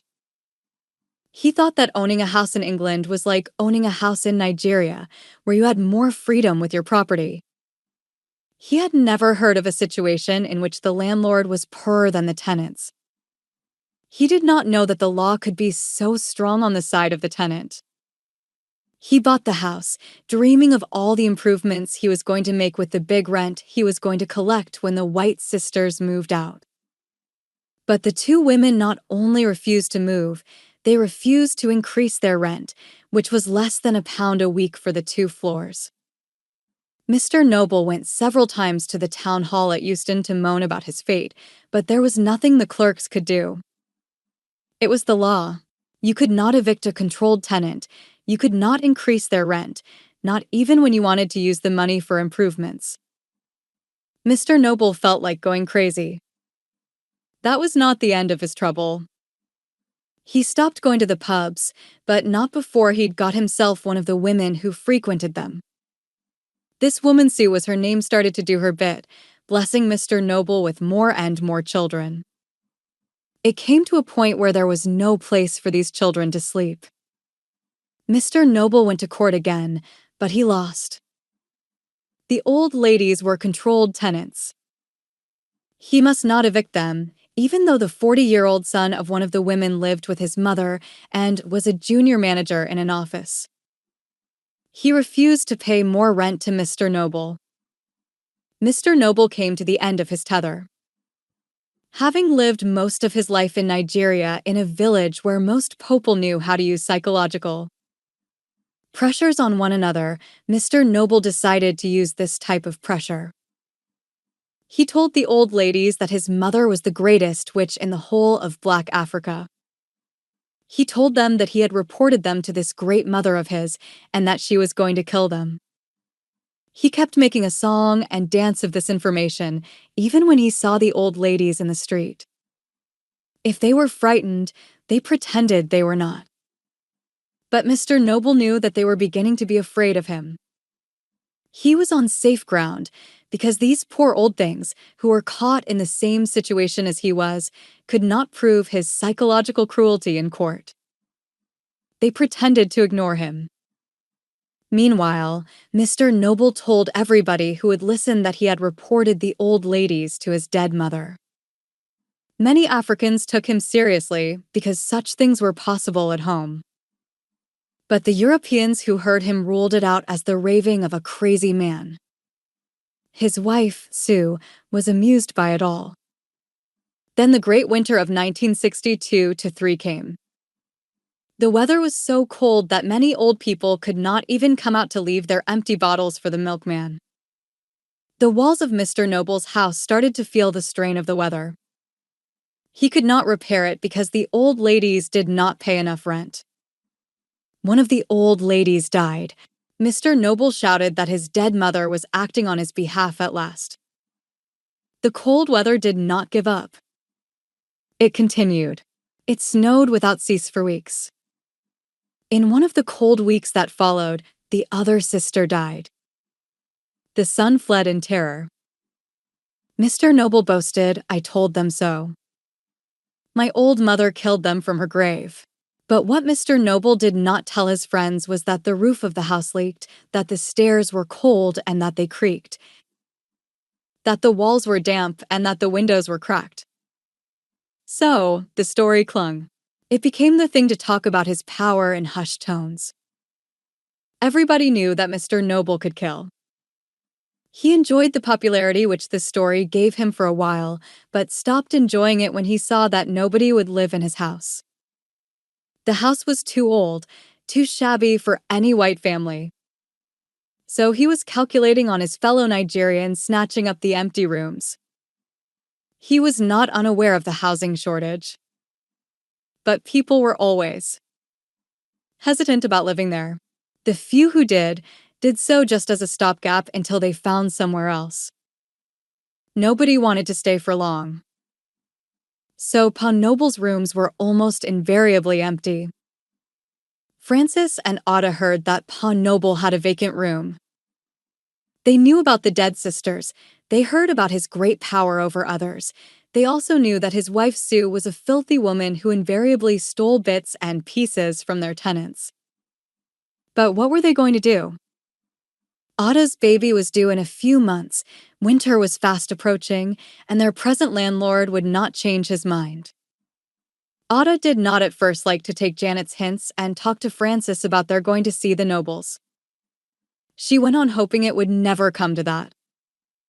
But it did come to that, when they had only 2 days of the extended time given to them by the landlord's solicitor left.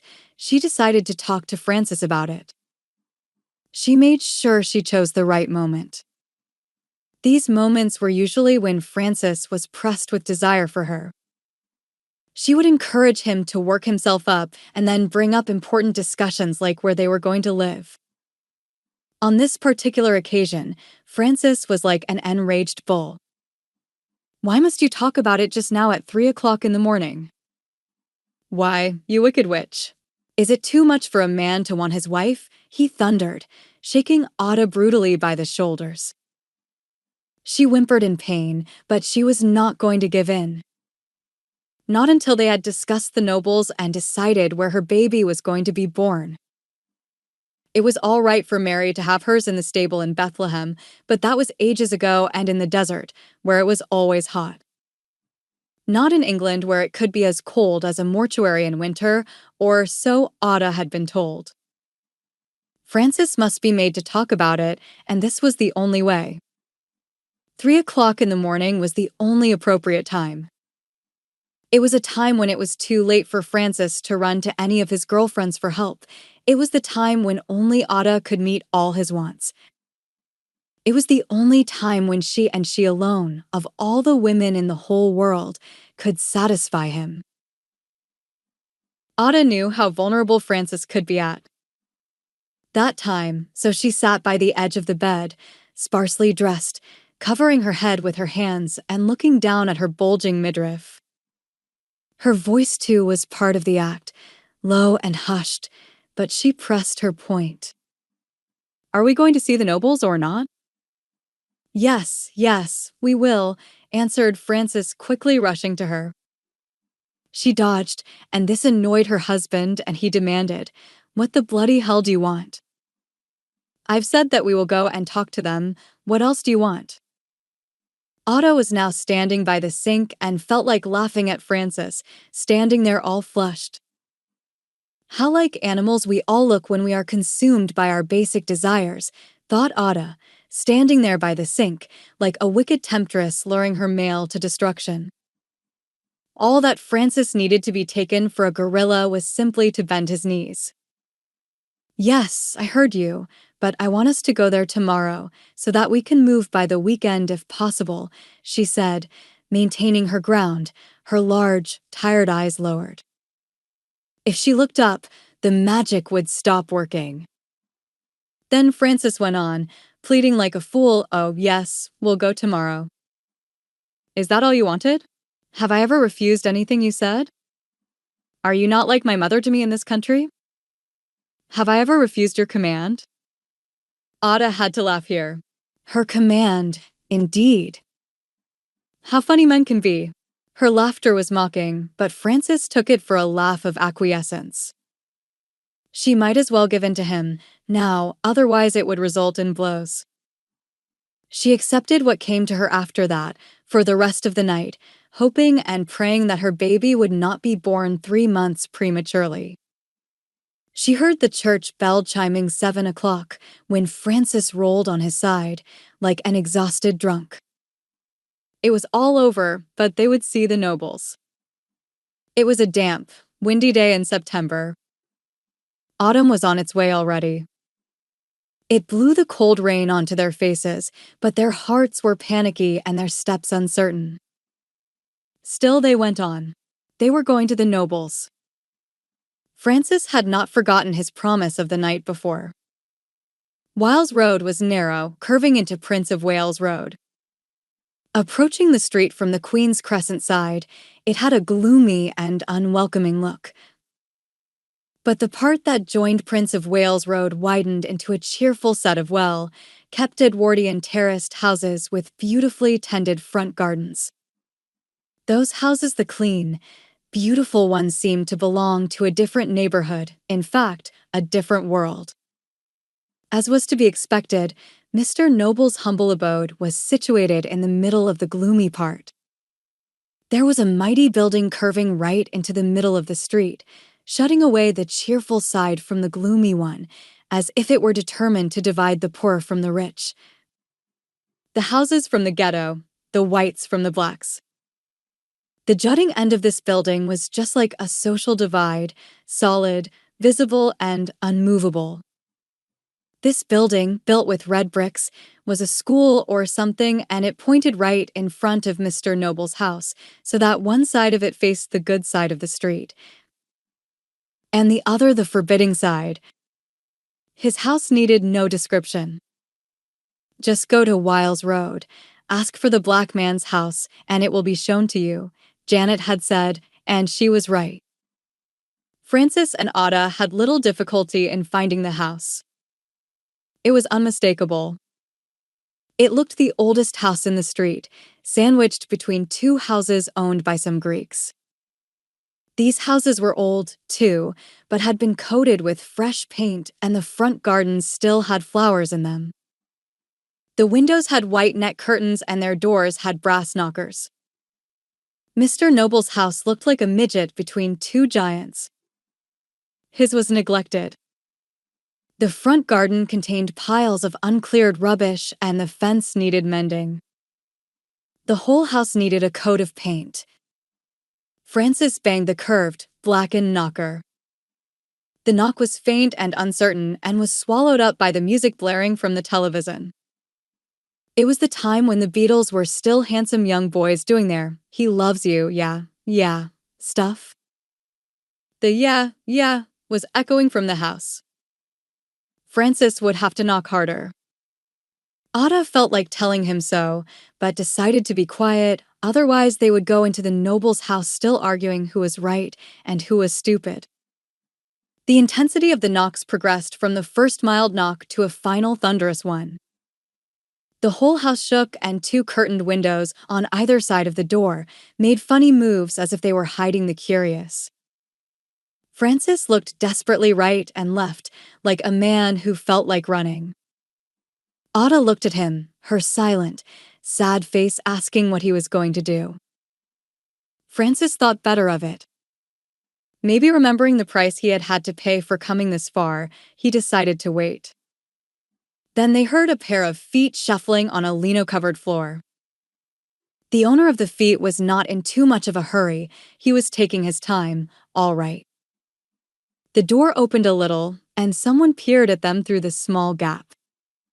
The person stood there for what seemed centuries, deliberating, maybe, about whether Ada and Francis should be allowed in or not. Then, all of a sudden, there was a funny laugh. The type of laugh one usually associates with ghosts in places like Tutankhamun's tomb. It was like the sound made by an old frog. Mr. Noble even looked like a black ghost, for his head was hairless, and he seemed to have dyed the skin on his head black. It was a while before Francis and his wife realized that the croaky noise was Pa Noble's way of welcoming them. The noise subsided slowly, giving way to a smile on a face, the face of an old man. A face that had been battered by gallons of African rain, burned almost to scorching point by years and years of direct Nigerian sun, and later on ravaged by many biting, wintry winds in England. A face that was crisscrossed like a jute mat by bottled-up sorrows, disappointments, and maybe occasional joys. It was all there on Pa Noble's face, just like an indelible legend written by Mother Nature on one of her sons. He had a hollow in the middle of his neck. Two prominent bones formed a triangle which encased this hollow, and whenever Pa Noble talked, something that looked like a chunk of meat inside his gullet would dance frighteningly in this encased hollow, and the onlooker would feel like begging him to stop talking. But that was the last thing Pa Noble could do. He never stopped talking. He reminded one of a dying old man eager to tell it all to the living world before he passed to the other side, and his voice was silenced forever. To press home his point, which he did very often, Pon Noble would gulp. He opened the door wider, welcoming them. It was then that he displayed his hands. They were so claw-like, those hands. They were wizened, blacker than the normal black. In fact, they looked like burnt clumps, with tiny, equally black fingers attached to them. As for the dislocated arm, it reminded everybody of those unfortunate thalidomide kids. He came nearer to them to have a better look at his two visitors. It was then that he removed his large square glasses and peered again and again, like a blind bat. His eyes were deeply set inside deep hollows. Ada could not see the whites of those eyes properly, but nevertheless she got the impression that she was being looked over by a pair of very wise and very old, wicked eyes. They were so sharp, so precise, even though they were set so far back. Ada recoiled from Mr. Noble's effusive welcome. The words and sentences he uttered were warm, but those eyes, that face, that laugh. Ada prayed to God to make Mr. Noble put on his glasses again. At least that would cover the two hollows. Was that why he wore glasses in the first place, to cover the skeleton-like cavities? He certainly seemed to see better without them. God heard Ada's silent prayers, and Mr. Noble replaced his glasses. He had on layers and layers of clothes, vests, shirts, and old jumpers, and on top of it all an old grandpa, godforsaken coat with sagging pockets. The trousers looked as if they had original why belonged to somebody bigger than him. On him they hung loose like the clothes of a television marionette. The feet were covered with folds of woolen socks, which sagged at his ankles, the elastic grips having been long exhausted. The whole lot, the feet and the tired socks, were stuffed into two large, ill-matched slippers. One of the slippers was made of brown leather, the other was made of blue canvas. The man looked exactly as people described him, like a witch doctor. Come in, Iwo. Iwo is a Yoruba word for a young wife, not necessarily a bride. Ada must have looked quite young to Mr. Noble. Come in and welcome, he said, showing his gleaming teeth. God was merciful, giving such a perfect set of teeth to such an ugly old man. Those teeth added life to his face, making it show traces of humanity. He drew Ada and Francis towards him. They entered the hallway and waited for Pon Noble to shut the door. All of a sudden, another voice rose above the sound of the television, louder than the Beatles. The voice was a woman's, loud, authoritative, and direct. Papa, Papa, Papa, who is it? Who is it, Papa? Papa, Pa. Visitors, Mr. Noble croaked, his old voice almost cracking in the attempt. The lump in his throat danced furiously. Visitors, he repeated, this time in a lower key, as he ushered the two trembling figures into the sitting room. The overheated room, the blaring television, the airless atmosphere all combined to greet them in one big whiff as they went inside. The room was small. A large double bed took up a considerable portion of the room. Opposite the bed was a table on which were clustered all sorts of children's articles, feeding bottles, a plastic plate, clothes. In the center of this jumble stood the majestic television, trumpeting away as if determined to make its presence felt amidst the sobering jumble. Children's litter was accumulated everywhere, on the floor and on the chairs. Even the walls were not spared from little smears. Piles and piles of clothing in different stages of cleanliness lay in uncomfortable places. A child was sleeping on the bed, apparently too tired to be disturbed by the noise. Sitting very near the child, with her feet stretched straight in front of her, was a woman, Mrs. Noble. Mrs. Noble was a large-boned Birmingham woman, still young and still pretty, with masses of auburn hair hanging loose about her shoulders. Her blue eyes were direct and candid and looked as if they were determined to find out straight away what Frances's and Ada's business was. Those eyes were always suspicious of people. That hair of hers, hanging long and thick and curly in parts, made her look like a wild gypsy beauty. If she had had earrings on, Ada would have sworn that Mrs. Noble was the very woman who approached her weeks before at Queen's Crescent, telling her that she would be lucky with men and that she would have many boyfriends. Her eyes were now peering at them from her wide face, seemingly unsure of how to receive their visitors. Ada involuntarily had to say, "Hello." She made a great show of mouthing it because the television was still blaring. She gave a wobbly smile as well. Mrs. Noble's eyes leapt into action. They danced humorously, their centers twinkling like distant blue waves on a sunny day. She shouted, welcoming them as if she had been waiting for them all her life. She jumped up smartly, surprisingly nimble for her large bulk, from the bed of jumble and started to fuss over them, her eyes bright and laughing all the time. She was warm-hearted, kind, friendly, loud, and unreserved, the type of woman who would not hesitate to tell you the first thing that came into her head. Her visitors relaxed, though, mainly due to her. Mrs. Noble got busy.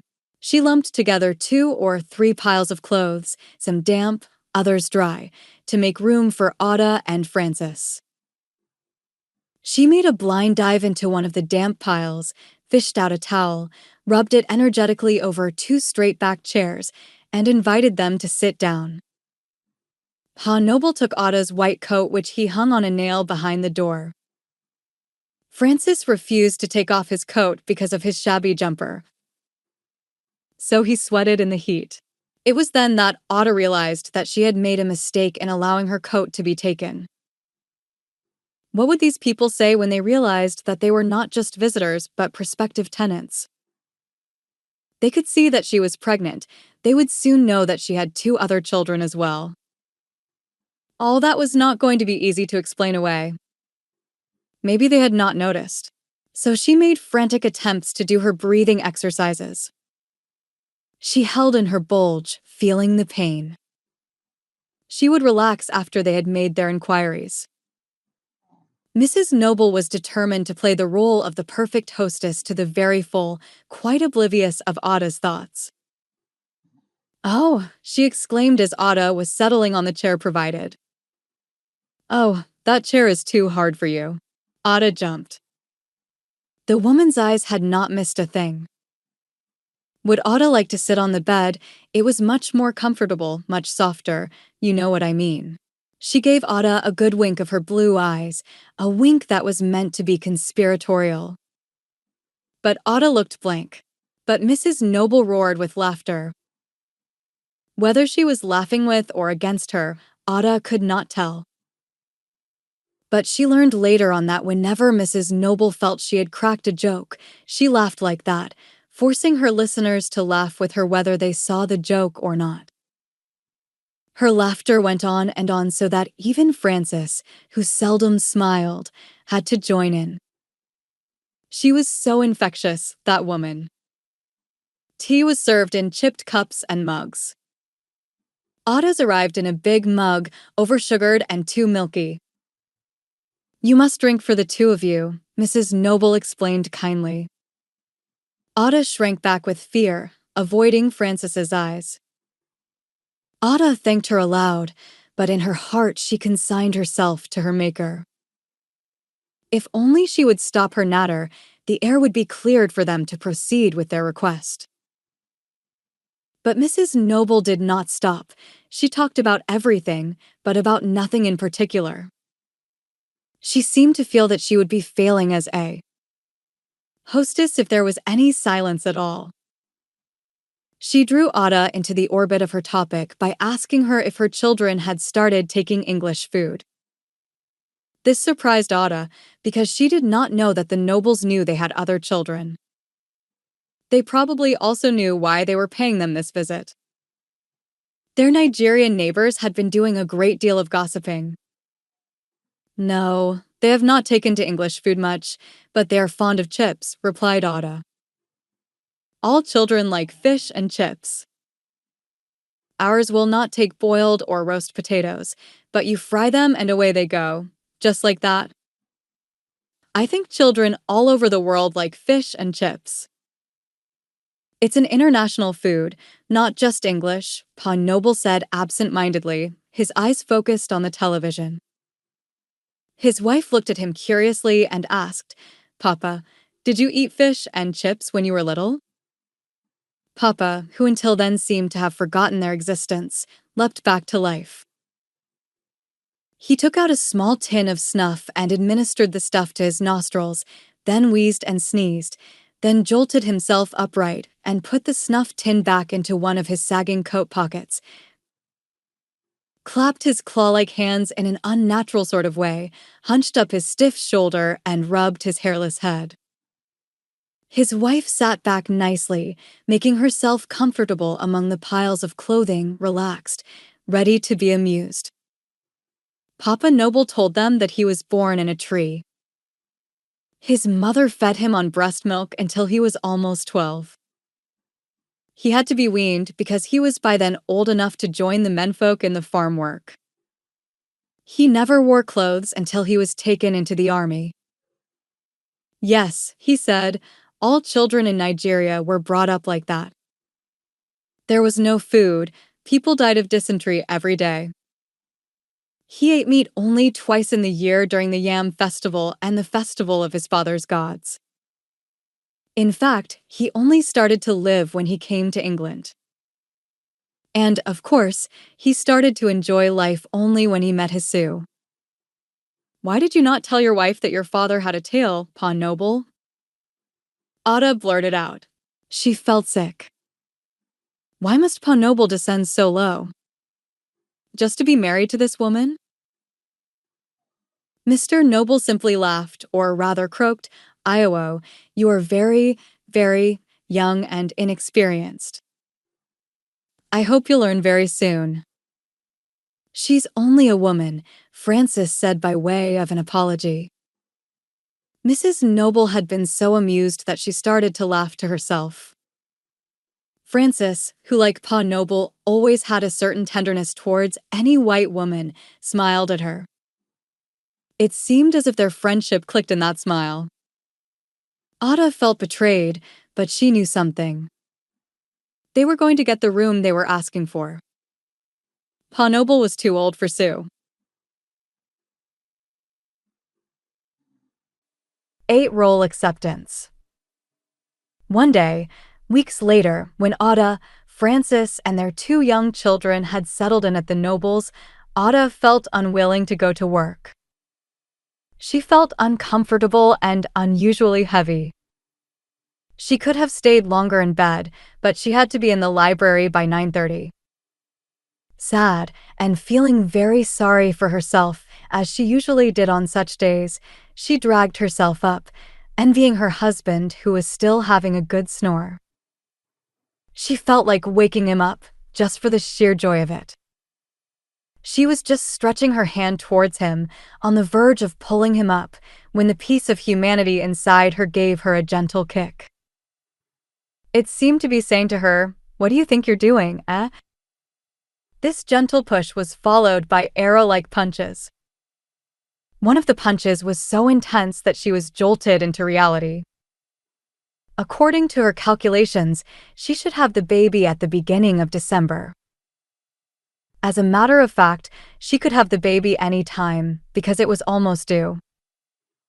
It was already December, the 2nd day of the month. The baby would not come on the 2nd, she told herself. The actual date was the 9th. So, she was sure the child inside her was simply having a morning stretch. Do babies do morning exercises in their mother's tummies? She must check it up sometime. But one thing was beginning to worry her, though. Her bulk. Her boss was always looking at her when she thought Ada was not watching, wondering. Ada had lied to them, to the doctor, saying that her baby was due early in February, so that she could stay as long as possible at work. They would then have enough money to tide them over till she started work again. Francis had been convinced that it would be right for him to work during Christmas at the post office. So, if only Ada could work as long as possible, they would be able to pay their rent, pay for the children's nursery, and put some money by until she got strong enough to go back to work. Looking back at that time, she still wondered why she never thought it odd that she should be doing all the worrying about what they were going to live on, why she and she alone always felt she was letting those she loved down if she stayed away from work, even for the sake of having a baby. The funniest thing was that she felt it was her duty to work, not her husband's. He was to have an easy life, the life of a mature student, studying at his own pace.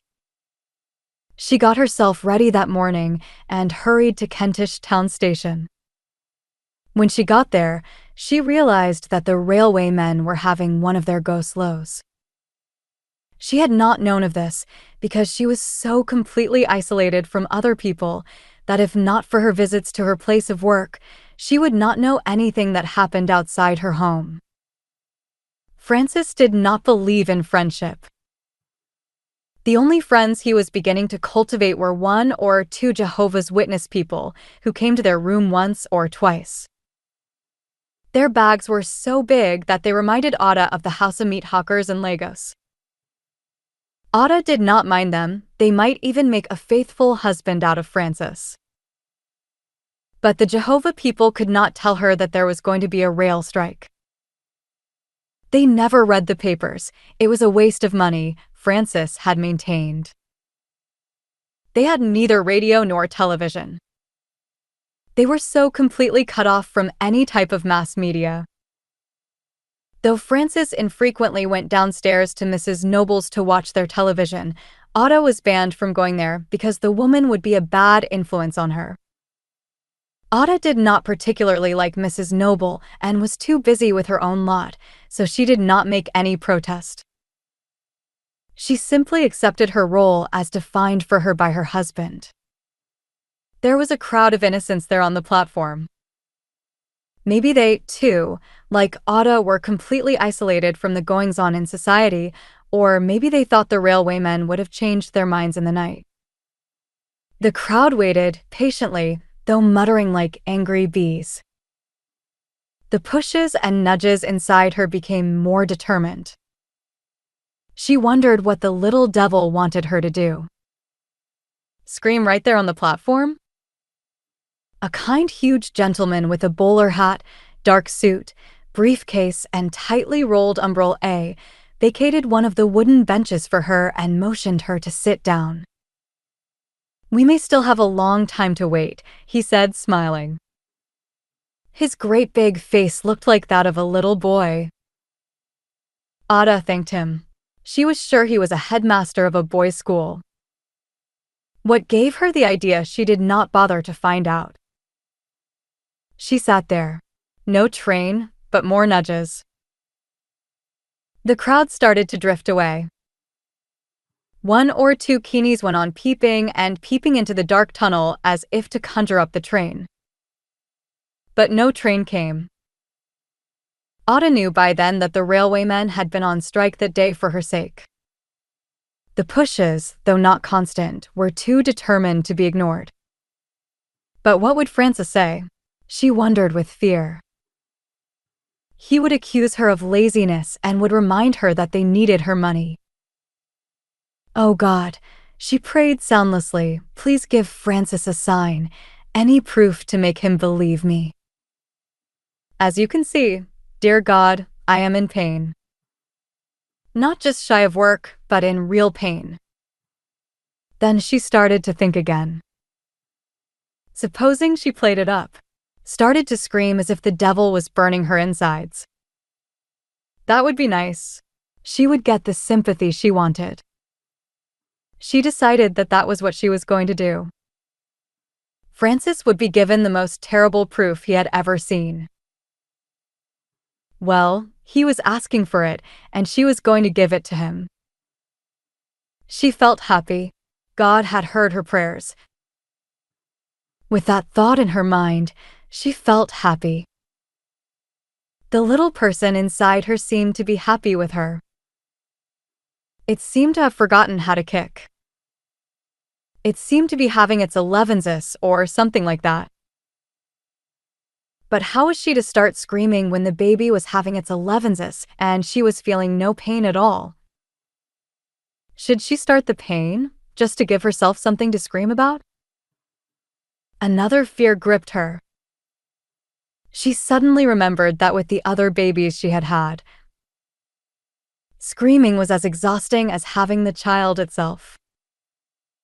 She could hear the voice of her mother-in-law who kept telling her, when Otto was in labor with TT, that women who screamed were cowards, that the more they screamed, the less energy they had left in them. So when it came to having their babies, they were sapped of strength, because they had drained all their energy away screaming like mad. Ada knew this to be true somehow. When she was pregnant with TT, she had just left school, and though they had taught her some health science, nobody warned her that first births take such a long, long time. That time she had screamed, not with pain, but with fear, because it was taking so long. And when the baby was actually born, she was completely unconscious. But with Vicky, she knew better. She read and read, as if she were going to study medicine. So she knew what it was that was happening in every stage. All that knowledge seemed to have evaporated somehow, because there was no mother-in-law to tell her what to do. Because, from what she had heard, in London the midwives gave mothers drugs and gas. The gas affair worried her somewhat. It surely could not be the same gas you use on yourself when you want to do yourself in? If it was, how would they know when she'd had enough? That would kill her, no doubt. Then she would not see the little person inside her. Then she would not see TT and Vicky grow and go to school. Oh no, it is all so unfair. When do they give one the gas? She wondered. She thought again. It's probably when you scream too much. England is a silent country. People are taught to bottle up their feelings and screw them up tight, like the illicit gin her parents drank at home. If you made a mistake and uncorked the bottle, the gin would bubble out. She had seen Englishmen and women behave like humans once or twice, but why was it that they only behaved like humans when they were straggling out of the pubs on Saturday nights? Well, if they would give her gas to shut her up, then she would not scream. She would face Francis and have it out with him. She knew Francis. She'd rather have a fight with him than with a god or goddess she did not know. Because how was she to know where the gas thing would send her? She went home. She told Francis why she could not go to work, how the railwaymen had gone on strike for more pay. She knew it was for more pay because she had heard the angry murmurings of the impatient crowd of innocents on the platform. She told him how the man with the umbrella had vacated the wooden bench for her and how the slats of the bench had hurt her posterior. She told him how they had all waited hoping that by waiting they would somehow conjure up a train from its tunnel hole. She told him how it had all come to nothing, for there was no train, and everybody had gone home, including herself. She had had to come home. Francis was still in his pajamas. He heard her out, with his brow arched like a wicked spy in a James Bond film. Then he asked Ada how she knew that everybody had gone home. Did all the passengers tell her that, or was she making it all up? Was the story of the strike what she was cooking up when she looked down at him that morning when she thought he was asleep? He had seen her then. He thought at first that she was going to smash his skull into a pulp from the way she was looking at him with thick hatred. She should have thought of a better story. She should know, though, that she would make all of them suffer, including the person inside her and herself too. Ada could not say anything. She did not know whether she had been wise in not choosing the other alternative. She ought to have decided on screaming and faced the gas and Jupiter or Lucifer or even the angels. The angels might even have welcomed her singing the Hallelujah chorus, which she loved very much. Then the nagging constraint came again. What of TT and Vicky? Well, the angels could wait. For now she was sure she was going to the angels. Had not Jesus said that those who suffer here on earth would inherit the kingdom of heaven? She would like to go there sometime, with her children. Francis could go where he liked. He could take care of himself. The nudge came again, followed by the determined kicks, and she felt like screaming, but she told herself not to, because the English midwife might give her gas, and that might send her, not to the beautiful angels singing the Hallelujah chorus, but to Lucifer with his horns of fire. Then, when Vicky got into a temper and spat out his Rice Krispies, and TT went as silent as the tomb, refusing to talk, who was going to tell them that they were beautiful children? Who was going to tickle them till they laughed? And Vicky spat out more Rice Krispies all over your face, and TT started talking nonstop, like a bad radio that had lost its switch. The angels could keep their heaven, and she, Ada, was staying right here by her children. Because, even though the baby was lying in a funny way, she was going to live to see not just her grandchildren, but her great-grandchildren as well. At least, if they were not all blown up to pieces by the bomb. Then came the sermon. Francis was a great one for preaching sermons. It was always Jehovah God said this, Jehovah God said that. Ada was having a rest after the last onslaught from her baby, so, with eyes glazed like the eyes of the pig's head at the butcher's, she watched and listened to her husband preaching to her about the diligence of the virtuous woman whose price was above rubies. This virtuous woman Francis was yapping about would wake with the first crow of the cock. Ada wondered where she was going to find a cock that would wake her up. But on went Francis on the morning of that 2nd of December. Jehovah God would bless such a woman. Her husband would be respected outside the gates. Ada wanted to ask which gates, but she was too numbed by the whole show. Fancy, she said to herself, Francis preaching to her the sermon of diligence at 10:30 in the morning, when he was still in his pajamas. She started to curse her mother-in-law for spoiling all her sons. There were so many girls in the family that the boys grew up thinking they were something special, superhuman creatures. Ada went on hearing about this virtuous woman whose price was above that of rubies, but the sermon went in through one ear and came out of the other. At least the joy of his listening to his own voice would let him leave her alone to ponder what it was she was going to do about this baby, whose legs seemed to be kicking not her front, as other babies did, but her ribs. This was making it difficult for her to breathe. She imagined the baby lying across, in the little cage made by her ribs, kicking away with careless abandon. Francis had said only 2 days ago that he had more ribs than she had, because Jehovah God took one of his own ribs and broke it into 7 little pieces and made her own cage from them.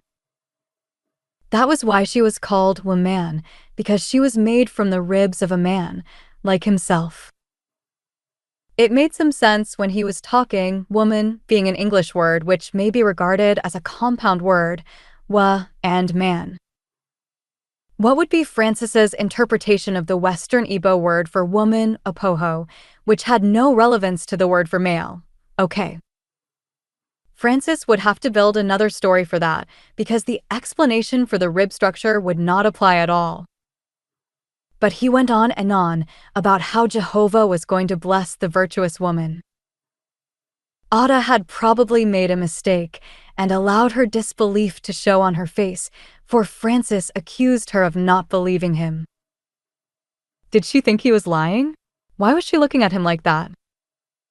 He got quite excited by this religious fervor. He would show Ada that it was all written in the Word of God. The Word of God was a book whose cover was of that cheap type of cloth which binders used in Lagos to bind children's ABC books. The pages of the book were made of paper the likes of which one would use for blotting paper.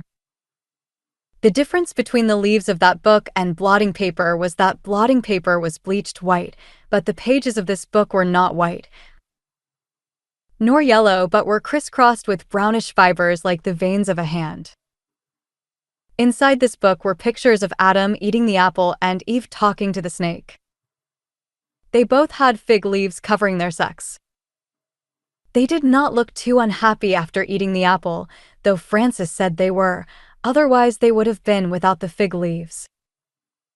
Covering themselves like that proved that they had known good and evil. Ada did not know what she was supposed to do now. Strip herself? Refuse to eat any more apples. From the crescent?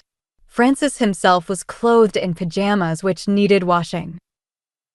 The trousers were as big as the baggy trousers worn by Nigerian drummers, and his sex was inside these baggy trousers, dangling this way and that like the pendulum of Big Ben.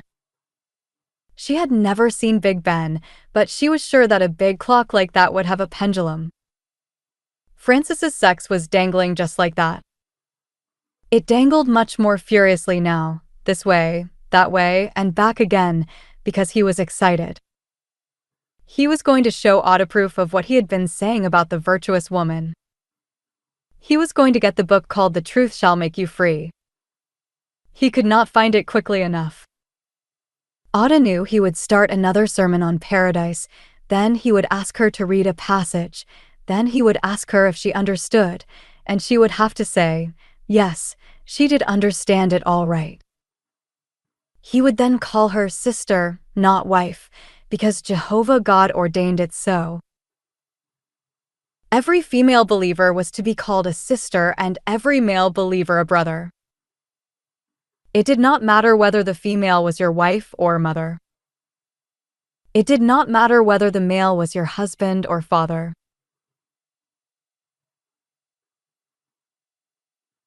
All believers were brothers and sisters. Sometimes Ada used to wonder whether God really said all that. One thing she did know was that the greatest book on human psychology is the Bible. If you were lazy and did not wish to work, or if you had failed to make your way in society, you could always say, "My kingdom is not of this world." If you were a jet-set woman who believed in sleeping around, VD or no VD, you could always say Mary Magdalene had no husband. But didn't she wash the feet of our Lord? Wasn't she the first person to see our risen Savior? If, on the other hand, you believed in the inferiority of the blacks, you could always say, "Slaves, obey your masters." It is a mysterious book, one of the greatest of all books. If not the greatest, hasn't it got all the answers? But the one thing Ada could not stand was when a group of people took a portion of the Bible, interpreted it the way that suited them, and then asked her to swallow it like that, whole. She became suspicious. She did not mind it if Francis believed it, except when it disturbed his studies, or if either of the children needed a blood transfusion and he refused. The thought of this made her smile, because when she had needed blood, when she was having TT, Francis forgot the word and gave it. Francis was not a bad man, just a man who could no longer cope with the over-demanding society he found himself in. He bent down double now, looking furiously for the truth shall make you free, throwing the children's clothes this way and that. Ada saw her scarf, made a dive for it and walked quickly towards the door. She heard Francis shouting, calling her back, because he had found the book. She must come back, he commanded, because he had not finished having his say. To Ada he sounded like Nero in Quo Vadis, who accused his courtiers of dying without his permission. Ada hurried, wobbling, to Dr. Hudson's surgery at the Crescent. It was a horrid day, gray, with the sparse snow of the night before, clinging to the ground. It could not melt because the ghostly sun that shone from among the heavy clouds was hazy, too hazy to have any effect on the stubborn snow. It made it very dangerous for Ada to walk. But anyhow, she padded on just like a duck, first to the right then to the left. Maybe people passed by her wondering. They maybe wondered what it was that was the matter with her, walking like that, like a duck. Perhaps one or two people would have liked to ask her if she needed any help, but got scared off by the determined look she gave them all. She walked on and did not see the people. She found a corner in the surgery and sat down. At least if she really felt like screaming here she could and nobody would think it odd. The thing that troubled her was that she had this pain which, disturbing though it was not bad enough to be the real labor, those hot ones that make a mad person of any woman. She did not understand it. The person inside her kept pushing her this way and that way, so that to sit down was trouble, to stand, trouble, to walk, more trouble. So she sat on the metal chair in the surgery, shifting her bottom about the seat like someone sitting on thorns. She fixed her eyes on the poster on the wall which said, "No smoking," and explained how smoking causes lung cancer. There was a drawing of the ribs showing the fluffy lung inside it. Ada wondered whether that was the drawing of a man or a woman. How could one tell? Francis had said that men have more ribs than women. And not only did they have more ribs, but that one of a man's ribs makes all the ribs of a woman. Ada peered again at the drawing of the ribs and concluded that they must be those of a woman. The ribs were too fine, too regular to be a man's. Fancy a woman having to work, having to carry babies who kept pushing their mummies about, and, on top of it all, having to have cancer as well. Was Eve the only person who ate the apple? Did not the man Adam eat some too? Why was it that women had to bear most of the punishments? It was not at all fair. The patients started to trickle out one by one. She was not in a hurry to go. All she would hear at home would be Francis and his sermons. She was better off where she was. A woman who came after her with a baby as red as new carrots nudged her to go in. She replied by telling the woman to go before her. The woman with the baby told her that she came after her, not before. Ada told her to go in all the same. The woman was about to start her own sermon about Ada needing the doctor urgently. Ada ignored her and started to puzzle out all over again whether the ribs opposite her belonged to a man or a woman. The woman stared at her, just as if she were a crazy woman let loose from an asylum. She thought better of it and decided to take her red baby up to Dr. Hudson. The waiting room was now empty except for the domestic woman. She, too, had a red face and a big stomach. She was not pregnant because her hair was white and fluffy like cotton ready to be spun into thread. She smiled at Ada. The teeth were too close, too regular to be hers, but anyhow, the smile was nice. The char lady wanted to talk. Ada would have liked to talk to her, but how was she to know whether the lady had heard of a baby lying across the mother's tummy before? She decided against telling her anything.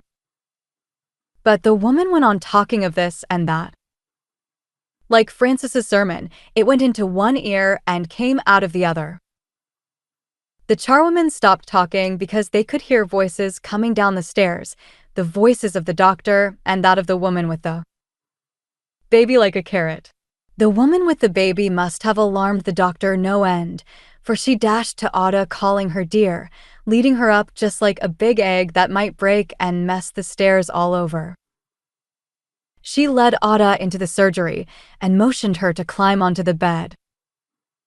Ada could not climb, and she was examined on a chair. Your time is too near to be comfortable. You should have phoned for the ambulance straight away. You need a bed to rest now. I am sure you'll have your baby in less than 24 hours, if all goes well. Ada looked at her, scared now. Why must she go in an ambulance when she had told her that she and Francis had decided that she would have the baby at home? Had not the hospital given them a list of what she was to buy for the confinement, and hadn't Francis demanded angrily whether she was preparing to get married, buying all that stuff? Hadn't Francis decided that the £6 they would give her if she had the child at home would be useful? Ada had agreed with him. She would have the child at home and earn £6. There would not be any need to buy 2 or 3 night dresses, no need to buy a housecoat or bedroom slippers, and no need for a toilet bag. Yes, the £6 would feed them for a week. She told the doctor she was not having the baby at University College Hospital, but at home in their room at Wiles Road.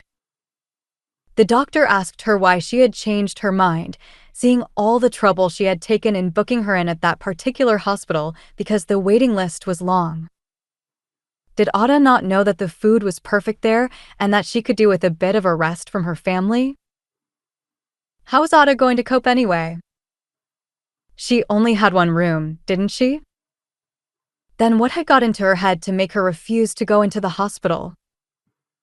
Did Ada not know that many women would jump at the chance? The doctor went on talking. She was a great one for talking, that doctor. She was angry now, washing her tiny hands, wishy, wishy, wishy. Squeezing one small hand against the other, wishy, wishy. Ada followed her movements with her eyes. What a day for sermons, she thought. But the doctor's sermon did not go in one ear and out of the other. Ada listened and allowed the words to sink down into her mind. How was she to tell Dr. Hudson that she had to have the baby in their one room to earn them £6, because the £6 would feed them all for a week, maybe for 8 or 9 days? The doctor would only ask her why it was that her husband did not go out to work and earn the £6, and to answer that, Ada would have to tell the doctor woman that her husband believed in Armageddon. So there was no need for him to exert himself too much in this world, otherwise he would lose his share of the kingdom. The tale would be too long, and the telling of it would make her cry. So she let the story be. She just told the doctor that she would rather go now, since she had to get Francis to phone the midwife. The doctor sighed. She told her to hurry home. She would do the phoning. Somehow Ada managed to get home. The journey had taken her such a long time, with a rest here and a sit down there. She rang the bell because, in her hurry to leave Francis, she had forgotten her key. She scolded herself for this. She was always forgetting her door key in England. In Africa, she seldom carried one. Your door was always open. In the afternoon, people would all be out on their verandas, talking and eating sugarcane, coconut, or bananas. In England, people locked themselves inside. They made a paradise of their living rooms because they didn't stay out a lot, not like they do in Africa. Frances was always reminding her to take her key whenever she went out. One day Mrs. Noble might be in one of her moods and refuse to open the front door for her. What would she do then? She would have to stay out and freeze. Just like that stupid wife who did not do what she was told but kept looking back all the time and was turned into a big lump of salt. That lump must have been a big one. Did people make soup with that type of salt? Salt made of a woman? Ear, it would be nasty salt, that.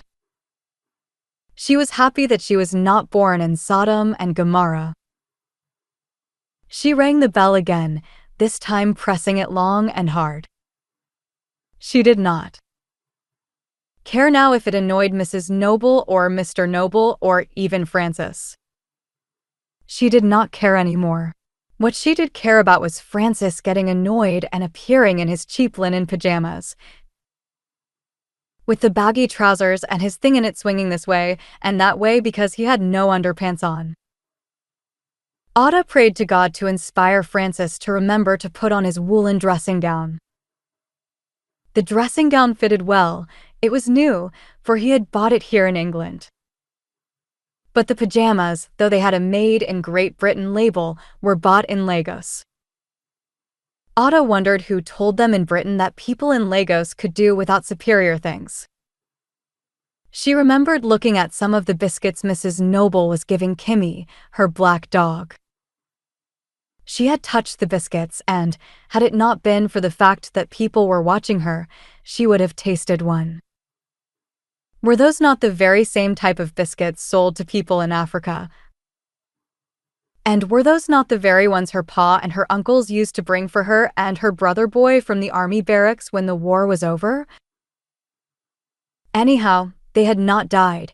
They had even thrived, for those hard, dry, sugarless biscuits were good exercise for their teeth when they were kids.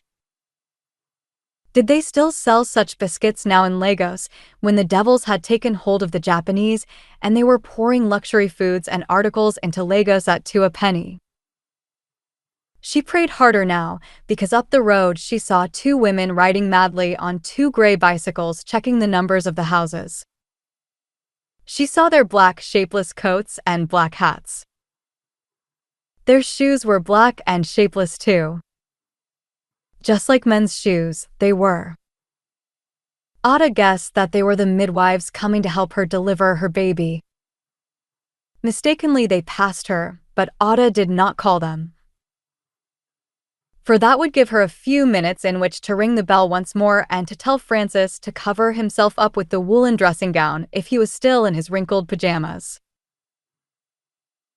Her prayers were answered, for Francis came down, hasty in his anger, but he had not only taken off the linen pajamas, he was dressed for the day in his gray flannel trousers, cream-colored shirt and his pale green cardigan with a crisscross pattern on it. Just as he was about to open his little Chinese mouth to ask her what it was she thought she was doing ringing the bell like that when she was supposed to carry her key like a talisman all the time, the 2 midwives realized their mistake and wheeled their gray bicycles, cheering themselves like 2 children who had discovered a hidden treasure. They did not mount their bicycles, but pushed them along, the chains making sounds like tuck, tuck, tuck. The 2 owners were grinning from ear to ear as they trotted along with their bicycles beside them like lame horses. One of the midwives was English. The superior air was unmistakable. Her hair was white, at least that part of it that had escaped from under the black hat. She was big-boned, in her 40s, and had a determined look. The other woman was her assistant, younger and foreign. She could be Japanese or Chinese, because she had a pair of those peculiar eyes that seemed to be sunk into people's heads. The young woman had a face as round as a perfect O. Her mouth and nose were too small for her face. The grin left the faces of the 2 women as soon as they realized that she was Mrs. Obi. "Can't you read English?" asked the older midwife with the white hair. It dawned on Ada that, to the big midwife, if you couldn't read or speak English, then you were illiterate. Ada did not want to be regarded as an illiterate, so she told her that she could. Then the big midwife with white hair and the authoritative air asked her why then had she not called them sooner? Had Ada not read the instructions that she was to call her at the onset of pains? What did she think she was doing, being so bloody clever? Rook, Rook, she's breeding, gasped the young nurse with the face like an O. Ada tried to puzzle out what this statement could mean. Yes, she was breeding, definitely. She was having her third baby, but everyone knew that. Why should the nurse make so much noise about it? If she were not breeding, she would not have called them in the first place. The big midwife, who had probably worked with her assistant for some time, understood her perfectly. For she went on, "That's what I mean. Can't you see that you are bleeding profusely? Come on, up to bed." Did breeding mean bleeding for the Japanese nurse? And when she said, "Rook," did she mean look? Ada was learning. They went on examining her, digging into her. 1 finger, 2 fingers, 3 fingers. On and on they went, talking in low voices in their special code, or so it seemed to Ada. Her pains did not get more acute, but all of a sudden she could take no more. Francis, who had caused it all, stood there staring, like a pig's head at the butcher's, standing there at the foot of the bed, just like a referee impatiently waiting for fair play. Ada remembered then that she had read or heard of husbands who became panicky and worried in case their wives died. But not Francis. He was sure Ada would live. To him, Ada was immortal. She just had to be there, bearing his children, working for him, taking his beatings, listening to his sermons. The room started going round and round in all the colors of the rainbow. Francis had now turned into Lucifer. His wicked eyes were glazed as if he wore badly fixed contact lenses. He was wearing a robe of fire. He had horns bigger and more complicated than those of a stag. And his swords were emitting flames. He was telling her that she was being punished for not waiting to read "The truth shall make you free." Her running away to the doctor woman was causing her all this pain. Then the voices of the 2 women floated in. 1 finger, 2 fingers. Then she heard the word dilated, or dilation, used over and over again. Then somebody covered her nose and mouth with some rubber stuff. So they were gassing her. Francis's voice kept on, counting down like the persistent bells of death. So this was death. This was what it felt like. She could not have the baby. Too big for her, poor thing. Then in came Francis again. If she had not interfered with his pleasures with Trudy, if she had been a good wife, a virtuous woman whose price was above the rubies. She heard the bells, the ambulance bells. But they jingled as if they were Peter's bunch of keys to heaven, telling her that she could only hear the jingles of the keys of heaven, but she would never go there. She was going to her Lucifer husband with the horns of fire. Somebody, 2 men, or even 3, were lifting her onto something. She opened her eyes. They were descending the creaky, noble stairs. Then she saw Vicky clutching at Mrs. Noble's breast, his little face confused. Ada saw the fat cheeks, the pathetic baby eyes, and prayed to God to send her back whole to her children. She wanted to call out to Mrs. Noble to tell her to wipe Vicky's running nose, to tell her to pull TT's pants up. Because they were coming down, the elastic was slack and she had forgotten to put in a new piece. She could not. Her mind was talking, but her mouth could not. Those ambulance men in black suits had her all wrapped in flaming red blankets, and they were hurrying her. The voice of the big midwife was urging them on. Ada sank back into the world of dreams. The dreams were like before. Trouble. She could not run to her husband for help because he was still carrying that sword of fire. She could not see Peter with the keys, but she could hear the bells ringing, ringing. Sometimes she heard the voice of the big nurse, saying, "Hurry, hurry, we must hurry."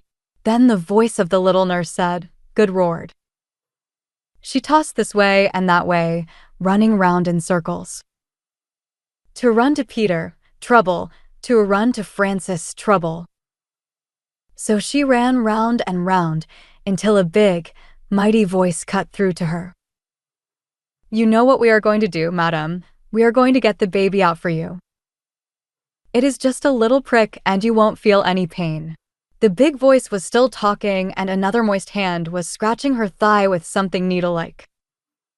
She felt it all, but did not see anything. Then peace descended like a shower of blessings. There was peace everywhere. She had had the baby and it was now a boy of 5. Francis was no longer a Lucifer, but a prosperous farmer. They had their own house, large with spacious rooms, airy verandas. She was sitting on the veranda sipping the extracted juice of some ripe mangoes. They were talking and laughing. She and Francis. Francis was reminding her of their terrible time in London. And she was laughing, laughing, and laughing, because it had happened such a long time ago when they were very young. But now it was all over. Titi was in a convent school in England and Vicky was at Eton. There were other children as well, but they were too young to go to school abroad. They were staying with them, wanting this and wanting that. Francis was so happy and was coming over to her cane chair, kissing her very, very softly, telling her how virtuous she was and how her price was above rubies. And how all the other farmers for miles and miles around had sold all their farms to him, and how he now was the lord and master of several farms, miles and miles around. What more could a man want than a virtuous wife like her who had helped him achieve all this? Then the trouble came back with the word virtuous. On and on rolled the word. Then all the colors of the rainbow appeared again. Red, blue, yellow, pink, you name it, it was there. All the rainbow colors, and on each one was written virtuous. Virtuous and more virtuous, so many of them. So confusing. Virtuous here and there, so confusing was the riot of colors and virtuousness that she did the only thing that came into her head. She screamed, high and loud. On and on the screaming went. She would never stop. Then she stopped all of a sudden. Somebody was smacking her on her thigh. That somebody was calling her madam. That somebody was urging her to wake up now because they had finished. She tried her eyes. Yes, she could open them. She surveyed her surroundings. The men and women were like angels of light, clothed in white. They were smiling down at her, lying there, not covered in flaming red blankets this time, but in clean white sheets, soft and immaculate. The only person with a splash of blood on him was the big man. There was no doubt about it. He was the person who had cut her open to take out the funny baby that had lain across her, instead of lying straight like every other child. She thanked the big man with her eyes, for she was still weak from screaming and from the cutting open. They sensed that she was asking them for her child. They brought him. He was so big and so hairy that Otto was at first frightened. He was not only big and hairy like a baby gorilla, but hungry like a wolf. He did not cry like other babies, he was too busy with his mouth, sucking his big fingers, swallowing the wind.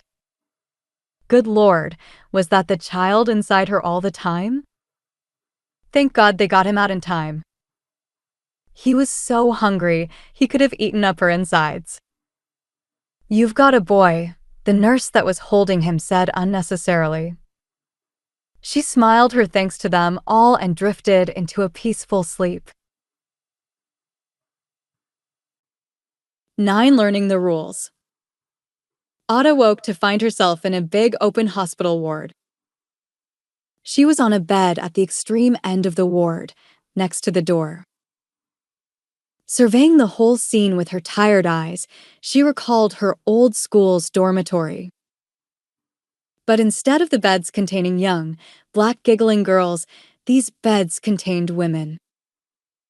Some were not very young, but most were young mothers like herself. They were talking, or most of them were. One or two were trying to read magazines. The conversations around her went on buzzing, buzzing. These women were all happy and free. They seemed to have known each other for years and years. She was ashamed of herself because somebody, she did not know who, had decided to make a fool of her. She was lying there, all tied up to the bed with rubber cords, just like the little Lilliputians tied Gulliver.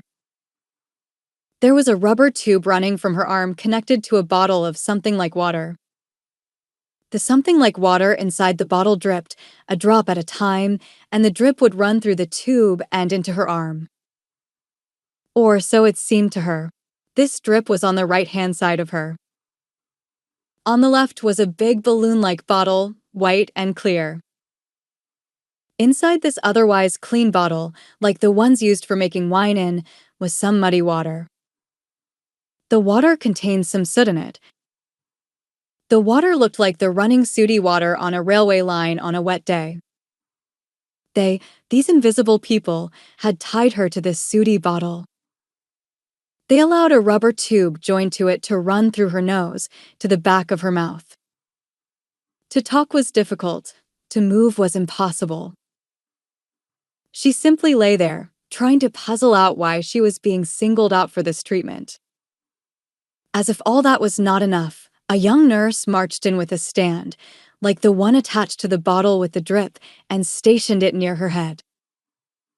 Another nurse soon followed, carrying a bottle half filled with blood. "Ah, so you are wide awake. Good," the first nurse said by way of greeting. The other one looked up from under Ada's bed, where she was screwing the nuts for the other stand, and greeted her with a watery smile. "I don't think we'll need this, but just in case," finished the second nurse. Both of them, nurse number 1 and nurse 2, had turned the bottle of blood upside down, attached it to another tube, but left it like that. "We may not need it, but just in case," nurse number 2 had said. The nurses walked out briskly as they had come. Ada turned her eyes to the woman on her right, and the woman smiled and asked her how her tummy was feeling.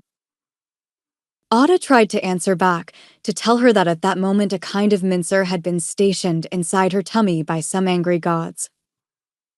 To tell her that this mincer seemed to be bent on turning everything inside her into a nice, neat pulp. To tell her that the bottle with water attached to her left arm was placed there by those nurses and doctors to help the mincer mince her inside very quickly.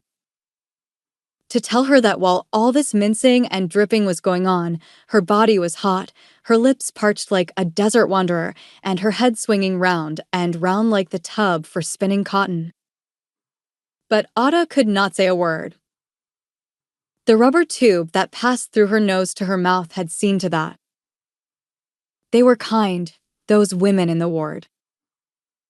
For the first few days, when Ada was deciding whether it was worth struggling to hold on to this life, those women kept showing her many things. They seemed to be telling her to look around her, that there were still many beautiful things to be seen which she had not seen. That there were still several joys to be experienced which she had not yet experienced, that she was still young, that her whole life was still ahead of her. She would never forget one woman who looked the same age as Ada's ma. This woman had been married 17 good years, and she had had no children.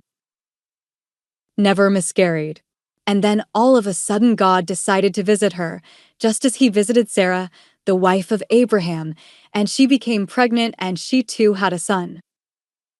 This woman never stopped showing this child around, even when she was not strong enough to walk properly. Ada did not know that the woman had had to wait 17 years for her son, and she got tired of admiring this baby with thick brown hair which stood out angrily like electric wires. She was the more annoyed because the tube in her mouth did not give her any freedom to talk to the woman, to tell her that everybody in the ward had had a baby or was expecting one, to ask her what it was that was so special about her little son anyway, showing him around like that as if he were a prize or something. But thank God she never had the opportunity to say this. For days later, when the tube was removed, the woman next to her, whose husband looked old enough to be her father, told her that the woman with the baby with the wiry hair had had to wait for 17 years to have a son. Ada gasped. 17 good years. She wanted to ask all sorts of questions. What did her husband do, for instance? She imagined herself in the woman's position. Waiting and waiting for 17 years for a child that was taking its time to make up its mind whether to come or not to come. She tried to imagine what her life with Francis would be if she had given him no child. She recalled Titi's birth. After a long and painful ordeal, she had come home to Francis bearing a girl. Everybody looked at her with an, "Is that all?" look. She had had the audacity to keep everybody waiting for 9 months and 4 sleepless nights, only to tell them she had nothing but a girl. It was 9 good months wasted. She paid for it, though, by having Vicky soon afterwards. Suppose she had had to wait 17 years for all that? She would have either died of psychological pressures or another wife would have been bought for Francis. He would have declared himself a Muslim, for he was once a Muslim when he was younger. Francis was like the Vicar of Bray. He changed his religion to suit his whims. When he realized that equipping Ada with birth control gear would release her from the bondage of childbearing, Francis went Catholic. When he started failing his examinations and was feeling very inferior to his fellow Nigerians, he became a Jehovah's Witness. Ada now looked at the woman with the cherished baby with new eyes. She never stopped talking, she never stopped laughing. Her laughter was as loud as that of a man. She was rough, not as cultivated as the sleek, younger woman next to Ada. The sleek one in number 11 bed, though normally a very quiet girl, took it upon herself to talk to Ada all the time. It must have been very difficult for her, because she had not had her baby yet. It was a complicated case. She was weeks overdue, she told Ada. The surgeons and doctors did not know whether to operate or not. They were all still waiting, including her husband. That husband of hers, tall, handsome, well-dressed and well-groomed, looked like the god Apollo. There must be something special about the man, because he came to see his wife at any time during the day. The nurses and doctors allowed him in, even the surgeon that cut Ada up, who was another handsome, dark man, white. But with that type of skin coloring white people usually have when they have stayed years and years in the sunshine, or that artificial tan which white women paint on themselves, to give them a healthy look. The surgeon's hair was thick, black and straight, his nose and mouth heavy like those of a Negro, but he was English, or so they claimed. And he was a great man. A man who knew how to handle his knife, a man who took a particular interest in all the patients he had operated on. He kept coming to see how Ada was getting on, night and day, during the first 4 days after the operation, when Ada was halfway between this world and the next one.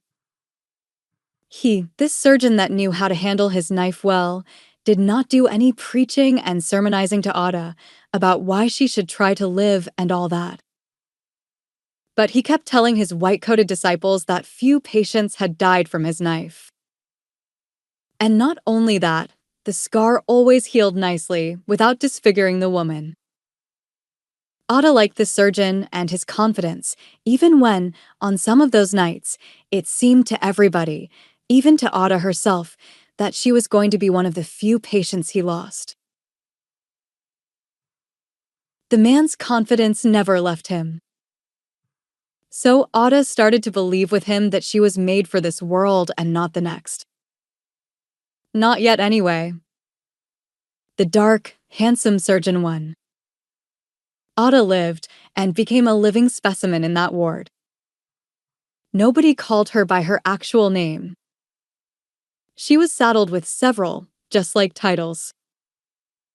Some of the titles she could not help having, some were not necessary, others were bestowed on her by that unique baby she had.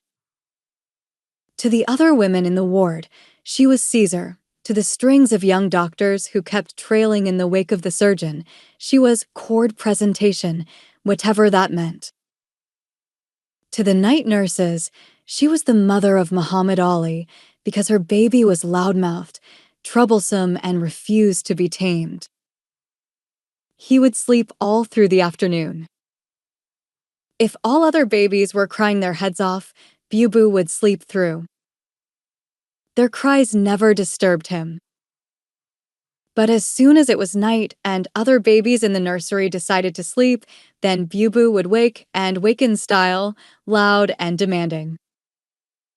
Of course, all the other babies would be woken up by his cries. So in the day, Bubu was very popular, but at night, he was a terror.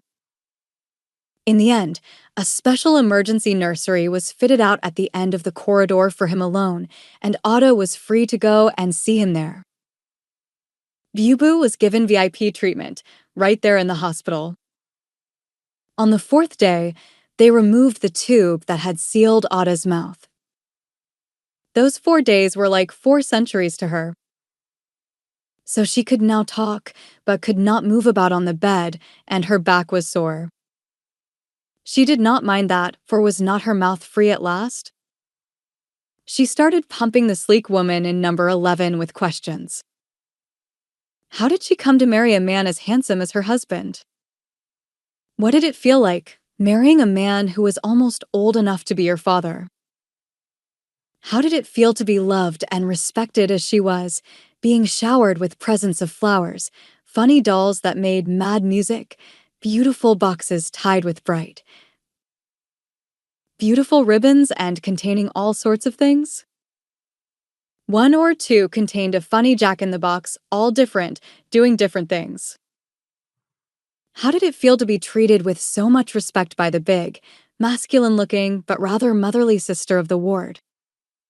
In answer, the sleek woman simply smiled. She was used to being indulged, used to being spoiled, but she was a very simple person despite it all. She had been the big man's secretary. His wife had died years ago, leaving him with the 2 sons Ada had seen. Yes, Ada had. Seen them, tall like their father, but too thin for Ada's liking.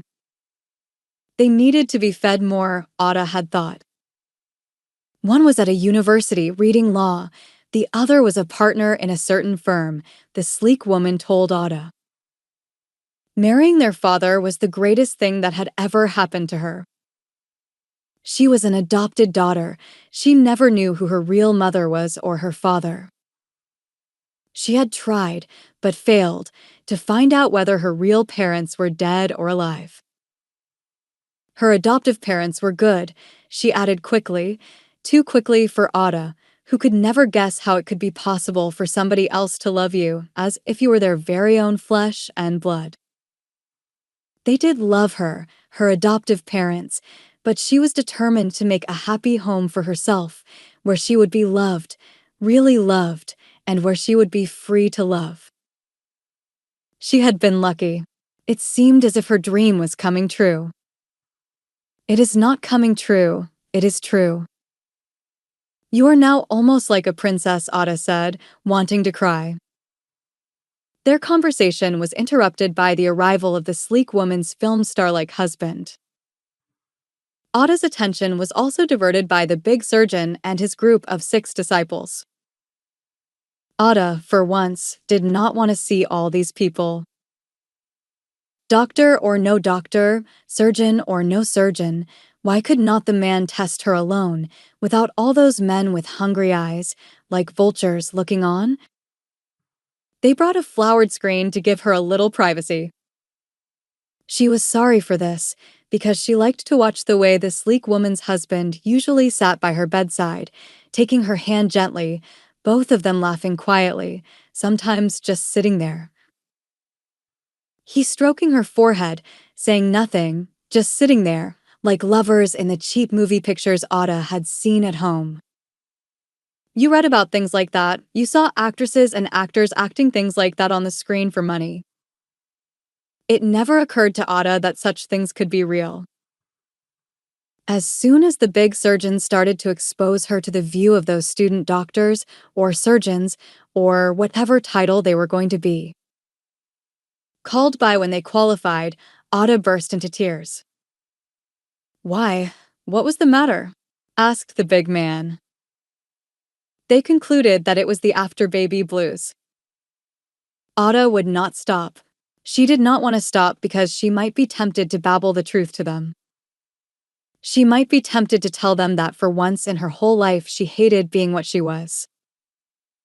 Why was it she could never be loved as an individual, the way this sleek woman was being loved, for what she was and not just because she could work and hand over her money like a docile child? Why was it that she was not blessed with a husband like that woman who had had to wait for 17 years for the arrival of her baby son? The whole world seemed so unequal, so unfair. Some people were created with all the good things ready-made for them, others were just created like mistakes. God's mistakes. All Ada could see at that moment was the sleek girl being kissed and loved, and the woman who had had to wait for 17 years walking round the ward proudly with her child. She did not think of what life was like for a little girl who was aware that she was adopted, that the little girl might sometimes wonder whether her parents ever wanted her, that the little girl could sometimes feel unwanted even by her adoptive parents. As for the woman with the baby son, Ada could not imagine the aches and pains that went with those 17 years. She found it very difficult to control her tears even when she had stopped feeling antagonistic towards the big surgeon and his 6 disciples. They were waiting for her to stop. The Indian woman in the group looked as if she was being forced to eat shit. Her face looked ugly. She wanted to cry with Ada. Ada knew she was Indian because her sari was sweeping the ward floor under her white coat, and her long black hair was done up in a long single plait, dangling behind her back like the horse's tail which African chiefs used to ward off flies in public.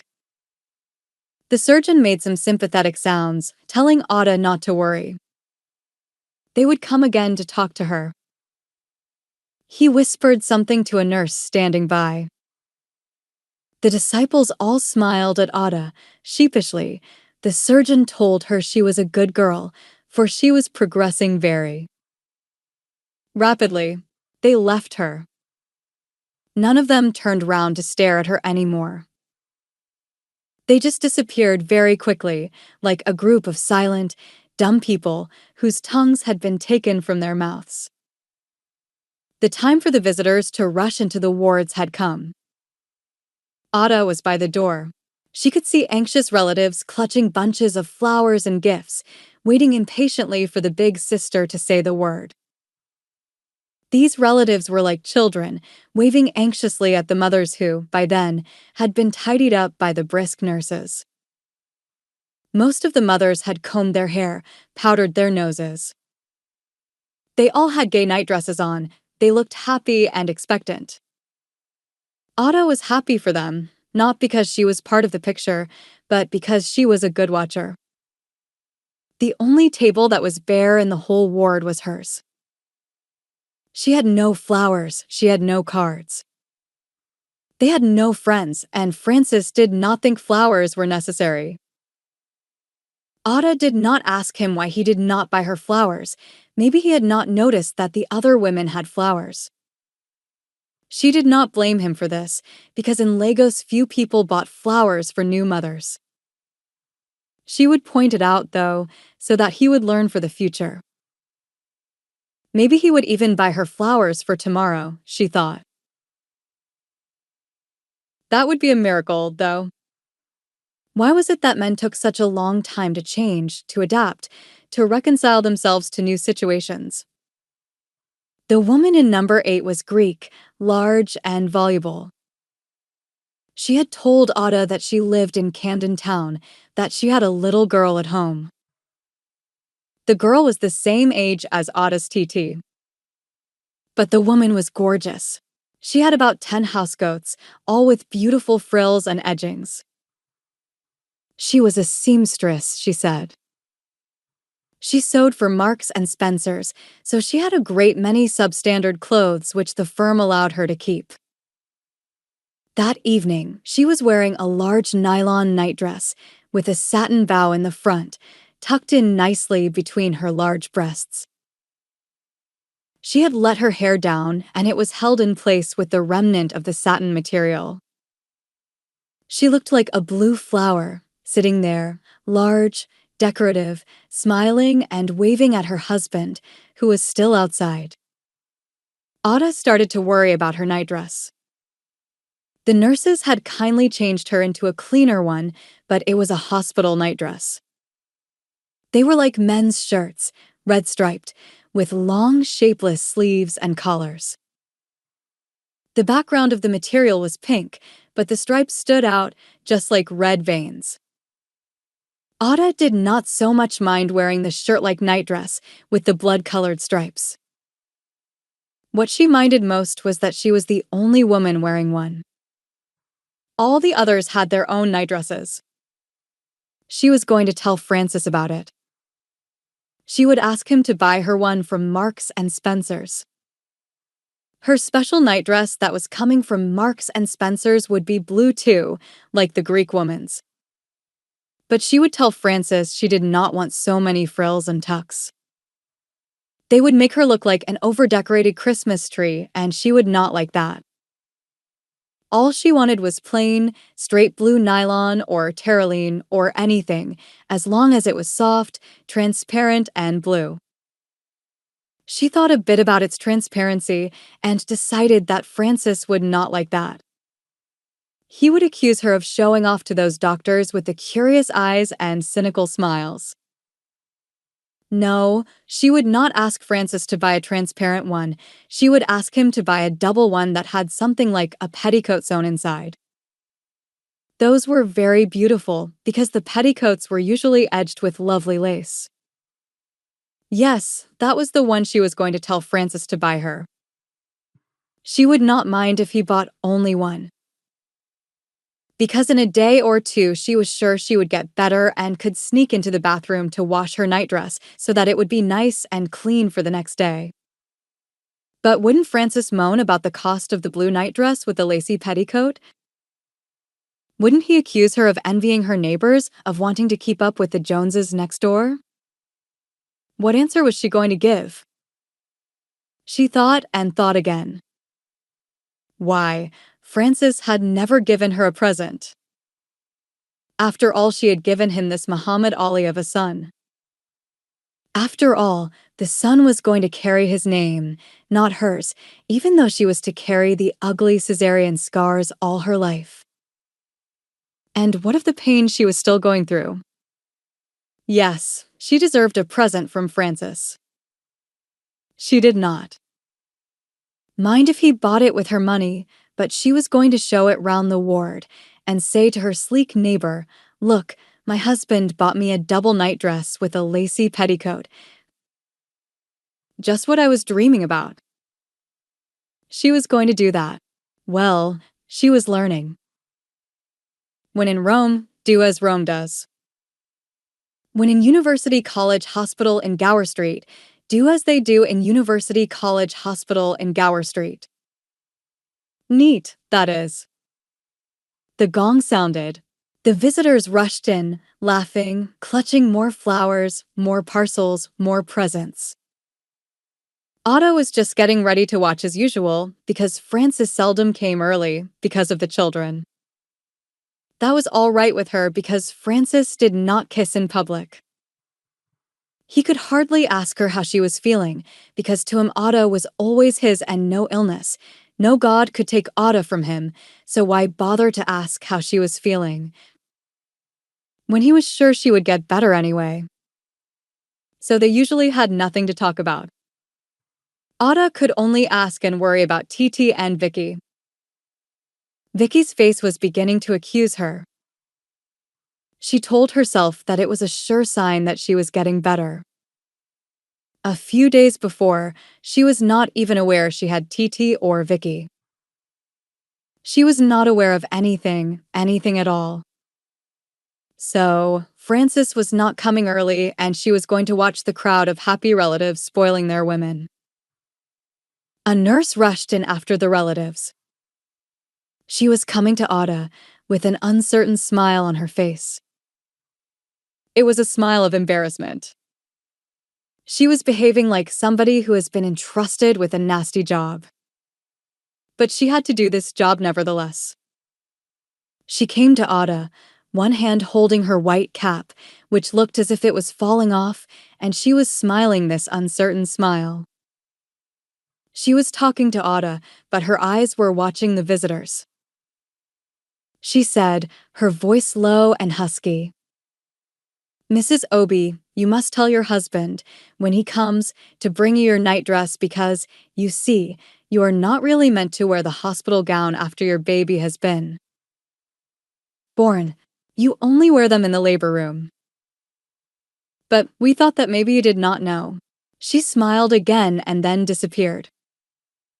Ada noticed that she was the youngest of all the nurses. Why is it that the ugliest jobs are usually given to the young?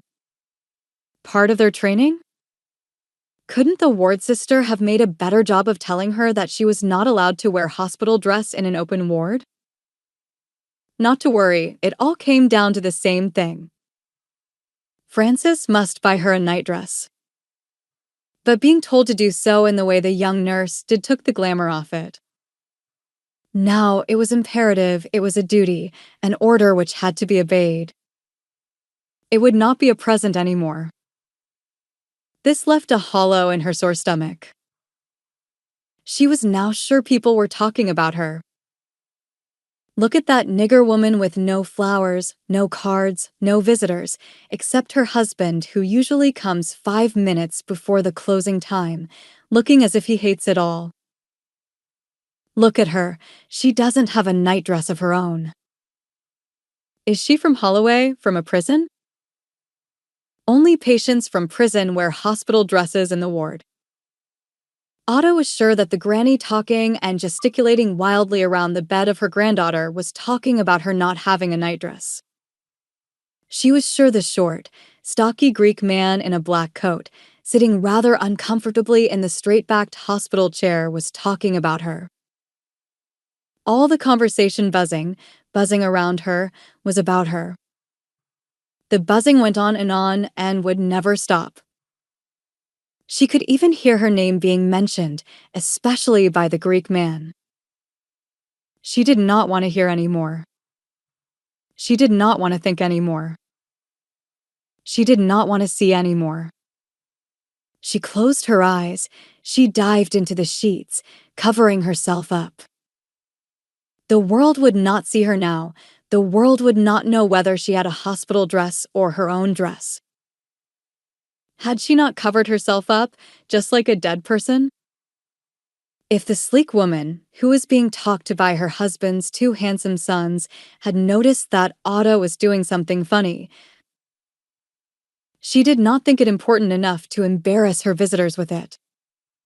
If 1 or 2 visiting relatives had thought to themselves that it was odd, her diving in among the sheets like that, they would have shrugged their shoulders and said to themselves, "One never can tell with these blacks. They sometimes behave as if they have their minds in their arses." Ada was grateful to them all for not asking her what she was up to. She wanted some privacy, and the only privacy available at the time was under the sheets. She told Francis she was not asleep because on arrival, his first question was about why she was lying there like that, covering her head up. Then he smiled. He had good news for her. Had he not told her over and over again that she was a wife in a million? Was that not why he was trying to keep her away from their prying neighbors and friends? Because if they knew how helpful she was, they might grow jealous? He was very lucky to have her. Otto wondered what the good news was that was making Francis look so pleased with himself. Had he got himself a big job or something? No, Francis was not the type of man who would go and look for a job unless pushed to it. He was the type of person who believed the world owed him so much that he need not put anything back. Nothing, not even an earthquake, could change that crystallized core in Francis. That was the only good news that could make Ada happy in her present emotional state. Coming to have her baby in this hospital had opened her eyes a good deal. Why, many Englishmen took home their wives' night dresses to wash them. She was determined to try it all on Francis. She was going to ask him to buy the night dresses, not one anymore, but two or even three, and she was going to ask him to wash them when they were soiled. After all, the soiling would be due to the losses she was going through because of the son she had had for him. The son that would bear his name like a banner. But first the good news, then the argument later. Now why don't you tell me the good news? She asked, smiling as much as her sewn-up stomach would allow her. Tell me, I am dying to hear it. First read this, Francis commanded. He handed her a letter from her boss at the library where she was working. The woman, her boss, God bless her, advised her to make the best of her stay in hospital and give herself some rest. Ada was trying to read and concentrate, but Francis was impatient and was urging her on to get to the last paragraph, which he said was the most important. Ada skipped most of the middle part of the letter just to satisfy Francis and read the last part. Yes, it was good news in a way.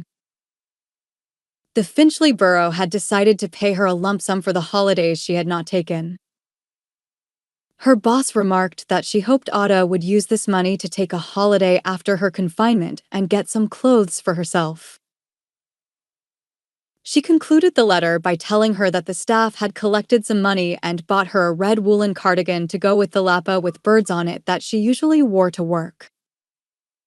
They are very kind people in the library. I hope they will take me back after all this. I must go and thank them personal-wise some time, Ada remarked, smiling and thinking that God had helped her so much with this small fortune. So she could now tell Francis about the night dress which the nurse wanted her to have. She could now afford to buy the double ones, and she was going to buy 2 or 3. But Francis was talking about something he said was very important. Ada forced her mind back to what he was saying. You know that course Mr. Ibiam said had helped him in passing his cost and works accountancy examinations? I can now afford to pay for it. It costs less than £40, and that would hasten my success. I am paying for the whole course on Monday, so that the whole lot can be sent to me as soon as possible. What does one say to such a man? That he is an idiot? That he is selfish? That he is a rogue? Or a murderer? Nothing Ada could think of could convey her feelings adequately. She simply sighed and, instead, asked about the children, whom Francis seemed to have forgotten to mention. She was told they were well and that they did not miss her much. Don't they? Suppose I had died a few days ago, who would have taken care of them? Tell me, with you still living in your dreams about what you are going to be in the future and what you are going to be in the new kingdom of God. But you forget the children need you now. I don't care whether you become Nkrumah or another Zik. I want a husband now and a father for my children now. Ada cried. Francis looked about him wildly. He was sure they could not be heard by the rest of the patients and their visitors, but Ada was speaking in their Igbo language, and that meant gesticulating in the air. The gesticulations were wild, like the arms of a windmill that had gone mad. She kept her voice low, but was talking and would never stop. If you are worried about who is going to look after the children, if you had died, well, I'll tell you this. My mother brought us all up, and I don't see. If you don't go out of this ward or stop talking, I shall throw this milk jug at you. I hate you now, Francis, and one day I shall leave you. I did not bring my children into the world to be brought up by a woman who can't even sign her name. A woman who used her thumb on our marriage certificate because she could not write. If you really want to know, I brought my children here to save them from the clutches of your family, and, God help me, they're going back as different people. Never, never are they going to be the type of person you are. My sons will learn to treat their wives as people, individuals, not like goats that have been taught to talk. My daughters, God help me, nobody is going to pay any bleeding price for them. They will marry because they love and respect their men, not because they are looking for the highest bidder or because they are looking for a home. At the mention of a home, Ada started to cry. If only she had had a home, she would not have married so early. If only Pa had not died when he did. If only her people in Lagos had been civilized enough to know that a girl who decided to live by herself and study for her degree was not necessarily a prostitute. If only. Her thoughts went on and on. Now here she was in a foreign country with no single friend except her children. Yes, I have my children. They are only babies, but babies become people, men and women. I can switch my love to them. Leave this person. No, live with him as long as it is convenient. No longer. Ada dried her tears. Crying showed softness and weakness. Crying was too late now. There was no ma and no pa, and her brother boy was miles away and could not be of any help. She had to act for herself. She was looking for a home. She had never had one since Pa died years ago. She had looked for it in the wrong place and among the wrong people. That did not mean the whole world was wrong or that she could never start another home, now that she had her babies to share it with. She smiled at Francis, thanking God for giving her him as a tool with which it was possible to have her children. She would not harm him because he was the father of her babies. But he was a dangerous man to live with. Like all such men, he needed victims. Ada was not going to be a willing victim. She smiled again. She told him that the hospital authorities wanted her to buy a nightdress. She said she would like to have blue, but the look on Francis's face and her former outburst had sapped all her energy. She did not have the courage to tell him she would need more than one, because she was still losing blood heavily. She could not tell him she would like a beautiful and fashionable one. Ada suddenly realized that she was dealing not with the husband of her dreams, but with an enemy. She had to be very careful, otherwise she would get hurt. She did not care any more about flowers or cards, but wanted only to get well quickly and go back to her children. Suppose this money had not arrived, what would you have bought the nightdress with? There was no need to reply. Her pay for the month had just arrived. The letter said so. They could afford several nightdresses, if Francis did not think them a wasteful luxury. But she said nothing. Instead, she turned her head to the rest of the patients, got bored with watching, closed her eyes, and went to sleep. 2 days later, the nightdress did arrive. It was blue. The shape and cut was exactly like the one Ada had in the hospital. It was just a long cotton shirt, the type specially made for the very old. Ada was indifferent. At least she would not feel guilty about wearing the hospital's shirt anymore. She did not bother to show it round as she had planned, because she was not proud of it. It was not beautiful, and she could only have one. So, for the rest of her stay, she learned another rule. She should keep to herself. If she got herself involved in any kind of gossip or conversation, she might be lured into talking about herself, about her children, and about her husband. She did not want to do that anymore. There was nothing to talk about. Soon the women in the ward started going home. Everybody was anxious to be home before Christmas. The sleek lady was the first to melt away unobtrusively.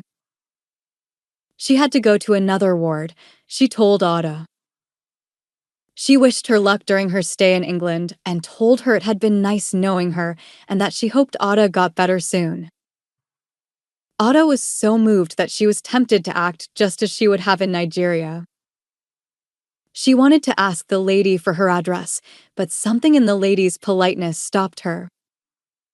It was the type of politeness one usually associated with high intelligence. She could talk to Ada in the hospital ward. She could joke with her. She could tell her the story of her life, because she knew they would never meet again, not on this earth. So, Ada just thanked her and wished her luck. She slipped out of the ward, padding noiselessly, so that people who saw her thought she was simply going for a bath. But she was gone. She died a few days afterwards.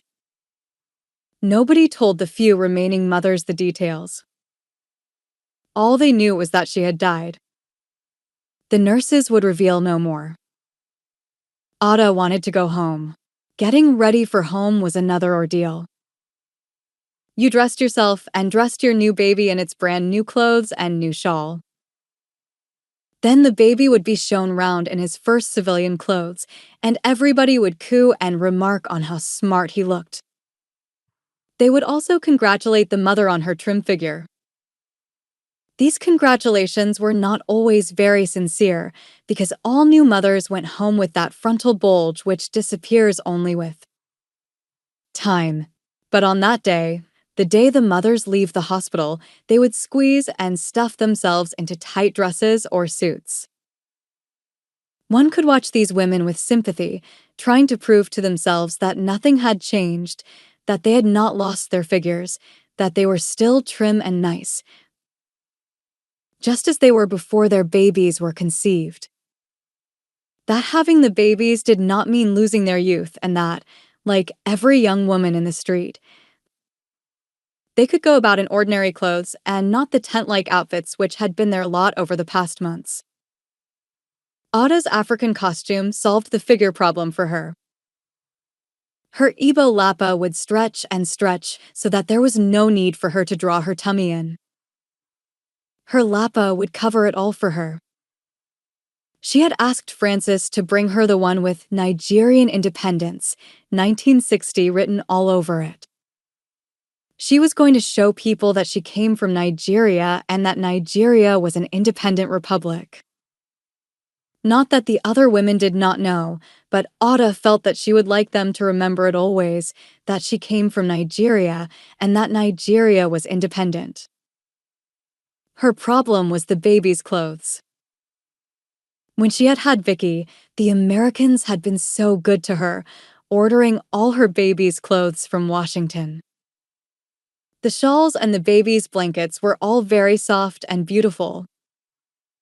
But now, Ada had to use them twice over. She did not mind the blankets and baby's clothes. What she minded and worried about was the shawl. It had gone off-white. It was never really white when it was new, but had had that sort of beautiful baby-soft creamy whiteness. Now after nursing Vicky with it, and after about 100 washes, that creaminess had lost its softness. It had now got that type of creaminess one could not quickly dissociate with dirt, bad washing, and poverty. Surely every new child deserved a new first outfit. She could not tell her worries to her husband because she knew the answer she would get. He would tell her that a shawl was a shawl, and that was that. The agony Otto went through just for that creamy shawl. Could she just disappear from the ward with her baby whilst the other mothers were sleeping so that they would not notice how shabbily her baby was dressed? Should she tell the nurse not to show her baby around because she did not like him being displayed like that? What was she going to do? The night dress. Episode had made her quiet, uncommunicative, even to the Greek woman opposite her. But the trouble was that Otta guessed people knew why she had so suddenly gone quiet. If only she could be confident enough to put on a show of indifference, that would have made life much more simple for her friends in the ward and for herself too. But this type of attitude, that of the sophisticated poor, was to be achieved much later. On that December day, to 20-year-old Otta, a new shawl was the end of the world. Since she did not have it, she was beginning to envy the sleek lady who had escaped it all by dying. If only she had died, if only the nurses did not think her baby gorgeous, because he had thick curly hair when most babies in the nursery were bald. If only they would simply let her grab him and disappear. Frances came with her lappa. Otta tied it round herself hurriedly, but refused to go back to the ward. She stood firm in the hospital corridor. She watched the nurse showing Bubu around. She was sure the nurse was taking a long time in doing that just because Bubu's shawl was old. She was sure that the women were all laughing at her and saying, "Poor nigger." She stood there, biting her nails, almost eating her own flesh in her anxiety. "Give me my baby back," her heart cried painfully.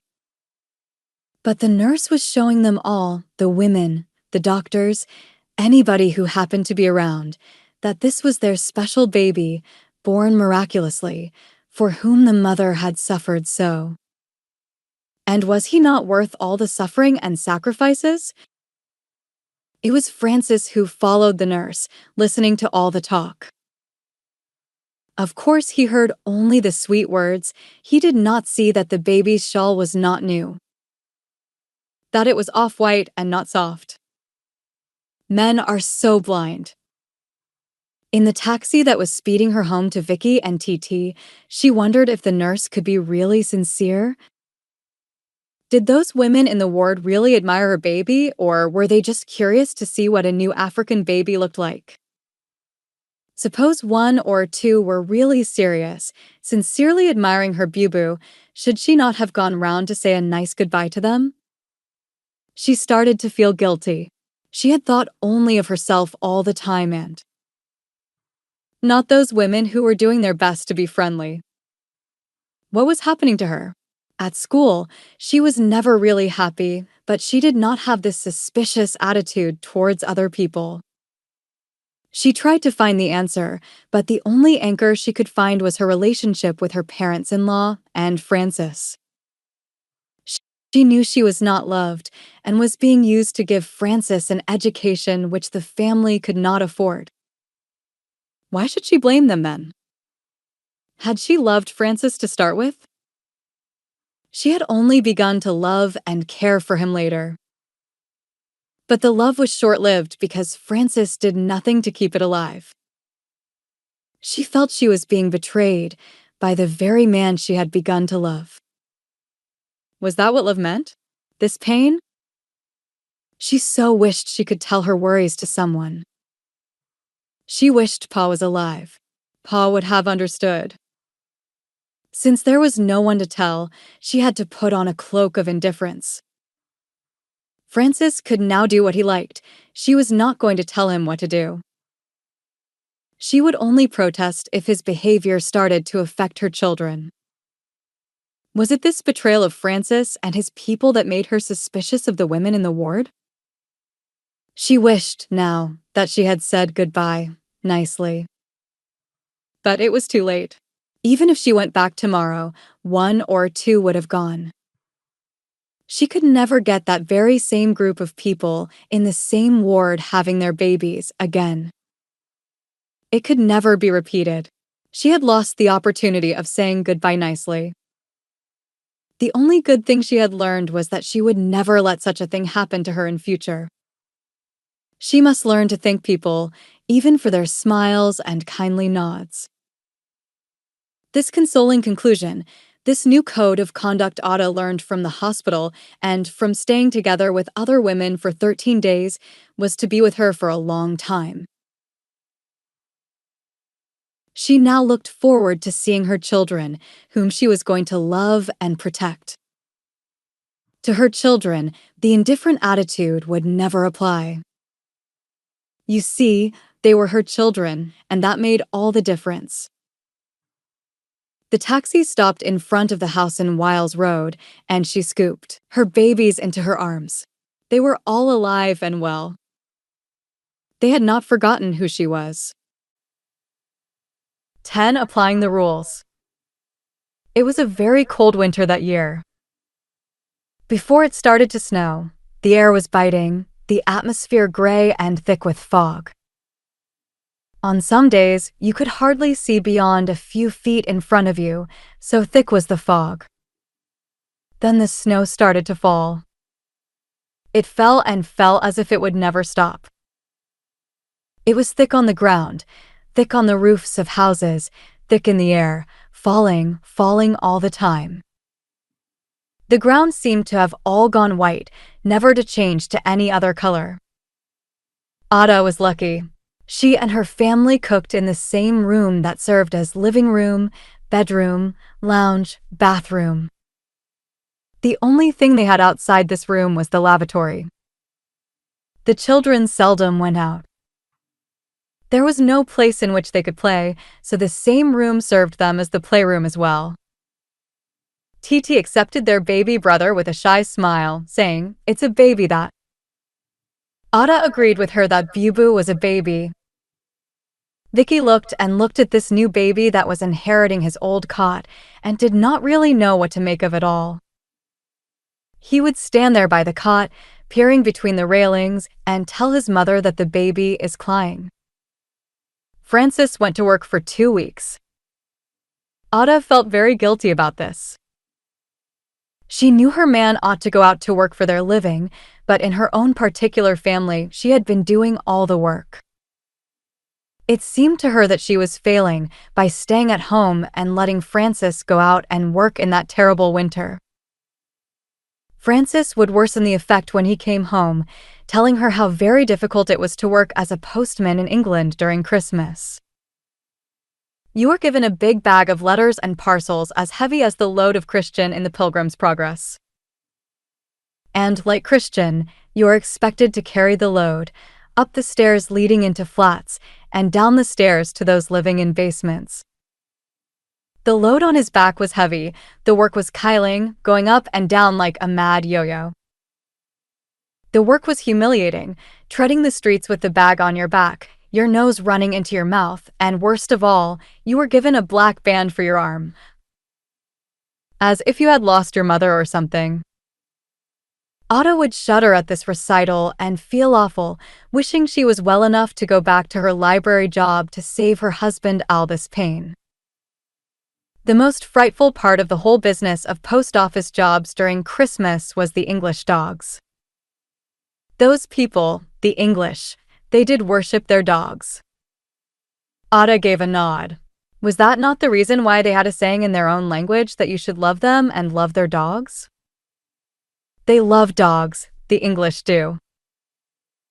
Yes, they love their dogs, Francis continued, so much so that they would rather the dogs butcher a black man than let the black man kill the dog.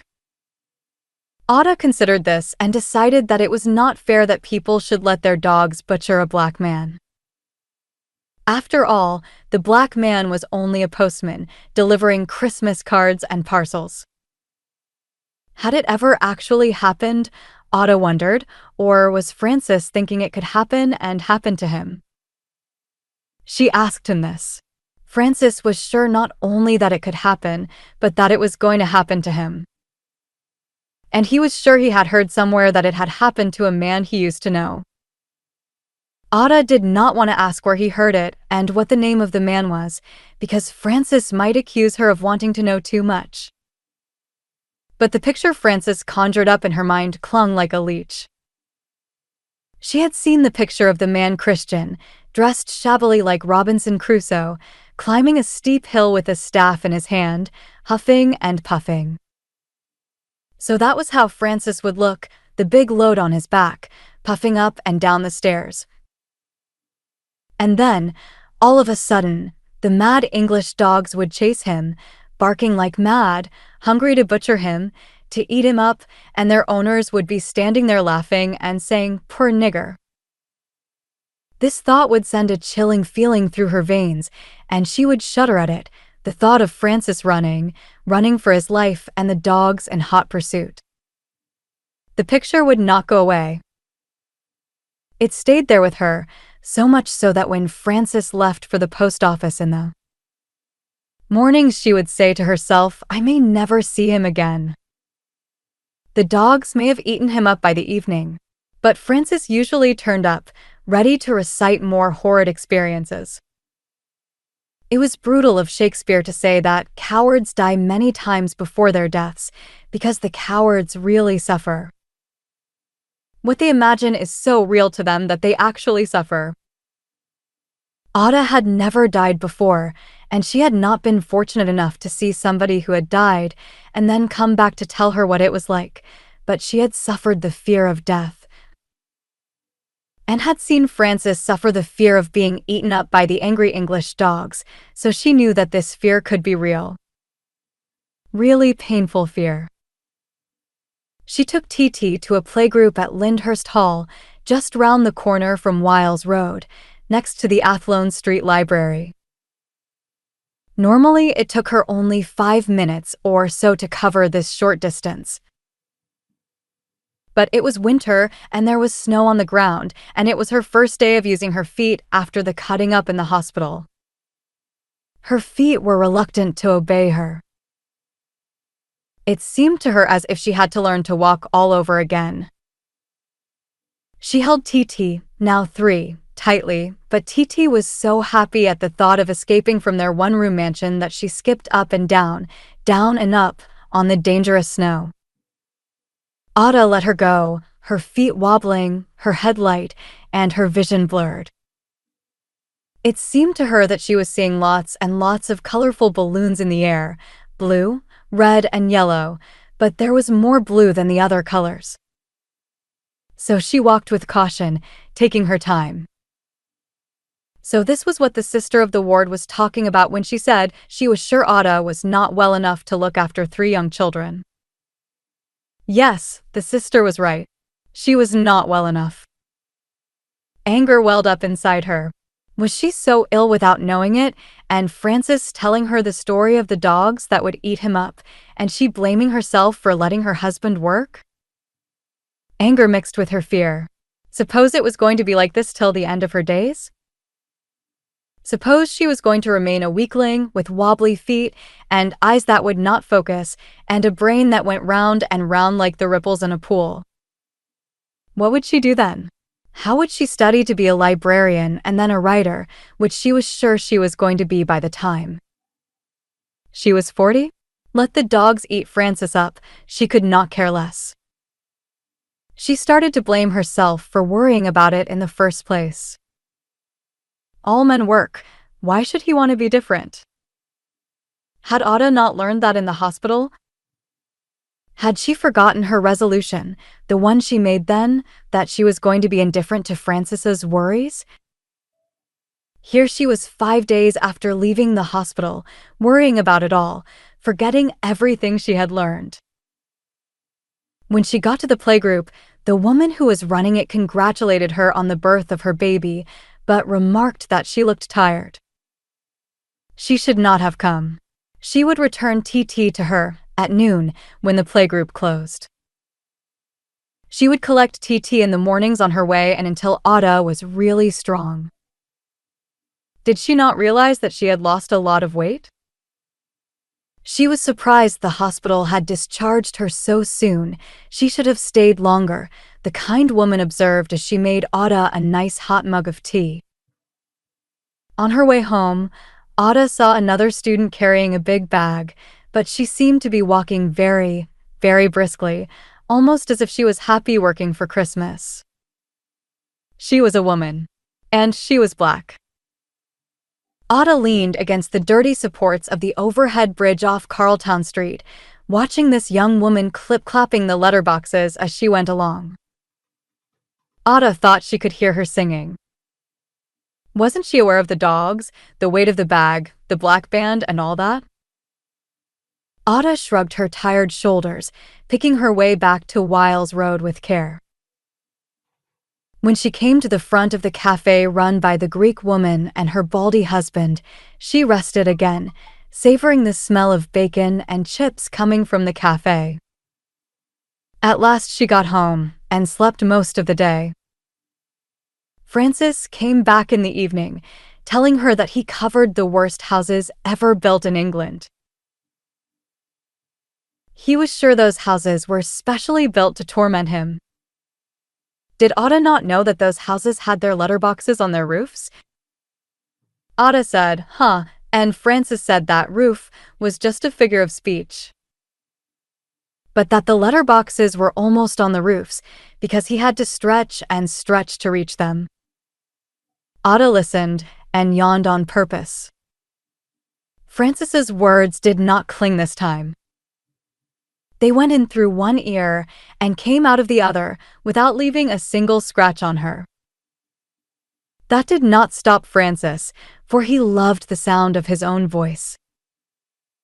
Christmas came, and that particular Christmas, Ada was happy to tell people that her husband was a Jehovah's Witness because there was no money for any celebration. Mrs. Noble gaped at this piece of news and asked, "You mean you're not buying any presents for your children, not even a single toy?" Ada said, "No, they were not buying because you see, Jehovah's Witnesses believed that Jesus was born in October and that the Christmas celebrations were the work of the devil. The devil had turned people away from God, and people celebrated for the devil at Christmas instead of for Jesus in October." Mrs. Noble sighed, trying to follow Ada's reasoning, and came up with another piercing question. She was an inquisitive woman, that Mrs. Noble. She asked, "I did not see you celebrate anything here last October, or did you?" "No, we did not," Ada replied, and wondered why the witnesses don't celebrate in October, maybe because they think the birth of Christ was not important enough to bother with. Ada did not really care. She believed that there was a man upstairs who cared for what happened to everybody, including herself and her children. She knew there was a man called Jesus. But the part of Christianity that still confused her was why this great man should be called the Son of God. Ada did not want to ask anybody about this, because they might think her stupid, not knowing why Jesus was the Son of God, so she started celebrating his birth because she was born into it. Her pa had liked to preach in the church on Sundays, and she had been a choir girl ever since she could remember. Then she had taught children at Sunday school at All Saints Church in Yaba, in Lagos. How, then, could she go to a vicar and say, "Please, Mr. Vicar, I still don't understand why you call Jesus the Son of God because his birth was so unorthodox." Ada did not mind celebrating his birth because, from what he said and did, he was a great poet, a great philosopher, a great politician, and a great psychologist, all in one. The world celebrated the births of lesser men. Why then should she begrudge this man the celebration of his birth? And what did it matter whether it was celebrated in October or in December? If we humans could rationalize about dates and all that, she believed that God, who made humans who could rationalize and come to terms with things, would be able to rationalize still more. So, having equipped herself with this idea, she did not share Mrs. Noble's distress. The long and the short of it was that she had no money for Christmas. God would understand. God did understand and comforted her a little. Because all of a sudden, a big parcel arrived as if it were from Santa Claus. It was from the kind woman who was her boss at the North Finchley Library. There was a doll with eyes that blinked, dressed in white lace with white shoes and socks to match, for TT. There was a little guitar for Vicky and a hopping, squeaking hedgehog for Boo. They were so lovely that Ada could hardly wait for Christmas Day to give them to her children.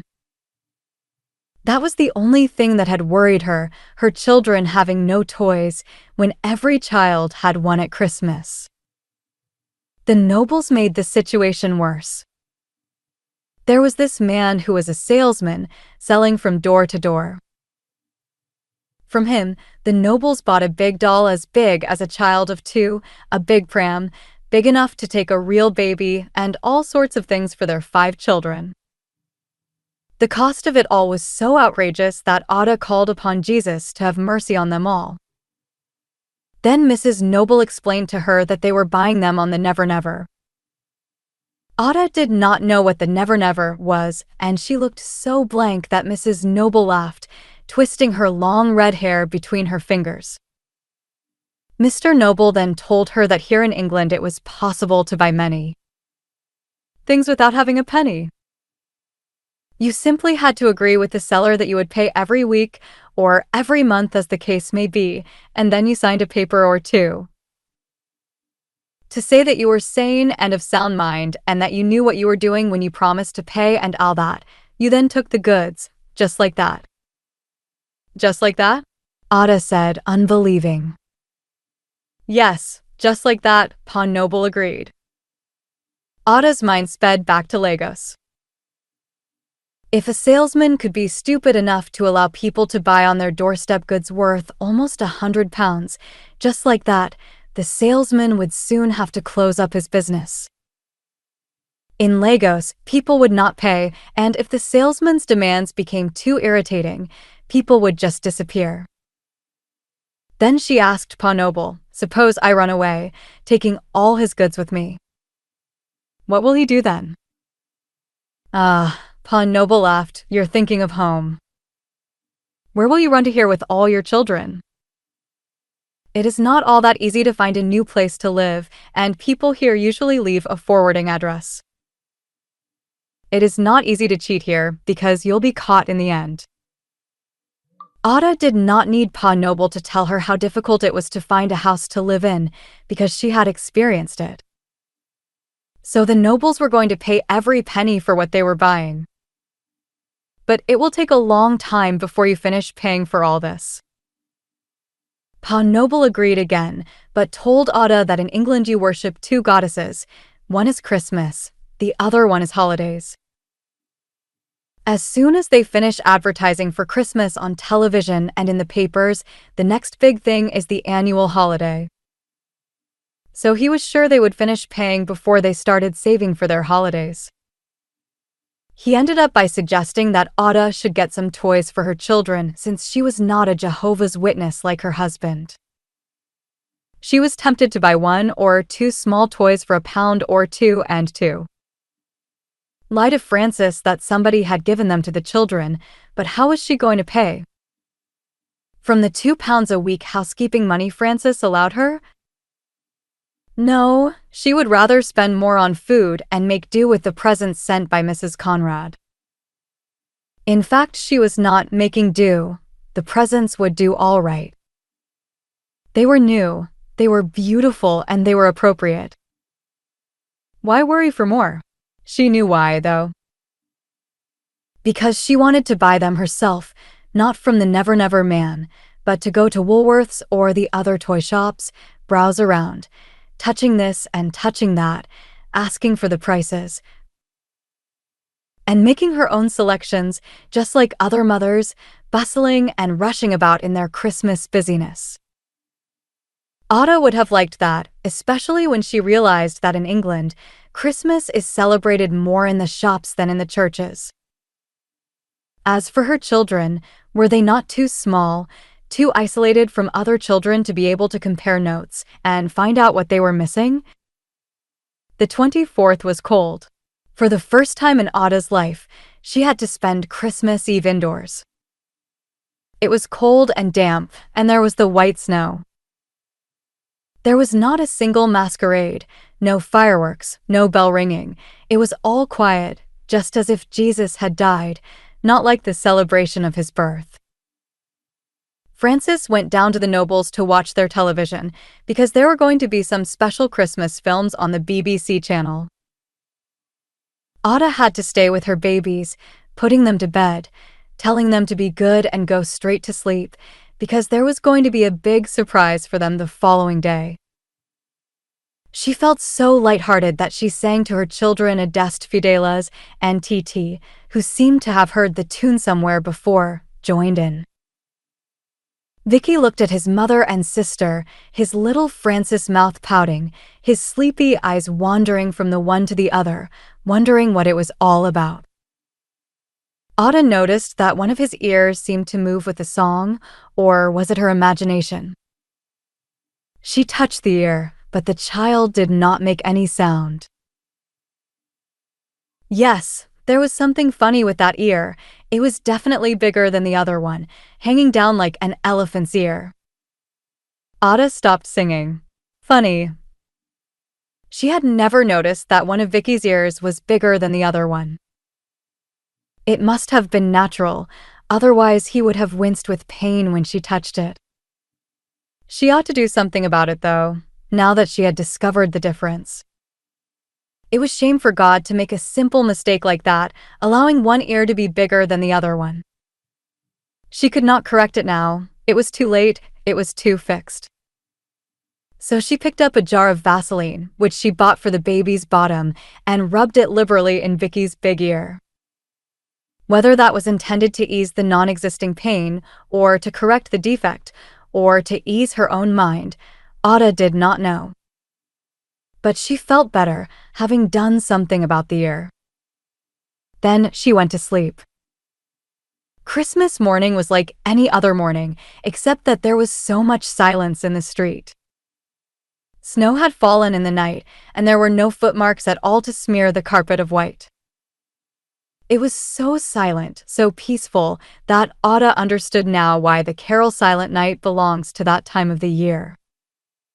In England it was Silent Night, Holy Night. In Nigeria it was Noisy Night, Holy maybe, but Fireworks Night, the night of loud rejoicing, the night of palm wine drinking in the streets, the night of bell ringing. In England it was a hush-hush morning, for was Jesus not lying asleep in the manger? Mrs. Noble had invited the children down for tea. She had made all sorts of elaborate preparations. There were jellies of different colors in a riot of Alibaba-shaped paper cups and paper plates and paper napkins. She had her room decorated in Christmas paper, all shining and bright. She bought paper hats to match the colors of the jellies she had made. Ada saw all the colors and thought it was a shame they had to be eaten. What were the colorings for? To make food more appetizing? To make it more beautiful? For it was beautiful. She hoped her children would enjoy it. As for her, the whole affair was too sugary.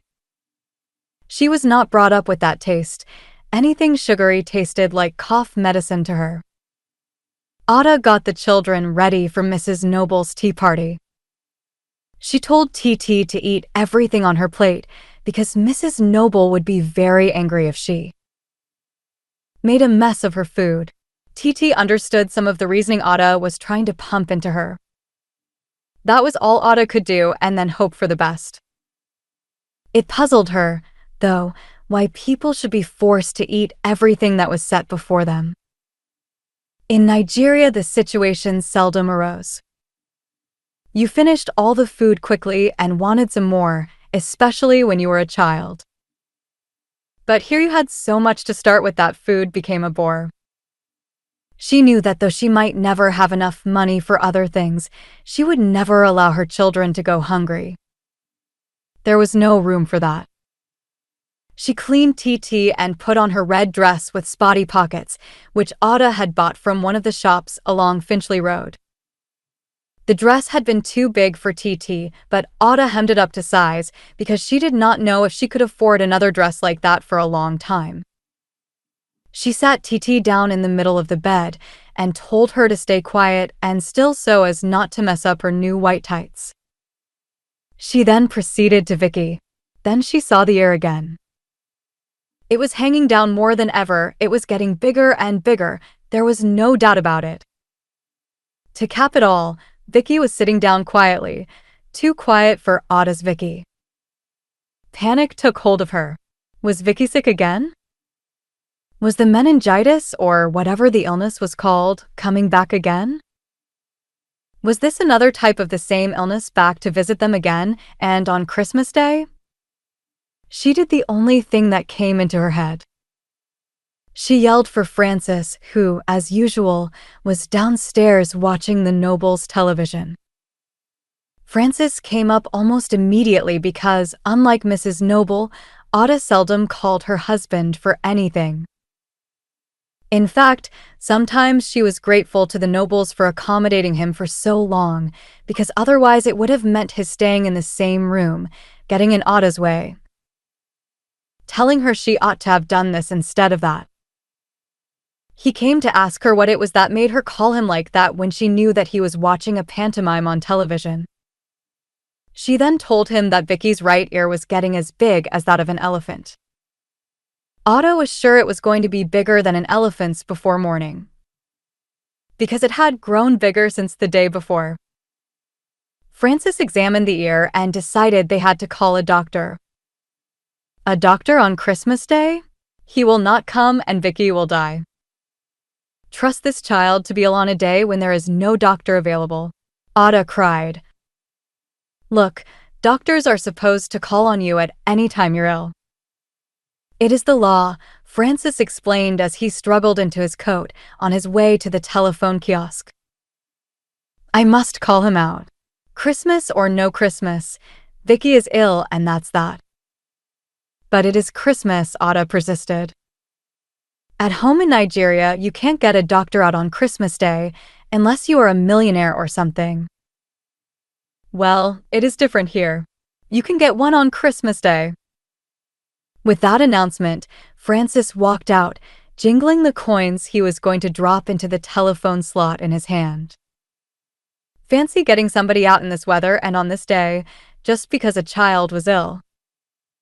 She guessed it was their right, but maybe this was a right that could be easily explained away, because they were blacks and because Vicky was only a baby and because it was Christmas Day. If anything should happen to Vicky now, society would forgive the doctor because he was a black child and had been taken ill on Christmas Day. Why then should Ada expect a doctor to call? She started to panic. She did not know what she was doing anymore. Vicky was dying now. Had not his enlarged ear proved it? She dressed him in his best suit, the one she had kept for Mrs. Noble's Christmas party. Even if it was going to be the last suit Vicky was ever going to wear in his life, it was going to be a good one. She touched the ear. It was getting hot as well. Ada knew it. Death was coming, and on Christmas Day. She was woken up from her terrible thoughts by a loud argument going on in the street below. She peeped through their dewy window and saw Francis and 2 policemen. God have mercy, what had Francis done now? They were taking him to jail, and he had come to say goodbye to them. Vicky was dying, and she had to take care of the remaining children all by herself. With her wobbly feet that had refused to get strong and her eyes that kept seeing blue and yellow balloons all mixed up. She could not go downstairs because she knew she would fall and break her neck, and then the remaining children would have no one. She would stay put. The noise was coming up the stairs. Francis was talking, shouting, explaining, talking and talking. The 2 policemen saw Vicky's ear and agreed with Francis that it was growing much more rapidly than the rest of his body. Yes, he had to see a doctor. Ada could not talk. Her eyes were going round and round and would not focus. Would somebody explain to her what it was that was causing all this hullabaloo? It could not have been just because Vicky was ill. Had Francis in his present mood murdered the doctor? Then one of the policemen spoke in a cool voice. He sounded like somebody with lots and lots of reasoning who was capable of using that reasoning when everybody around him was going mad. The policeman was tall and had a mustache, and he was now telling them that a doctor would come, not their Indian doctor, because it was Christmas Day, but another one, the Indian one's locum. He would come and tell them what it was that was the matter with Vicky's ear. But why the police? Otto wondered furiously. She could not ask anybody until the two police officers had gone. Then Francis started swearing and sending a man to his maker and calling the man a bastard. Ada intervened and asked him who it was that had annoyed him so much. The bleeding Indian man. Do you know the stupid man thinks he is white? He is as black as the devil. Then Francis thought again, walking up and down their one room. Do you know that he is as ugly as hell? Well, all that seemed logical to Ada. If the man was as black as the devil, it followed that he would be as ugly as hell. What did Francis want? 2. Put a man as handsome as Apollo in an ugly hell? That would not make sense. But what had the doctor done? Ada wanted to ask if only she was given the chance, but she was not, because Francis was holding forth about the ethics of medicine. Ada came to the conclusion that that husband of hers would have made a good doctor, knowing all the rules. Then a black car pulled up in front of their house. A man, a very short man, young, not Indian but Chinese, came out. He was carrying a black bag. He must be the doctor. Ada rushed Vicky into their only bed, shoes, suit and all, and asked him to stay there. She removed the rice she was boiling from the stove and would have poured it into the bin if it had not been for Francis, who asked her whether she was going crazy. The man coming was a Chinaman. Did she not see his eyes and the shape of his round head like that of a calabash they used at home in Nigeria? Why then should she panic? The man, doctor or no doctor, was a second-class citizen too and could not come to show them any superior airs. This did not help Ada much, but it was nice to hear it. The man came in and was sorry for Ada and Francis for having such a terrible time on Christmas Day. He unpacked his instruments and started to examine Vicky, pressing the ear all the time. Vicky followed the movements, fascinated. The boy was not in pain. His temperature was normal. The ear was now very big and warm, but that was all. The doctor sat down on the chair Ada gave him.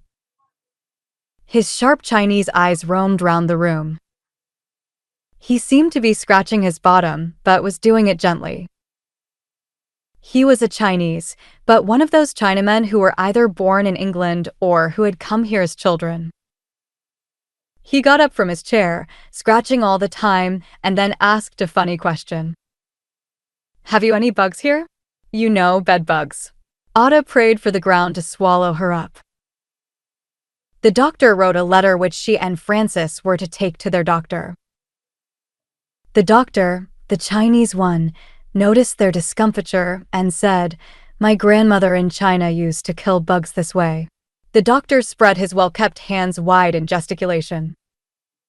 She used to get cigarette tins and put all the feet of the bed in them so that the bugs would fall into the tins, which had already been half filled with water. He took his leave. And the two stupid-looking parents told him how sorry they were, getting him out away from his Christmas turkey. And the Chinaman told them not to worry, because children had a way of scaring parents so. How were they supposed to know that Vicky was not dying, but only bitten by a bedbug? It was nice of him to say so, but he went leaving a nasty pit in their stomachs. In desperation, Francis tore up the letter which they were supposed to give their Indian doctor down the crescent. The doctor had written exactly what he thought, that Vicky had been bitten by a bug. If only you did not have to add so much drama to it all. Why in the name of all the saints did you have to go to the police? The Indian doctor would not come. He said it was his rest day, and I know that doctors are supposed to attend their patients in an emergency. Why should he refuse to attend to Vicky? And how was I supposed to know that he was not seriously ill and that he was only bitten by the bugs in Pa Noble's house? There was nothing Ada could say. She herself was frightened, too, but she had known their own doctor would not come. Though after all, a doctor had come and given them a prescription, it was very unorthodox. At least some of the provisions of the welfare state worked for both second and first-class citizens alike. Had Francis not proved it by going to the police station when the Indian doctor would not come? Ada wondered what Francis would have done if it had all happened in Lagos. After all that, there was not much left of the Christmas. They ate their boiled rice, and Mrs. Noble brought the leftover jellies to Vicky. Vicky refused to eat them. He had never seen food look so colorful. 11. Population control. The snow melted from the pavements, from the gardens, and from the roofs of houses. Spring was in the air, and everything sprang up as if injected with new life by the gods. Even in a dark street, as dark as Wiles Road in Kentish Town, one could hear the birds sing. One Monday morning, when her family were still asleep, Ada got together her wash things to have her bath. There was no bathroom in the house in which they lived, so she paid visits to the public baths in Prince of Wales Road several times in the week. It was on one of these visits, on Monday, that she saw this bird, gray, small, solitary, but contented in its solitude. Ada stood still on the other side of the road watching this gray bird, singing, hopping from one window ledge to another, happy in its lonely freedom. Ada was intrigued by the creature. Fancy being moved this early in the morning by such a small thing as this gray bird, when less than a year before she had seen wilder birds, all gaudy in their colors, all wild in their songs. She never took notice of birds then, in the backyards of Lagos houses. Then she thought to herself, suppose there was never any winter, when every living thing seems to disappear from the face of the earth. The birds would always be around, they would become an everyday thing, and she wouldn't have noticed and admired it and listened to its watery song. Was that not what we need in Africa, to have a long, long winter when there would be no sunshine, no birds, no wild flowers, and no warmth? That would make us a nation of introverts, maybe, and when eventually spring came, then we would be able to appreciate the songs of birds. What does that mean? Has nature been too merciful to us? Robbing us of the ability to wake ourselves up from our tropical slumber to know that a simple thing like the song of a gray bird on a wet Monday morning in spring can be inspiring? Was that why the early Europeans who came to Africa thought the black man was lazy because of his overabundant environment which robbed him of the ability to think for himself? Well, Ada concluded, to cheer herself up, that may be so, but that happened years and years ago, before the birth of her pa. She was different. Her children were going to be different. They were all going to be black. They were going to enjoy being black, be proud of being black, a black of a different breed. That's what they were going to be. Had she not now learned to listen to the songs of birds? Was that not one of the natural happenings that inspired her favorite poet, Wordsworth? She might never be a famous poet like Wordsworth, because he was too great, but Ada was going to train herself to admire the songs of birds however riotous, to appreciate the beauty of flowers however extravagant their scent. She jolted herself too, reminding herself that she was the mother of 3 babies and that she was supposed to be rushing for her Monday morning bath. The women who cleaned the baths greeted her like an old friend. They knew she was always the first customer on Monday mornings because Saturdays were usually too busy and the baths too crowded. She preferred Mondays when most people had gone to work and the ladies working at the baths would not have to hurry her up. The only snag was that on Monday mornings she seldom got very hot water because the boiler or whatever heated the water had to be turned off over the weekend. It usually took a long time to heat up, but Ada did not mind the lukewarmness of the water because that was the price she was paying for a long, quiet bath. Her bath that Monday morning was particularly important because she was going to the family planning clinic. She had attended the week before and had been loaded with masses of literature. She had read about the jelly, the pill, the cap, and so many other things. She told Francis she was going, but Francis told her not to go because men knew how to control themselves better, the way it was done in the Bible. You hold the child and you don't give it to the woman, you pour it away. Ada considered this. It was not because she had stopped trusting her husband, but her husband could hurt her without meaning to, for wasn't that the way he had been brought up? She knelt and prayed to God to forgive her for making other plans behind her husband's back. When it was time to take Bubu to the clinic to be weighed, she saw a motherly-looking nurse and told her, "Please, could I have the pill?" "You see, I am not 21 yet, and if I had another child it would be my 4th, and I originally came here to study and bring up the 2 babies I brought from home. Can you help me? I need the pill."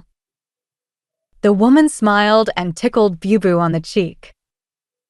They had a family planning clinic in the evenings on Mondays.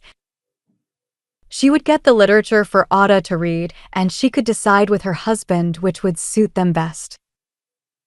Well, how was Ada to tell the woman that Francis said that the best way to control the population was to pour it on the floor?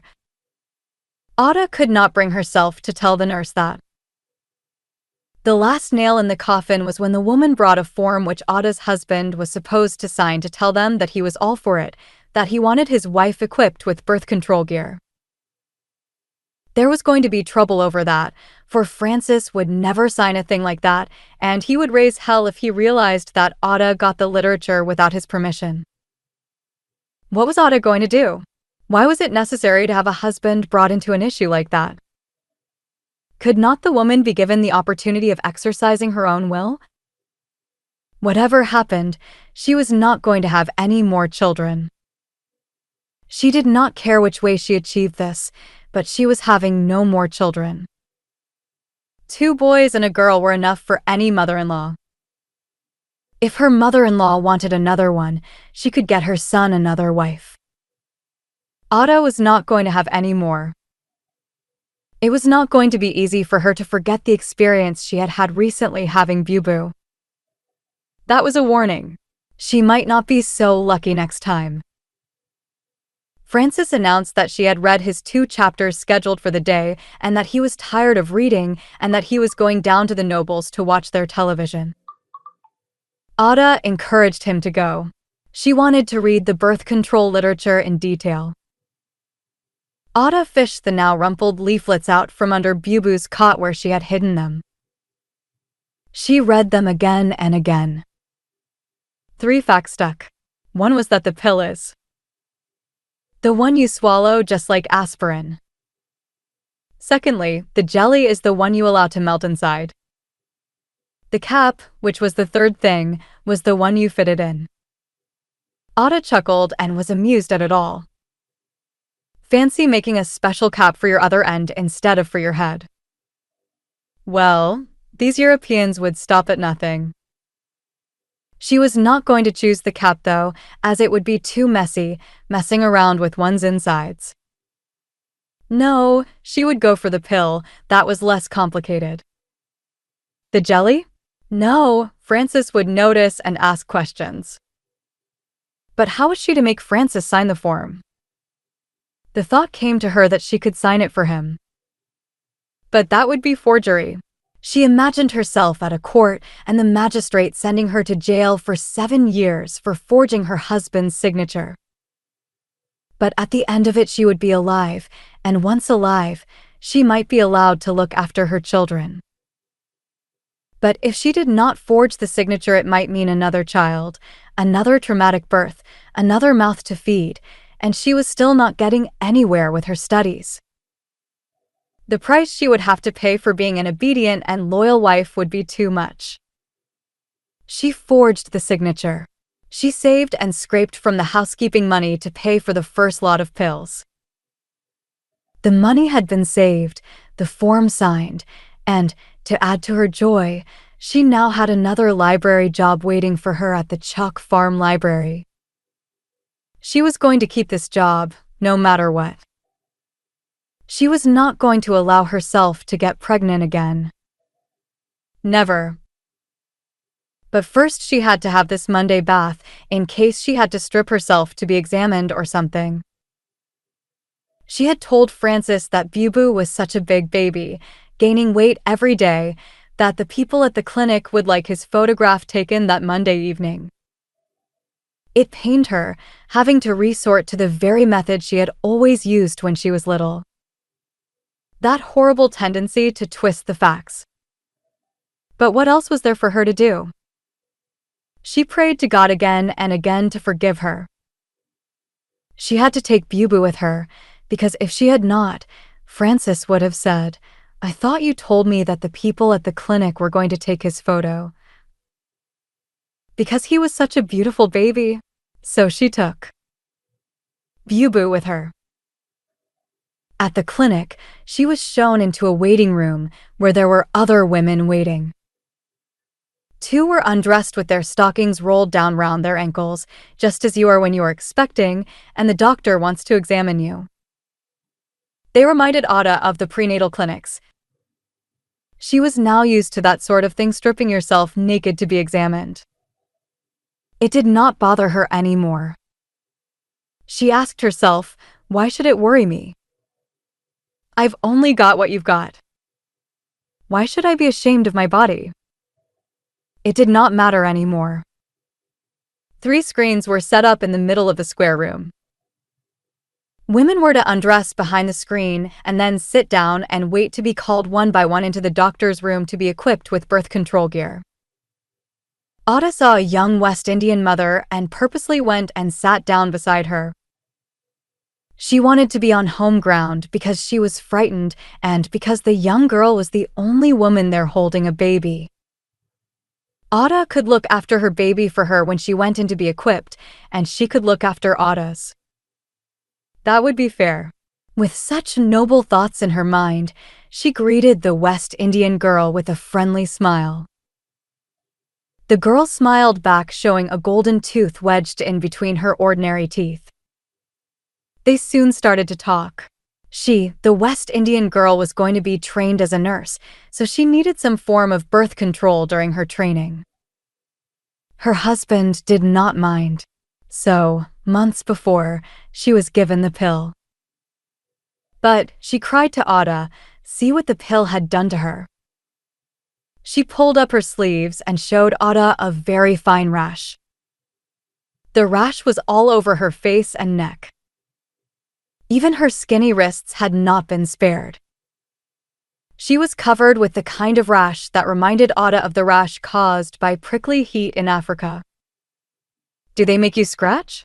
I mean, do you feel scratchy all the time? Yeah, man, that's the trouble now.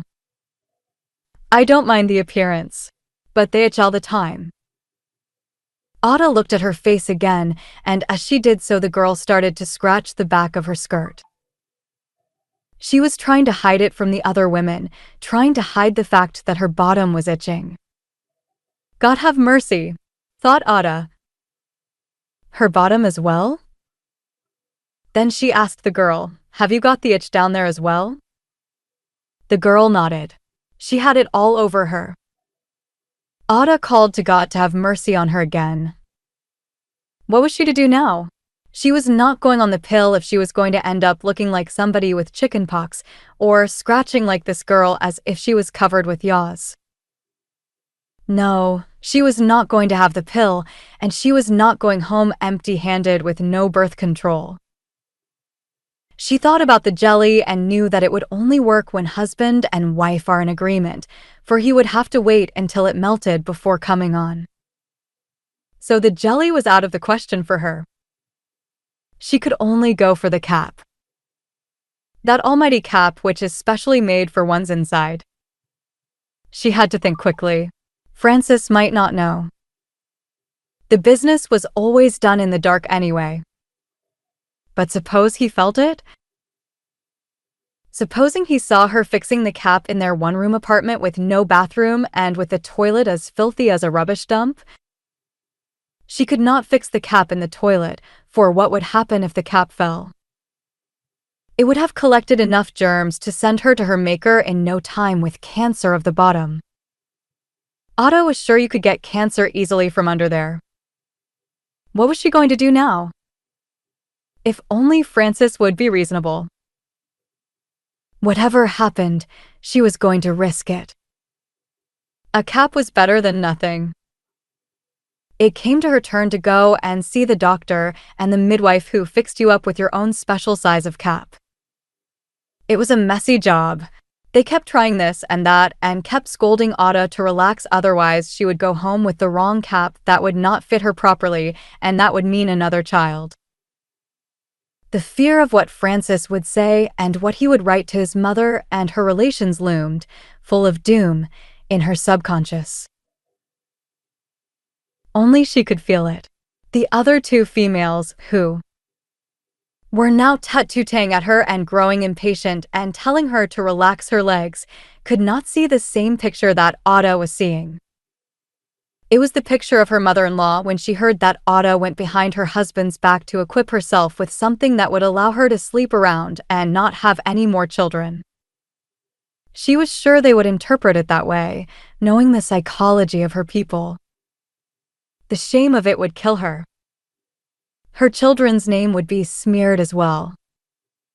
God, don't let Francis find out. In desperation, the two women, the doctor and the midwife, gave her a size of cap that they thought should fit. If it did not fit, it was not their fault, because Ada did not help them at all because she was feeling so guilty of what she was doing. First she had forged her husband's signature, now she had got a cap which she was sure was going to cause a row if he found out. But suppose he did not find out and suppose it worked? That would mean no children and she would keep her new job and finish her course in librarianship. With that happy thought, she put the new equipment in Bubu's pram and went home. But when she got home, she was faced with another problem. How was she to know what was going to happen on a particular night? Must she then wear the cap every night? That was the safest thing, but the cap was not very comfortable and Ada knew that it wobbled, and she had to walk funnily to keep it in. And of course Francis would know. Oh, God, if only they had an extra room, then Francis would not have to see and watch and make irritating remarks about her every move. She ran down to their backyard toilet that had no electric light and fitted herself with her new cap. She could hear TT and Vicky having their usual fight, and soon Francis would start calling for her to come and quieten her children. She fitted the cap in a hurry, almost going sick at the thought of it all. At that moment, she felt really sorry for doctors and nurses. The amount of messing they have to do with people's insides. She dashed up, for Francis was already calling her and asking her what the hell it was she was doing down there in the toilet. Was she having another baby in there? Ada looked blank and said nothing. The fact that she was quiet made Francis suspicious. He then asked her what the matter was. Ada said that nothing was the matter. He looked at her again and asked, "Have you got a boil or something?" Ada turned round from where she was tucking the kids into bed and asked, "What boil?"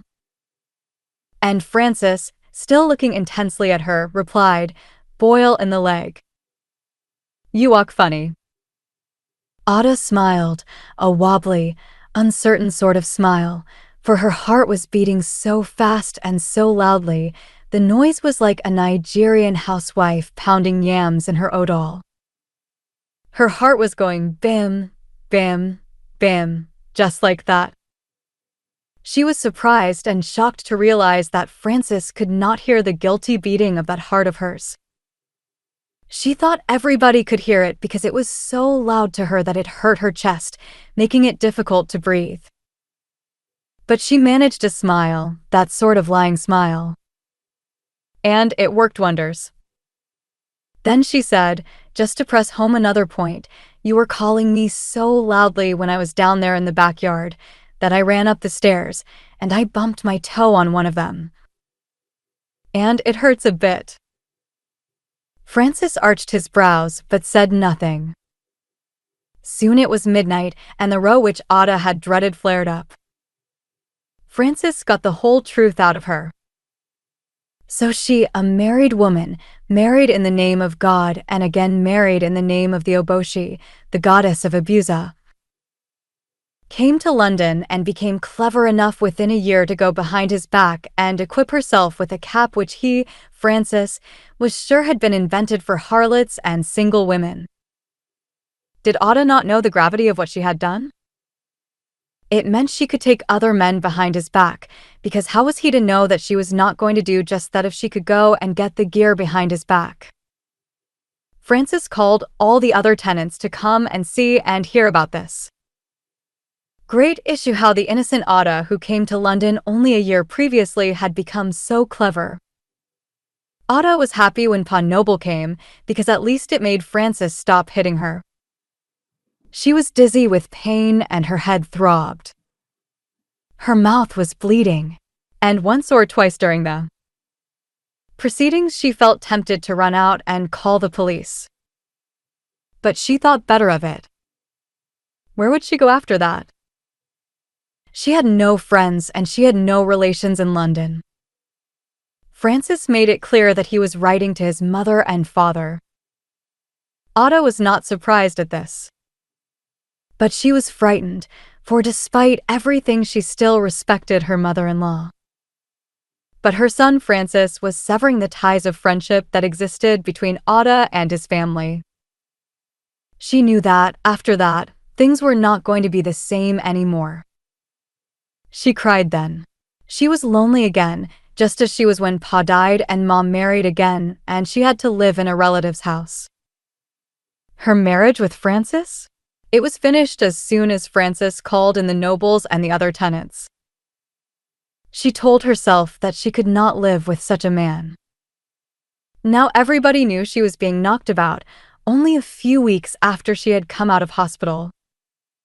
Everybody now knew that the man she was working for and supporting was not only a fool, but that he was too much of a fool to know that he was acting foolishly.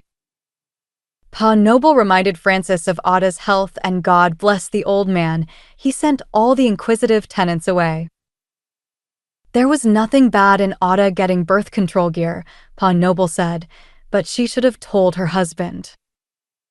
What was the point of Ada telling them that she had told her husband, and he had said you could control children by pouring them on the floor? But it did not matter. She was almost 21. And, among her people, a girl of 21 was no longer a girl, but a woman who could make decisions. Let Francis write to her people and his people. If she liked, she would read their letters. If she did not, she could throw them into the fire. The only person that mattered was her brother. She would write and tell him the truth. Boy had never liked Francis anyway. He knew even before Ada found out that Francis looked like those men who could live off women because of his good looks. Ada had just left school and was full of the religious idea that you could change anybody by your own personal example and by prayers. She was wrong, and boy, her brother was right. A few weeks later, Francis had his examination result, and it was another failure. Of course, the fault was Ada's, especially as she managed to scrape through a part of her library examination. To explain his failures, Francis wrote to his parents about the cap. But by the time their reply came, Ada was being eaten up by another problem. She was pregnant again. 12. The collapse. Yes, Ada was pregnant again. This time she did not cry, she did not wring her hands, but behaved philosophically. If this pattern was going to be her lot in life, she would do all she could to change it, but what was she going to do if all her efforts failed? She went to her Indian doctor. She told him her whole story and that she wanted the pregnancy terminated. The Indian doctor was not a young man at all, but he had a certain way of saying things and was so small that one could easily take him for a young man. He had made good in London and had 2 sons who were both up at Cambridge. He had married a woman doctor he met when he was a student himself. He was very popular among the blacks living in that part of Kentish town at the time. Ada guessed that if she appealed to him, being Indian and once a student in London, he would understand her predicament. He understood, shook his head, sympathized and said, "You should have come to us for the cap. The ones sold at the clinic are cheap ones and they go loose quickly. You should have told me about it." That was very nice. That was what Ada ought to have done if she had known. But how was she supposed to know? Smell it out like a witch doctor? Had he and his wife not put a notice in the waiting room about the danger of smoking? Could they not have had a similar notice to say that birth control was available for the asking? It was too late now. She was pregnant, she knew it, but the doctor told her that it was too early for confirmation.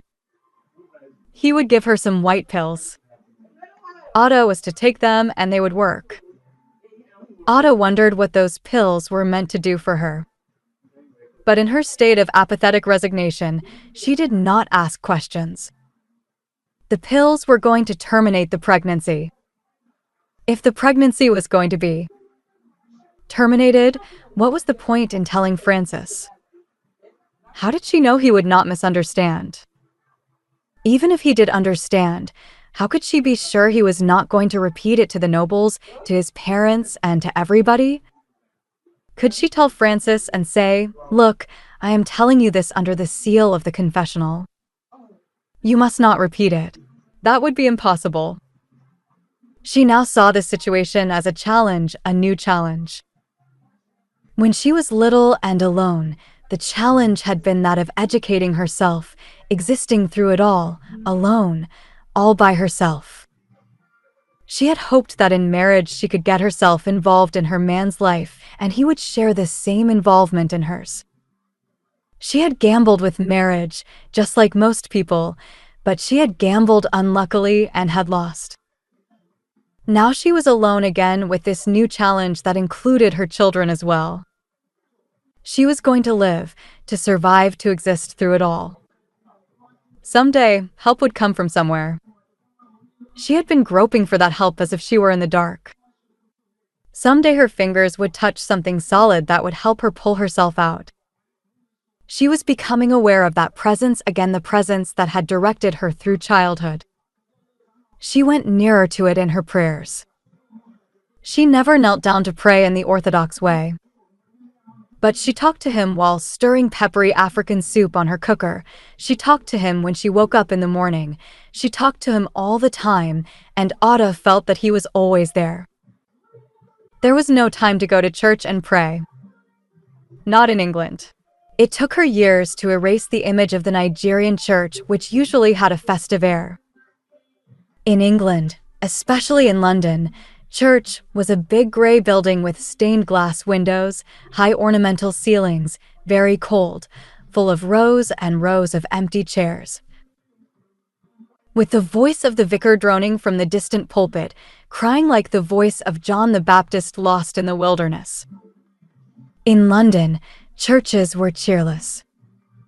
She could not then go to any of them because it made her cry to see such beautiful places of worship empty when, in Nigeria, you could hardly get a seat if you came in late. You had to stand outside and follow the service through a loudspeaker. But you were happy through it all. You were encouraged to bellow out the songs that bellowing took away some of your sorrows. Because most of the hymns seemed to be written by psychologists.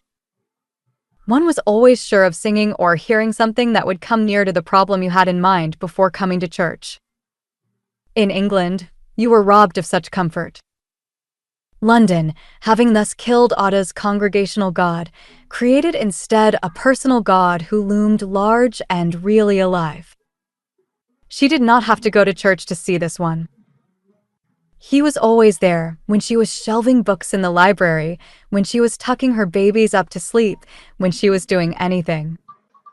She grew nearer to him, to the people with whom she worked, but away from Francis. The gulf between them, which had grown with her stay in the hospital, had been made deeper by the cap incident, and now this new child would make it greater still. But she was not going to tell Francis, and she did not feel guilty about it. Francis would not be of any help. She concentrated on working and enjoying her new job. It was at the Chalk Farm Library that she met Peggy, the Irish girl with a funny hairstyle, who was heartbroken because her Italian summer holiday boyfriend did not fulfill his promises. Peggy had gone on holiday the summer before, just to enjoy the Italian sun and the Roman scenery.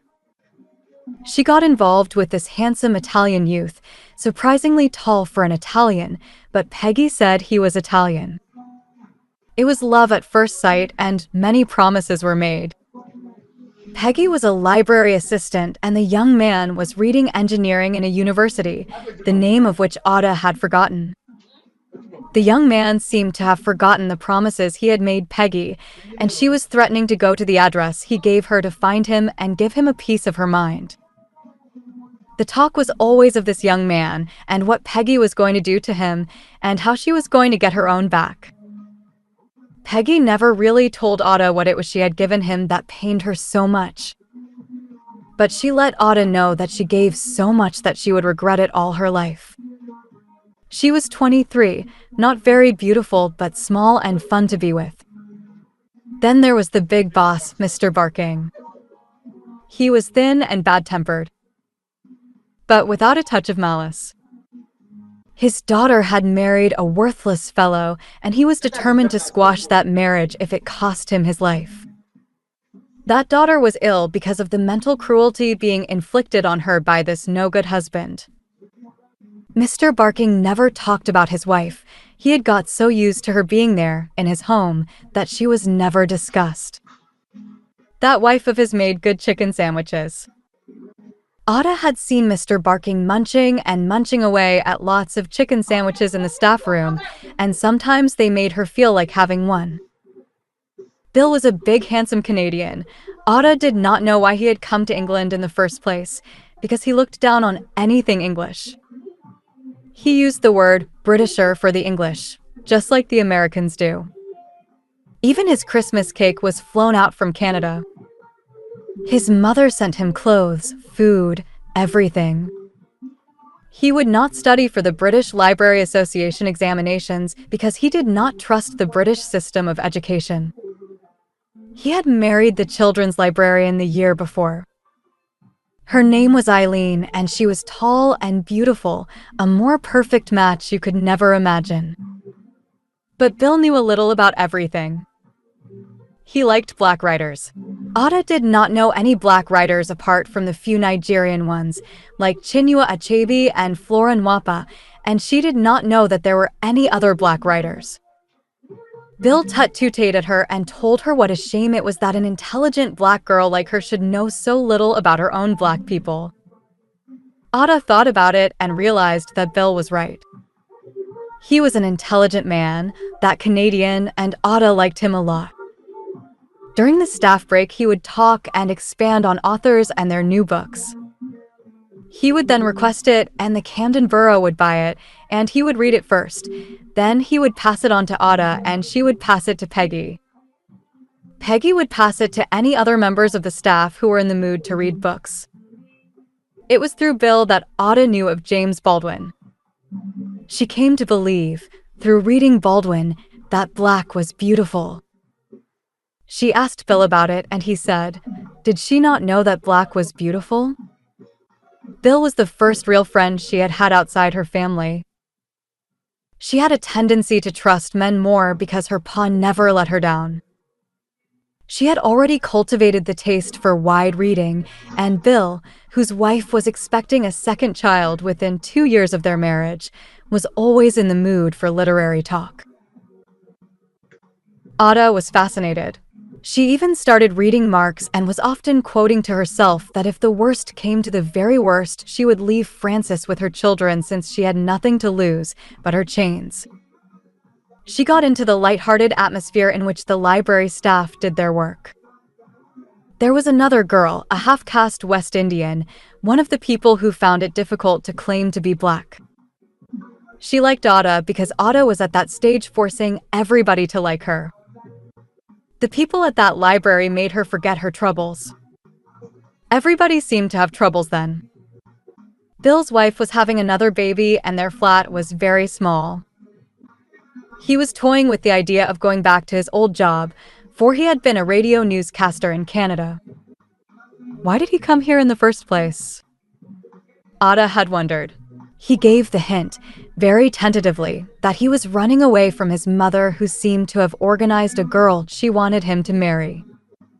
He came to England to escape, but then he had met Eileen. Poor man, he was too handsome to be left alone. He was a 6-footer. Peggy's problem was money to take her to Italy, where she hoped to get a working holiday in order to look for the young Italian who had lied to her. Mr. Barking seldom joined in their light-hearted talk, but they all knew he was thinking of his daughter. Faye did not like to associate herself with the black people because she was too white, a mulatress. So, to press home this point, when she qualified as a librarian, she got engaged to this Englishman who was away in Cambridge reading law. Ada never saw this man, but she saw Faye's car, which was so smashed that it was going to cost her a fortune to repair. Faye said her boyfriend had smashed it. Ada was sorry for her, particularly as, although she was very beautiful in a film star type of way. With smooth, glossy skin, a perfect figure, and thick, beautiful hair, she was at least 30. And 30 seemed an enormous age to Ada at the time. A woman of 30 and not married was to her an outrage then. When everybody started talking about their problems, Ada would start laughing. Peggy would say, "What the bloody hell are you laughing for?" Then Bill would reply for her, "She has no problems. She's happily married to a brilliant husband who is reading to be a cost and works accountant, and she is already going through all her library examinations." Ada would not contradict him. Was the world not too full of sadness? What was the point of telling them all her woes? Yes, they all believed she had no problems because she wanted them all to believe that. 3 months passed speedily in this way, and she knew that the pills the doctor had given her had not worked. She told herself not to panic. Women had been caught in worse situations before. Frances would only laugh and say, "I thought you were being clever, getting the cat behind my back." She had been through the worst. Even his beatings and slappings did not move her anymore. She did not know where she got her courage from, but she was beginning to hit him back, even biting him when need be. If that was the language he wanted, well, she would use it. Was she not the greatest biter in her school? Frances threatened to break all her teeth for her and grew his nails as long as those of a tiger, so whenever Ada opened her mouth to bite, Frances would dig his tiger nails into her flesh, almost choking her. Then the thought struck her that she could be killed and the world would think it was an accident. Just a husband and wife fighting. She still hit back occasionally when she knew she was near the door or out of danger, but she gave in to his demands for the sake of peace. They were like the demands of a wicked child who enjoys torturing a live animal given to him as a pet. Ada wanted to know the truth from the doctor before she started looking for a room for herself and her children. Mr. Noble was fed up with their fights and had asked them to move. To cap it all, the women in the house wrote Ada an open petition begging her to control her husband because he was chasing them all. The letter was posted unsealed and sent to the wrong branch of the library, so other library assistants could read it if they liked. Ada was not worried, she was going anyway. She waited patiently for her turn at the surgery, then went in. The doctor greeted her and asked her how she was, and she said, "The child is sitting there pretty. It did not come out as you made me believe it was going to." Her voice was low and panicky for the first time. The look the doctor gave her was terrible. It seemed to chill her blood. His dark Indian skin seemed to have gone a shade darker. He was making an effort to speak, but the anger inside him was choking him so that he gobbled feebly, just like a kettle on the boil. Then, just like a kettle, he spluttered, "I did not give you the pills to abort the child." Ada recoiled like a frightened snake, but again, like a snake, she was gathering all her inner energy ready to attack this frightened little man. What did he mean? Ada asked with a voice that had a tinge of brutal harshness in it. She felt like digging her teeth into those eyes that were popping out like a dead fish's. "All right, so I am having the baby. But I'll tell you this, the pills you gave me were abortive, and you know it, and I know it, because I carry the child and know what happened the first few weeks you gave them to me. If my child is imperfect in any way, you are responsible. You know that." She walked out of the surgery, not to her own home, but to a park near Gospel Oak Village, and then sat down, thinking. She had suspected something like this would happen, but to have it confirmed this way made her feel a traitor. She cried for herself, she cried for her children, and she cried for the unborn child. Suppose the child was born imperfect, just like those unfortunate thalidomide babies, what was she going to do then? Her thoughts went to her brother, Boy, who had sent her Al his savings, asking her to leave Francis and his children and come back to Nigeria where her work at the consulate would be waiting for her. Boy, per boy, he was very much annoyed over the cap issue which Francis had written to his parents about. This child would give them another song to sing. They would ask why, if she was on birth control, which she went and got herself, did she then become pregnant? They would say the child was not her husband's, that it'd probably be a white child. You know, like the people who fitted the cap. And then everybody would laugh. Her own people would cover their faces in shame. She found herself being grateful that her parents were dead. This would have killed them. She had raised everybody's hopes when she was at the Methodist Girls' High School. She had raised their hopes higher when she got strings of A-levels by taking correspondence courses. And the hopes were being realized when she was in a good job at the American consulate. If only she had stopped then. She could have passed the rest of her examinations by correspondence. After all, was Ibadan University not a branch of the great London University she was so mad about? But would her children have been in this kind of nursery school where they were then? She got confused. Had it all been worth it? Then a hand touched her shoulder. The hand was a black man's. Ada jumped. Sitting there, thinking and shedding silent tears, she had not heard the man cross the park. He was an African, a Nigerian. And when he spoke, Ada knew he was Igbo. "You've had a fight with your husband?" Ada did not answer. Then the man went on. "My name is Akbra, and I know you are Igbo because of the marks on your face. I don't want to hear anything. Let's go and beg his forgiveness. He would let you in." Typical Igbo psychology. Men never do wrong, only the women. They have to beg for forgiveness because they are bought, paid for, and must remain like that, silent, obedient slaves. Ada showed him the way to her house. Had not the magic password Ebo been uttered? The man talked all the way about this and that.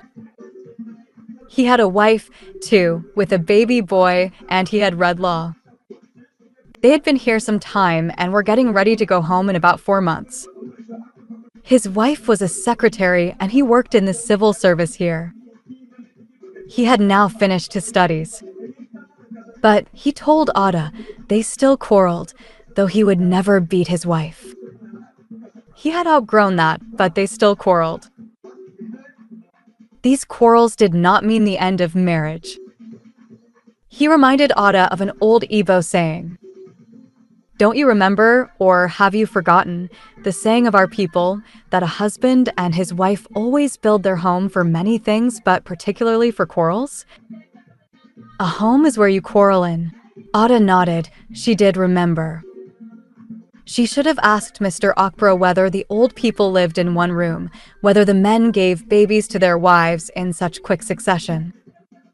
Had not her ma told her that during her time they used to nurse and breastfeed a child for at least 3 years? At least those men, the men of the time Mr. Okbro was talking about, had other amusements. They had their cultural dances, they had their age group meetings from which they arrived too drunk with palm wine to have the energy to ask for their wives. Superstition played a big role in the lives of those people. If you slept with your wife when she was nursing a child, the child would die, so husbands abstained from their nursing wives for a period of 3 years. Many men were polygamous for this reason. They would build a separate hut for the nursing wife, pension her off for that long period, and take in a childless one. These people could afford to build a house in which to quarrel. But not in London, where her Frances sat all week in the same room by the same kitchen table turning the pages of this book and that book, getting up only to eat or go down to the nobles to watch their television. Frances could never have a mind as healthy as those men. Again it struck her that their plan had failed, and that it had all been her fault. She should not have agreed to work all the time. She should have encouraged Frances to work, just like this man's wife, whom she had not seen, had encouraged her husband to work. Frances would have met other men, like this one, and he would have copied them. It was not too late, she consoled herself. That was what she was going to try to do. It might even still save the marriage. After all, had not Mr. Okbra studied privately in the evenings and still gained a certificate instead of going to watch the television from 6 o'clock to close down? To Mr. Okbra, she said nothing because she still maintained to herself that failure to make her marriage work was her own affair. She did not mind listening to the story of a successful one and maybe getting some tips on how to make hers work, but she was not letting this stranger know. Why did she allow Mr. Okbra to come home with her?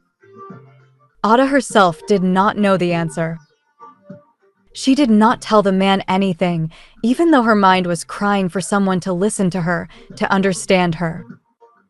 Yet she felt that by talking to this stranger, although he was kind and an Igbo like herself, she would be betraying her husband, her family, her children. You don't tell people your troubles when you are still in the midst of them, otherwise it makes them bigger, more insoluble. You tell people when it's all over, then others can learn from your mistakes, and then you can afford to laugh over it. Because by then they have stopped hurting, you have passed them all, have graduated from them. They got into their room. The scene that met their eyes was comical, and that was an understatement. Vicky was sitting on the settee, waving his wet nappy in the air like a flag. TT was perched on the bed, looking thoughtfully at Vicky and their father. Bubu was lying flat on his back in the cot, listening to the songs Francis was singing to his children from the Jehovah's Witnesses handbook, looking as untidy as ever. His unshaved face became more noticeable now that Mr. Okbro was in the room. The latter was darker than Francis. He was not tall, about 5'8", the same height as Francis, but he was immaculate. His white shirt was dazzling, and the fact that he was very black pronounced the whiteness still further. He was wearing a black three-piece suit, and his black shoes shone. His black briefcase added to his dignity somehow, and the black rolled umbrella he was carrying completed the image of a black clerk in Britain coming home from the city. As for Francis, to Ada he did not look like the image of anything. He was just himself, just Francis Obi, and Ada saw then that if she was going to model him on the image of this Mr. Okpara, she was going to have a big fight ahead of her. Francis was Francis, not ashamed of being Francis, and was not going to change, even if Ada brought 200 successful Igbo students to show him. He was proud to be what he was, and Ada had better start getting used to him that way or move out. Francis swore to Mr. Okpara that he did not touch Ada. She simply went out. I did not know where, but I knew she would come back because she can't bear to leave her children for long. I did not beat her. Did she say that? Okpara was not daunted. They were not happy, Ada was not happy, and this country was a dangerous place to be unhappy in because you have nobody to pour out your troubles to. So that was why most lonely African students usually had emotional breakdowns, because they had no one to share their troubles with. Did Francis want his wife to have such a breakdown? Okpara asked. Would that not be a drain on his purse? This startled Francis and Ada. She did not know that people still lived like that, the husband paying for the doctor's bills. Even in Nigeria, whenever it was necessary for a private doctor to be called, she had always paid. She could not remember Francis ever paying for anything like that. Okpara was out of touch with the problem at hand, and Francis, now confused with anger, shame, and disappointment, resented this intrusion into his family life. Ada hurried to make coffee. She did not know that Francis had come to such a situation that he had. Told himself subconsciously that he would never pass his examinations. He had, as it were, told himself that his ever becoming a cost and works accountant in this world was a dream. She did not know that for this reason he would do everything to make Ada a failure like himself. He could not help it, it was human nature. He was not a bitter man. He lashed his tongue at Okpara, told him to go back home and mind his own business. It was then that Ada realized that Okpara was English only on the surface. An English person would have felt insulted and would leave. But not Okpara. He was Igbo, and this was an Igbo family in trouble, and he was not going to leave until he had made them promise to pay a visit so that they would see how the Okparas lived. He asked Ada if she had relations in London. Could they not intervene for her? Ada thought this over. She had no close relatives in London, and the few distant ones would simply laugh. They would say, "We thought she was the educated lady who knew all the answers. Did we not warn her against marrying that man? Did she not make her own bed? Well, let her sleep in it." So Ada shook her head and said she had nobody. After coffee, Okpara talked and advised Francis to be a man. Staying at home and singing to his children from the hymn book of the Jehovah's Witnesses would not feed and clothe his family, to say nothing of his old parents at home. So he must get a job and study in the evenings. After all, the subjects were not completely new to him anymore. Otherwise, he would lose his manhood, and these children that he was singing to would soon realize that it was their mother that bought them clothes and food. Francis stared at him as he said this, because it was a great humiliation to an African not to be respected by his own children. Okpara noticed that he had touched a soft spot, for he then banged at the kitchen table, just to emphasize his point. He went on and said, did Francis not know that the children born in this country get clever right from their mother's stomach? They know, and they can remember what goes on around them. So if Francis wanted to hold the respect of his two sons, he'd better know what he was doing. Okpara did not mention TT. She was only a girl. a second-class human being. It did not matter whether she respected her father or not. She was going to grow into an ordinary woman, not a complete human like a man. In the weeks and months that followed, Akbara and his pretty little wife did their best, but Francis would always be Francis. He had been used to being worked for by a woman whom he knew belonged to him by right. Ada could not escape because of the children, or so Francis thought. When she told him she was expecting another child, the laughter that greeted this announcement was like a mad monkey's in the zoo. It was so animal-like, so inhuman, so mirthless, and yet so brutal. Ada was sure she was 5 months gone before she told him. She had first got over the pain in her own mind, but was still anxious about the perfection of the baby. She worried about that sometimes, but one thing she had learned from Bubu's confinement was that she was not going to that hospital as a poor nigger woman. Her baby was going to arrive in style. She knitted and sewed, and this time her maternity grant was not going to Francis. She was buying a brand new pram, a new shawl, and a new outfit for herself for when she came out of the hospital. She met a West Indian girl who had had a baby girl by a Nigerian, but the man had not married her because, according to him, the child was not his. It was this girl who showed Ada that you could live on what was called the assistance until your children grew up and you could get a job. Ada had heard of this assistance before. In Nigeria, she learned about it in her social history lessons. She did not know that she could still claim it. If only she had known, she would have left Francis earlier. But she did not know. She addressed 20 greetings cards to herself, gave £3 to Irene, the girl, and told her to post 3 cards a day after the baby was born. 2 big bunches of flowers were to be sent to her, one on her arrival, with Francis's name attached to it with sentimental words. The other one was to arrive at the hospital after her safe delivery. But if she did not survive the birth, Irene was to put Ada's children's names on it and make it into a wreath. Irene got sentimental and started to cry. Ada told her not to, because we all have to die sometime. She was sure that if she was going to be operated upon like before, she did not have much chance. But the Indian doctor, now sorry for what he had done, had become Ada's strongest ally. The chances of her not being operated upon were 50-50. Ada knew that if there was a single chance of her not being cut up, she was going to take that one chance. Her body had a way of rejecting anything foreign. She had known that too. So instead of handing over her pay packet to Francis to dole out the £2 for housekeeping to her, she would buy everything the doctors and the midwives told her to eat. Francis raised many rows, but Ada had a more important thing to worry about: her unborn child. It was so small she could hardly feel it. Her figure did not get big like it did when she was having the others.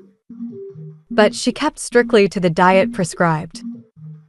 It was then that she was introduced to the modern method of relaxation birth. Ada attended all the classes. It all seemed so easy that she regretted the unnecessary pain she had experienced with the other children. She did not lie about the date of her confinement, and she was determined to have her 4 weeks rest before going into hospital. The money was not enough to go round, and she told Francis, from now on, fend for yourself. I know the children are mine because they need to be fed. You must go out and work. If not, I shall only cater for my children. Francis told her that she could not do it. Ada said nothing, but carried out her plans. He must go out to work. She cared about his studies and all that, but the children were growing both in size and in number. They came first. They had a right to happiness as well, not just Francis. He told her to write down the statement that she would not feed him anymore. Ada wrote it without any hesitation. If the world was going to blame her for not feeding her able-bodied husband, let it go ahead. She did not care anymore. She had 3 children to think about, and soon there would be 4. They were sorry at the chalk farm library that she was going. She was sorry too, but there, in that library, she discovered a hidden talent which she did not know she had before: the uninhibited ability to make friends easily. People had a way of trusting her easily because she was always trying to laugh, however bad the situation. She learned to avoid gloomy people. They made her unhappy. So, since she could not avoid seeing Francis and his sad face, she shut him off from her mind's eye. She saw him, but her mind did not register him anymore. She heard him say that he had reported her to a ministry or board or something because she had signed that she would not feed him anymore. Otto waited for the law to come for her, but the law did not. He came with her to the hospital in the ambulance, though. On the second morning of her stay, her big bunch of flowers arrived. Her table was gay with cards even before Dada arrived. She came that night, small, but painlessly and perfect. Otto was sure that the child arrived in the world smiling and laughing. She was so small, less than 5 pounds in weight, but beautiful, just like a black doll and a girl. Otto was thankful for this child, so perfect and so beautiful that she nicknamed her May, her best month. She came home by herself in a taxi and did it in style. She made everybody believe that she had wanted it so, to surprise her husband. She did not tell them that Francis had refused to come for her. They would start to pity her, and she could do without that. She tipped the nurses generously, and they all laughed and thanked her. When she got home, she wrote a very nice letter to them, all thanking them, and she could hear them in her mind's ear saying what a nice, happy African woman she was. She had no troubles in the world. Because of this attitude, her problems became insignificant. They were all part of her life. Hunger drove Francis to work as a clerical officer in the post office. Ada's hopes rose. This might save the marriage after all. But she was disappointed. Francis would pay the rent and still gave her only £2 for the 6 of them and nothing more. Ada did not know how much he was earning or when he was paid. She warned him, though, that she was going into the civil service herself and that she was going to do the same thing. She would not pay the rent because it was a man's job to do that. She would not contribute to the food budget because was she not his wife? She would only be responsible for her children, their clothes, the nursery fees, and anything else the children needed. But Francis would not know how much she earned or on what date, because he had started it. He told her that she could not do that because she was his wife. He could refuse to allow her to go out to work.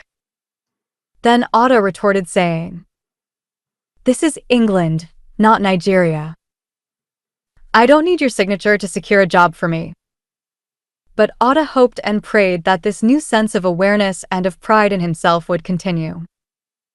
He bought himself a suit and shirts. He bought a small transistor radio, which Otto and the children were not allowed to touch and which he carried with him wherever he went, to work and even to the toilet. Otto laughed inside herself and said how like a small boy Francis could be. She paid for her own food and the children's from the little savings she had collected from her superannuation pay. For the roof over their heads, she paid by being a wife to Francis at night and by washing his endless shirts. Her baby grew stronger, and she paid off her conscience by breastfeeding her. She was not going to bottle feed this one. She had read somewhere that breastfed babies were more intelligent and grew stronger than those fed from the bottle. She learned, too, that there was less likelihood of the mother becoming pregnant again if she did that. So she breastfed her child. Things seemed to be working out well, but Otto's money was running short and the children needed new clothes. She worked out a timetable and found that she could manage to have 3 hours of quiet each afternoon. Then her old dream came popping up. Why not attempt writing? She had always wanted to write. Why not? She ran to Foyle's and bought herself a copy of Teach Yourself to Write and sat down. Throughout all those months when she was nursing Dada and wrote the manuscript of a book she was going to call The Bride Price. 13. The Ditch Pole. That year's summer was glorious. Dada was born in May, and since Ada had brought her home from the hospital, the sun had never stopped shining. The English people say that, in England, long warm summers always follow cold and horrible winters, which may or may not be so, but for that year the saying was correct. Ada enjoyed it all the more, because for the first time in her life she was a real housewife. It only lasted 5 months, but how she wished that her life pattern could have continued that way. She did not rush back to work after having Dada because she had told her husband that with 4 children all under 5, she could not bear to leave them with another woman.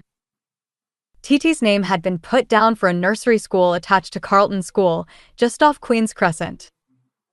All Ada had to do every day was to take Titi to school, do her shopping at the Crescent, take the 3 babies to the park for an hour or 2, come home, give them their lunch, tuck them up to rest, and write the bride price.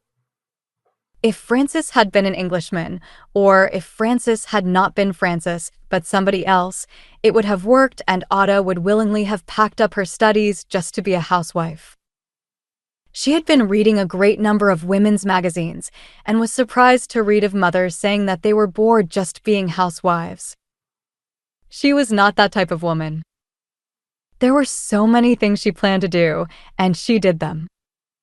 She knitted endless jumpers and cardigans for everybody, including thick, big ones for Francis.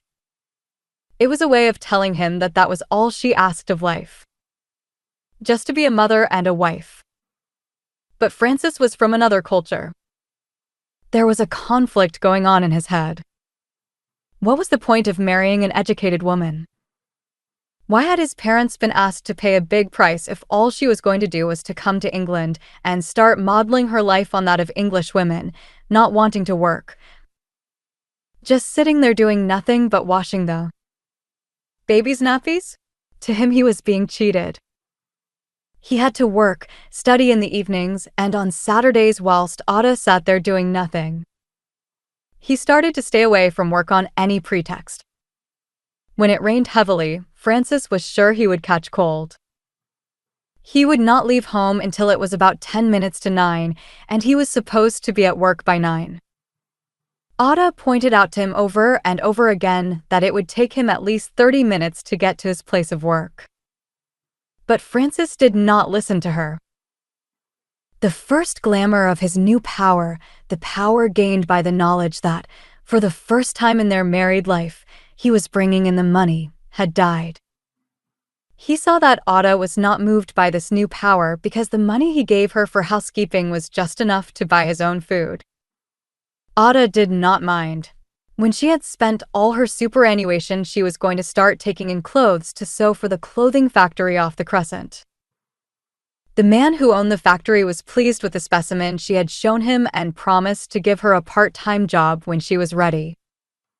Ada liked this because it meant she could work at home and look after the children, but the best reason was that Francis would be away from home, rubbing shoulders with other men. Just fancy her, being married at last in the real sense, just like any other woman. It was in that happy mood that she went to the small branch of Woolworths off the Crescent and bought 4 school exercise books and started to scribble down the bride price. The more she wrote, the more she knew she could write, and the more she enjoyed writing. She was feeling this urge, write, go on and do it, you can write.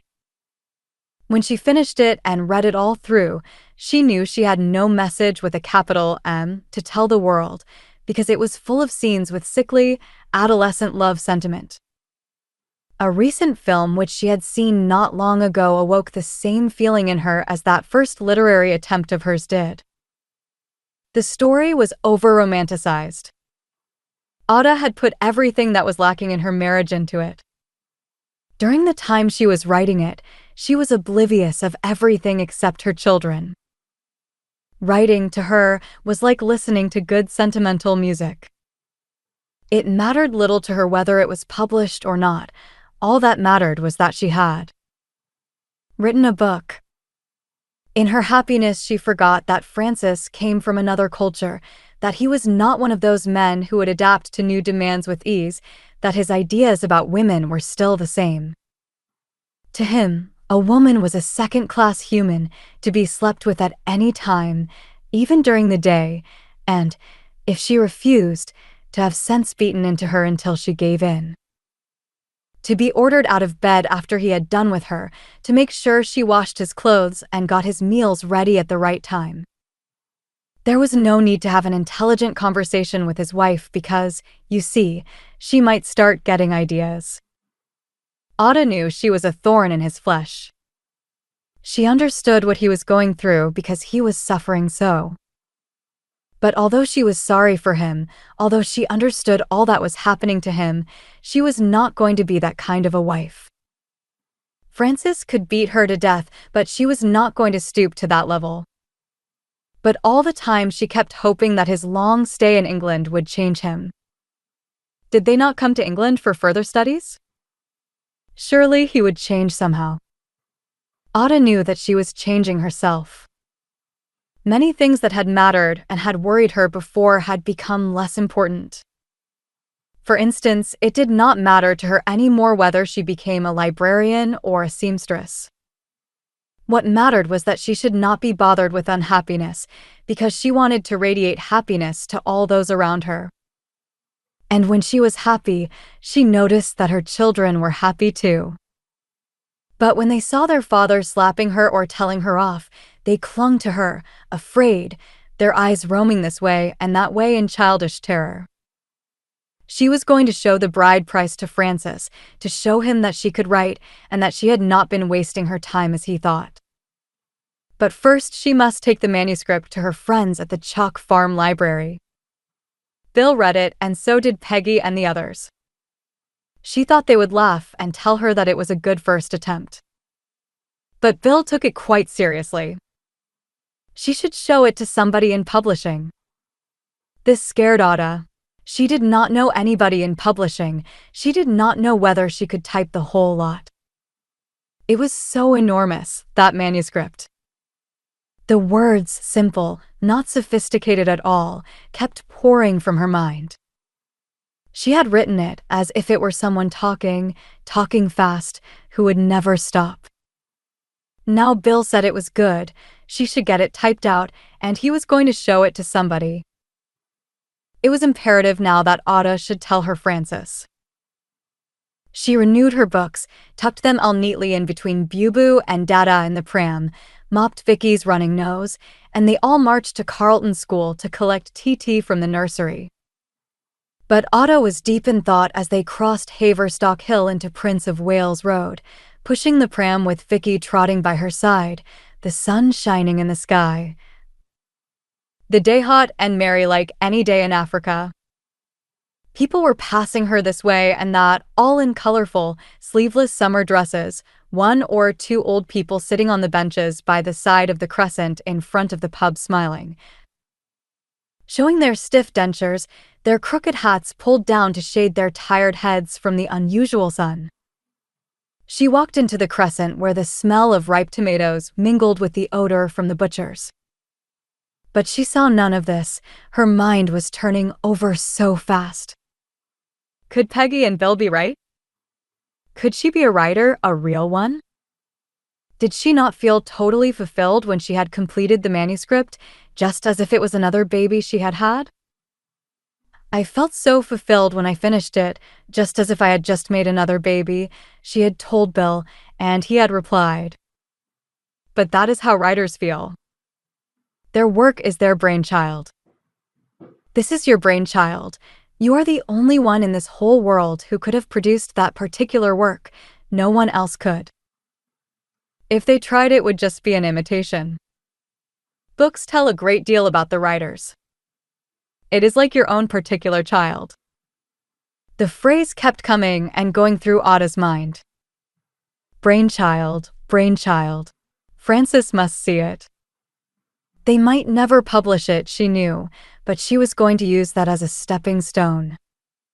She had always dreamed of becoming a writer, but she had told herself that writers knew so much that before she made her first attempt at collecting her knowledge into a book, she would be at least 40. But now she had done The Bride Price as a joke at first, but realizing that she was serious as she scribbled along. Now a few of her friends had read it, and they said that it was good. She would study harder, then, to be a writer. But where would she start?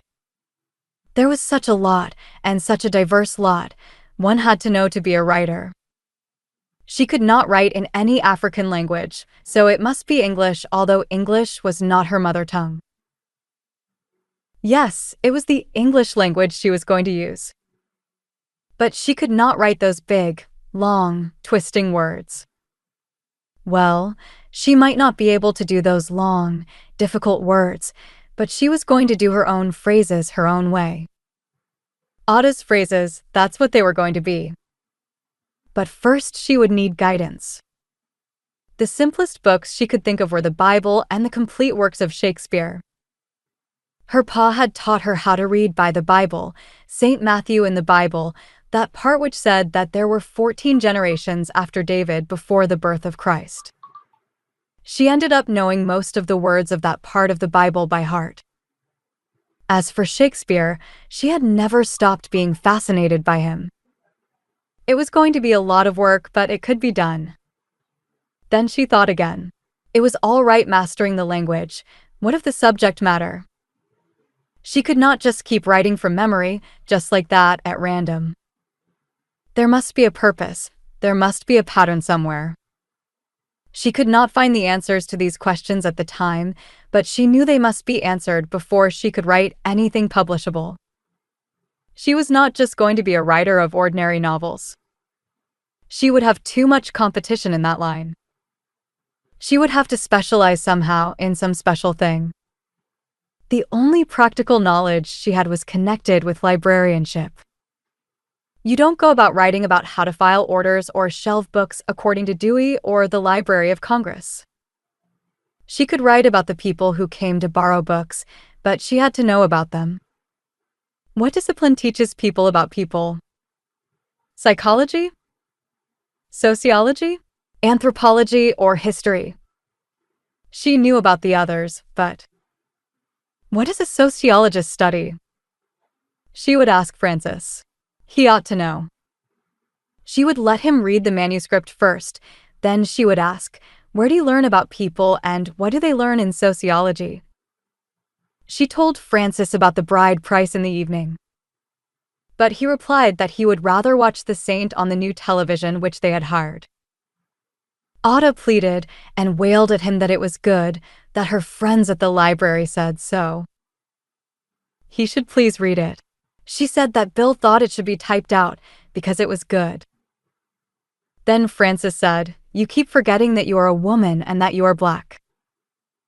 The white man can barely tolerate us men, to say nothing of brainless females like you who could think of nothing except how to breastfeed her baby. That may be so, cried Ada, but people have read it. And they say that it is good. Just read it, I want your opinion. Don't you know what it means to us if in the future I could be a writer? Francis laughed. Whatever was he going to hear next? A woman writer in his own house, in a white man's country? Well, Flora Nwapa is black and she writes, Ada challenged. I have seen her books in all the libraries where I worked. Francis did not reply to this. He was not going to read Ada's rubbish, and that was that. Ada was hurt badly, but she said nothing. She simply took her notebooks of rubbish and placed them neatly where she kept the books she had borrowed from the library that week. She would save up somehow and buy herself a typewriter, a second-hand one of those sold at the Crescent, and then she would type it all out. Meanwhile, she would keep them there and go on reading. The thought of all this haunted her like a bad dream.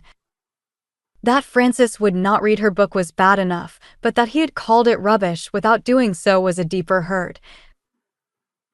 And that he had said that she would never be a writer because she was black and because she was a woman was like killing her spirit. She felt empty.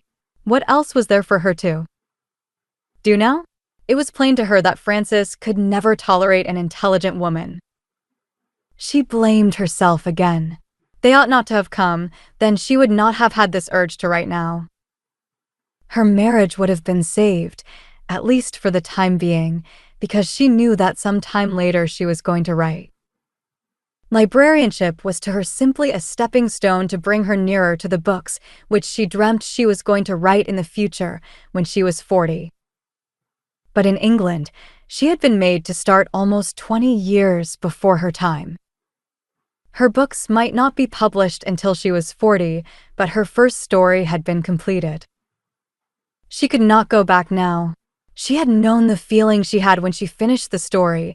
She had tasted the fulfillment of seeing others read her work, and had felt an inner glow that was indescribable when other people said how much they had enjoyed reading it.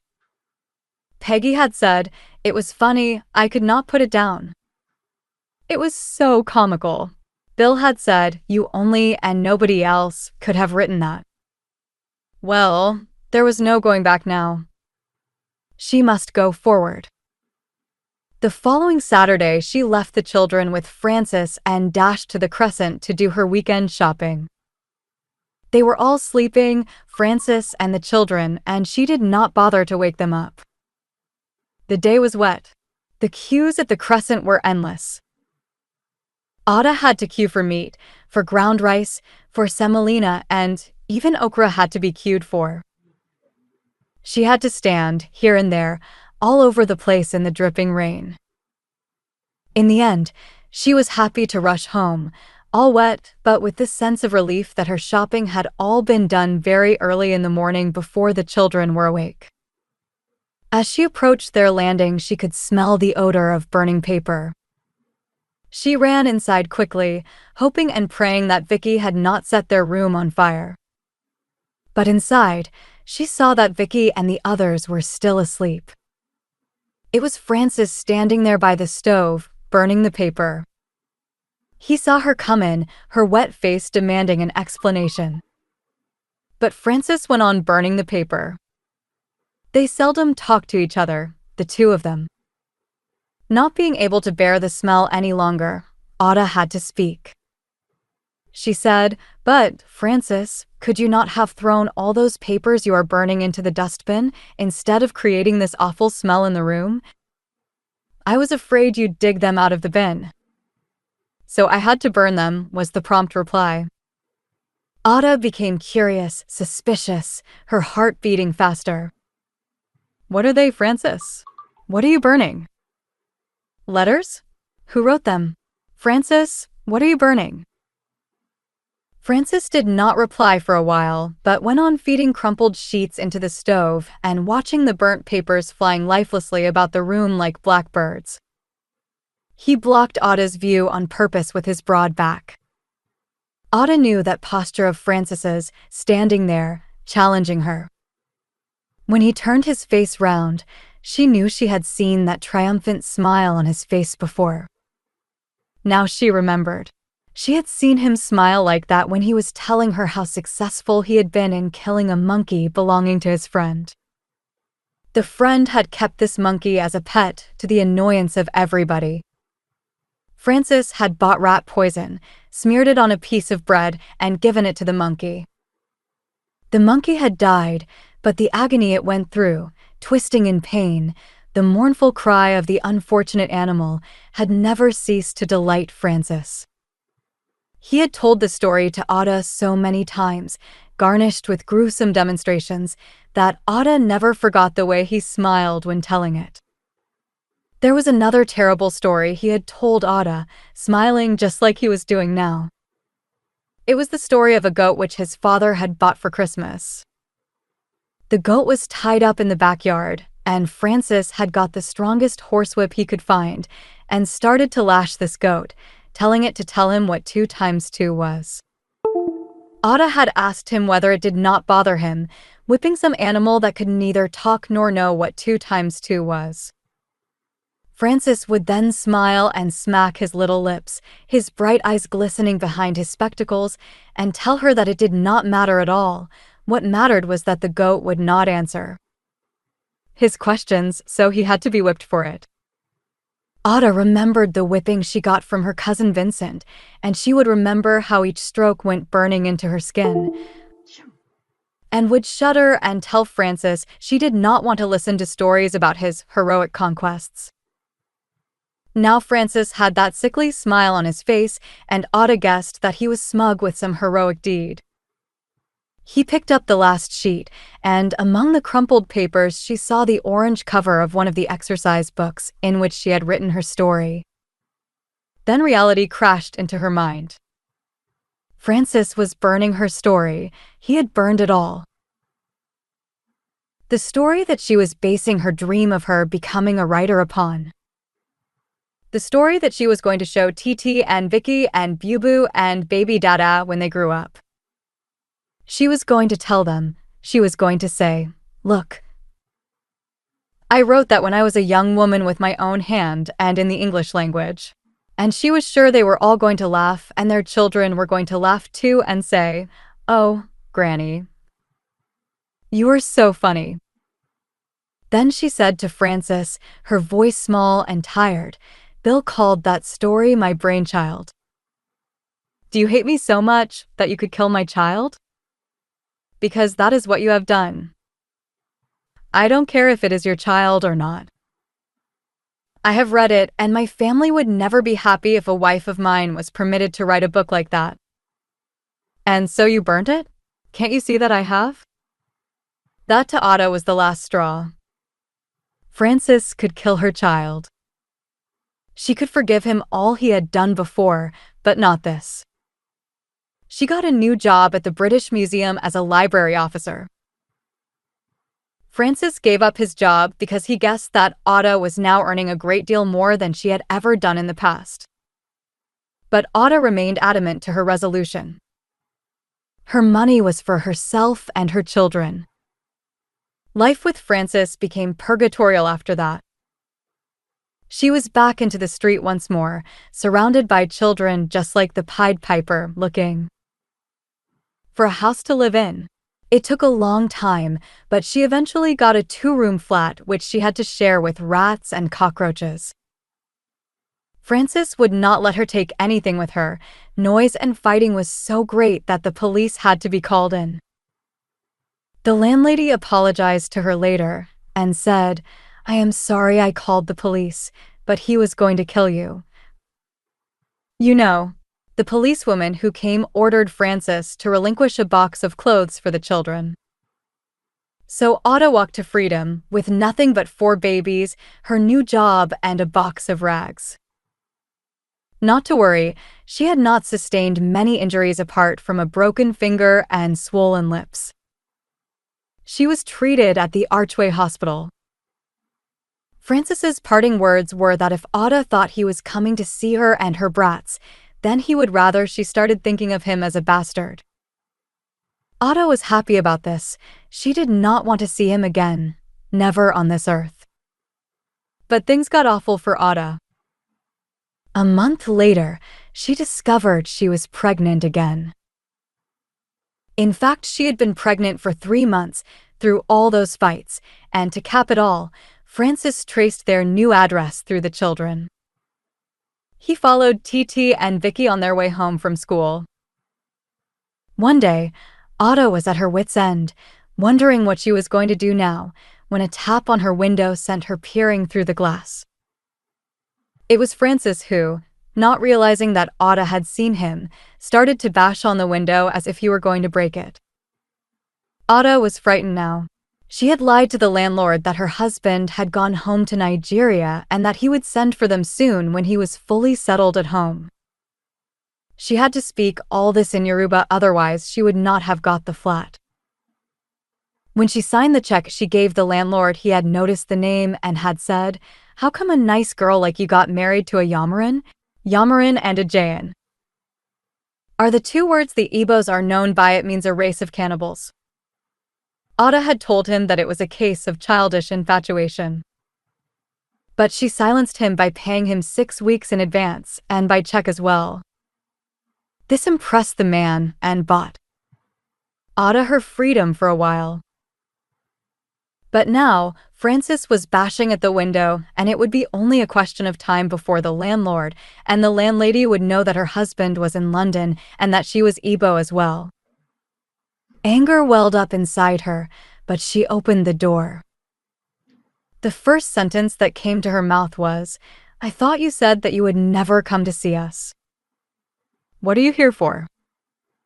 Francis ignored her, but forced himself into her room. Ada sensed trouble. Then he said, "In our country and among our people, there is nothing like divorce or separation. Once a man's wife, always a man's wife until you die. You cannot escape. You are bound to him." Ada nodded, but reminded him that, among their people, the husband provides for the family and that a wicked man that knocked his wife about ran the risk of losing her altogether. "My father knocked my mother about until I was old enough to throw stones at him. My mother never left my father." "Yes," agreed Ada again, "but was there a month when your father did not pay the rent, give food money, pay for all your school fees? Can you, Francis, show me some vests or anything these children can lay their hands upon which you can claim to have bought for them?" "No, Francis, you broke the laws of our people first, not me. And remember, Francis, I am not your mother. I am me, and I am different from her. It is a mistake to use your mother as a yardstick. You never loved or respected her.